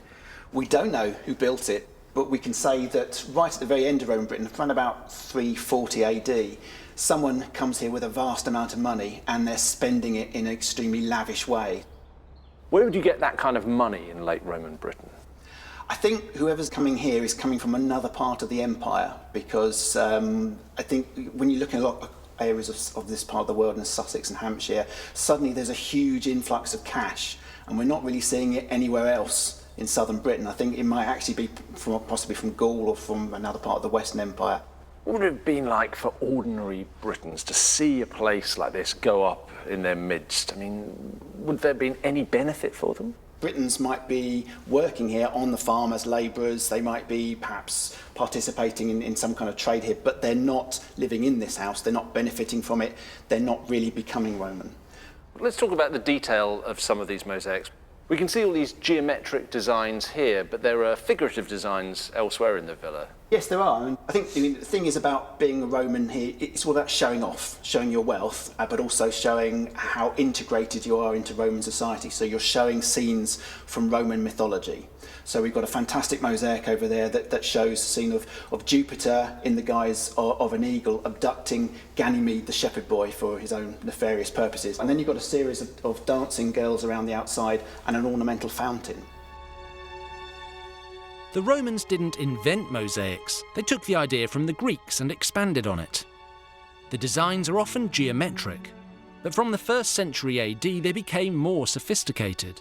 They often show religious stories, scenes from myth, and lots of animals, both real and legendary. When the Romans left Britain, what happened to this villa? I think the key thing to think about this villa is its big lifespan. The luxury that we can see here is very short-lived.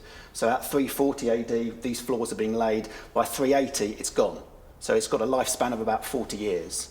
I think it's coming at just a point where the economy is starting to collapse, where you've got rebellion, where you've got invasion, and you just don't have the kind of finances to sustain this kind of luxury living. And the countryside is also becoming increasingly an unsafe place to live. You're sort of sitting there, look at me, I'm rich, attack me. Yes. So I think this villa, the roof collapses onto the floor. We've got areas where large roof tiles have come down and gone straight through the floor. It's been abandoned. It hasn't been used. The stonework hasn't been ripped up and cannibalised. So I think it's just abandoned fairly swiftly and forgotten. Why was this particular part of the province so vulnerable to attacks? If we talk about the Saxons migrating down through the English Channel, they're a bit like the Vikings in a much later period. It's nighttime attacks, sudden attacks on very wealthy targets, getting loot, getting prisoners and out. So all the coastal villas are burning down. This one's a bit protected because it's the other side of the Downs, but increasingly it's an obvious target and there's no defences here. So this villa is coming into its wealth and status at just the wrong time, at a point where it's becoming very, very dangerous to be a rich person in this part of the territory. So when this part of the world became vulnerable, where did people typically go? If you've got ties here, family here, and want to stay, then you need to be somewhere more secure. And that might be inside a town, it might be moving further westwards where you've got less invasion, less sort of rebellion going on. Or you might eventually decide to cross the channel and just go. But you're taking your wealth and status with you. But certainly after the Roman administration breaks down, actually the way of life is improving. Standards of life gets better and life expectancy improves. So ironically, I guess when we think about the end of Roman Britain, life for the Britons improves once Rome has gone. With the Romans gone, native Britons no longer had to pay tax to the empire, so they were probably able to buy better food, and some historians think this would have added a few years to their life expectancy. Male Britons might have lived to be 44 and women 35. From Bignor, Stane Street climbs the escarpment of the South Downs, continuing as an agger, an ancient Roman embankment across the steep hillside.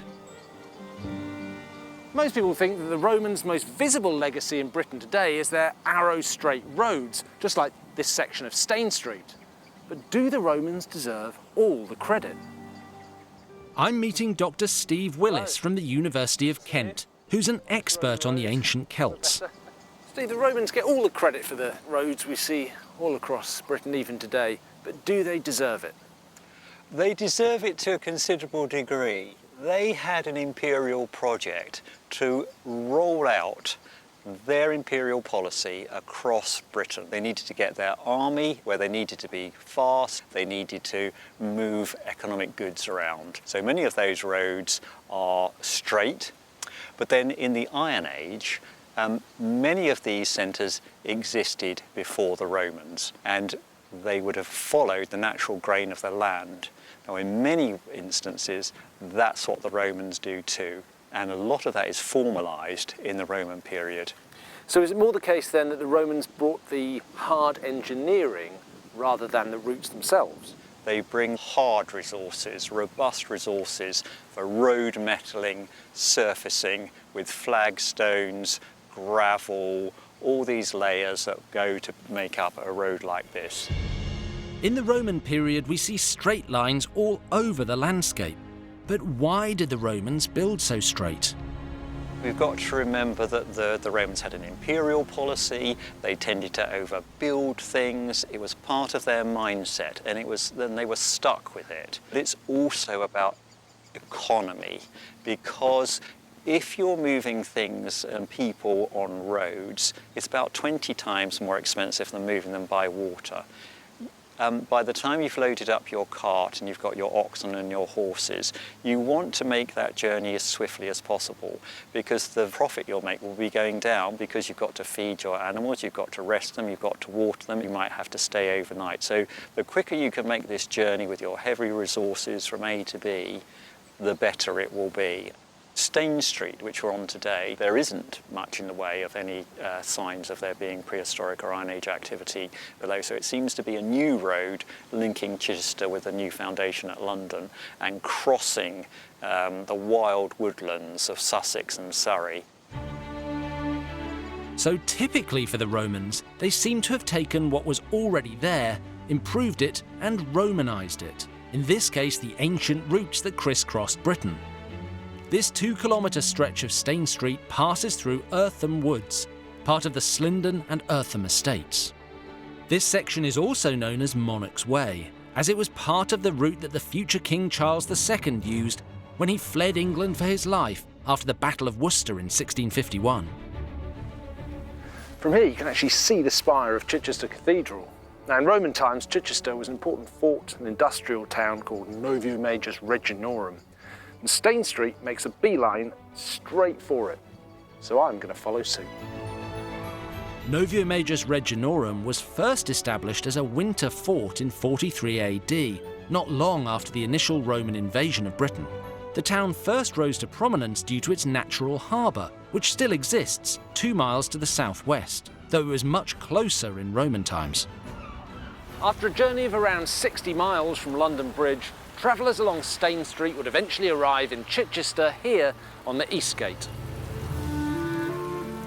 It's 1800 years since the walls and gates were first built. Today they make up the most intact circuit of Roman town defences in southern England. More than 80% of the original structure has withstood the test of time.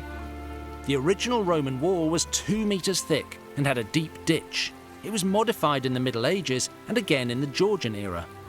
Its sheer size demonstrates not only the wealth of the region, but perhaps also the Romans' anxiety about invasion.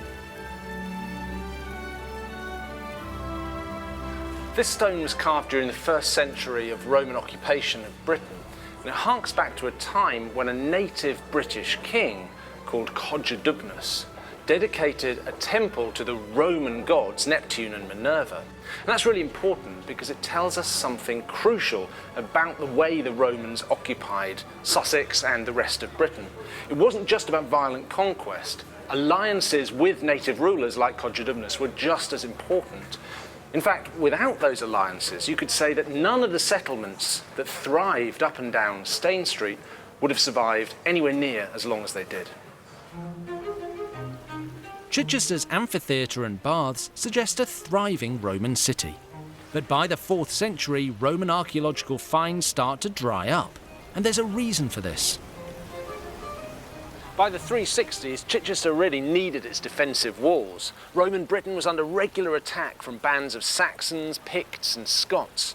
With hindsight, this was the beginning of the end, although it was an end that took a long time to arrive.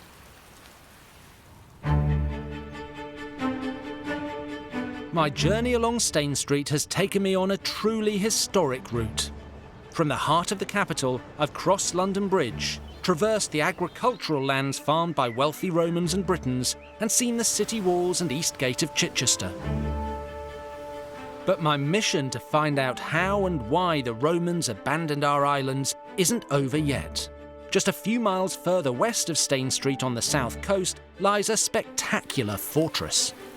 I'm at one of the last great building projects in Roman Britain. It's not a luxurious palace or a villa, but a defensive fort. Once maybe known as Portus Aderni, today it's Porchester Castle. It was built with the latest military technology, and today it's the best preserved Roman fort north of the Alps. Porchester Castle was one of the series of coastal defences now known as the Forts of the Saxon Shore, stretching around the south and east coasts. The forts were built over the course of the 3rd century to meet the threat presented by Saxon pirates who were raiding the south coast of Roman Britain.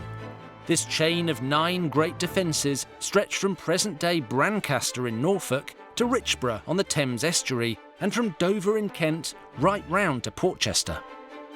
This is where I'm meeting historian Paul Pattinson to learn about their fascinating history. We look around here, and although people will immediately focus on a medieval castle, you don't have to look very far to see Roman walls. There is this sense that we are living on top of Roman Britain, right? I think that's absolutely right. Most of our major towns and cities, a huge part of our road network, it's all from the Roman period. So you could argue that the topography that we have inherited is Roman in origin. Why did the Romans choose to put a fortification right here? I think it's to do with the way that materials are moving in and out of the province to serve the Roman army. So, for instance, they need a lot of grain. Britain is known as a big grain store for the Roman army. They're exporting a lot of minerals that are coming from the West Country, for instance. And so I think all of these shore forts that are built in the 3rd and 4th century are to do with that. Let's talk about the fabric of the building. How do we know that this was originally Roman? We know it's Roman from the things that are found here, and it also follows, a conventional pattern for Roman forts being built at that time. But also there are some documentary references from Roman writers in the 4th and 5th centuries that mention several places along the British coast. Portchester could be one of them. Do we have any idea of how many people were here, what kind of people were here? From the character of the finds that came from the excavations, it's not purely military. The finds were of a character which suggests that families were here, so there were women and children here. So there are mercantile things going on here. We know they're making things here. They're making things out of antler and bone. They're weaving. There's metalworking going on. So it's more of a little town, really, with a fortification around it, and presumably a garrison.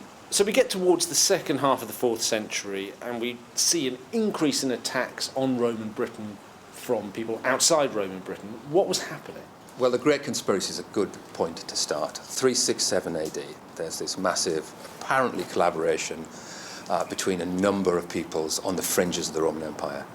Actually, a lot of them, as far as Britain's concerned, are from its northern and western region. So we've got the Picts, the Caledons, the Scots, including some Irish raiders as well. On 2 occasions we get major Roman generals, Theodosius and then Stilicho, towards the very end of the 4th century, who have to bring armies across here to put things right. So what was the real moment of crisis for Roman Britain? It's a mounting crisis. Troops have successively withdrawn to try and save the rest of the Western Roman Empire. And the crunch actually comes in 406, when a number of tribes from across the Rhine, when the Rhine freezes over in a particularly severe winter, sweep into Gaul and they overrun Gaul. And from that moment on, Britain is effectively cut off from communications with the rest of the empire. So you can say that by 411, Britain is no longer a Roman province. As the Romans were withdrawing from Britain, and specifically from around here, what do you think it must have been like for ordinary people? Well, you can imagine what it's like in a situation where society is breaking down, where you no longer have enough soldiers to protect you, where the civil administration is breaking down, where there's a shortage of money, and where ships might appear in the estuary at any time. It could have been pretty terrifying, actually. And, people probably did suffer, I would imagine. But part of me also thinks that, people do survive, don't they?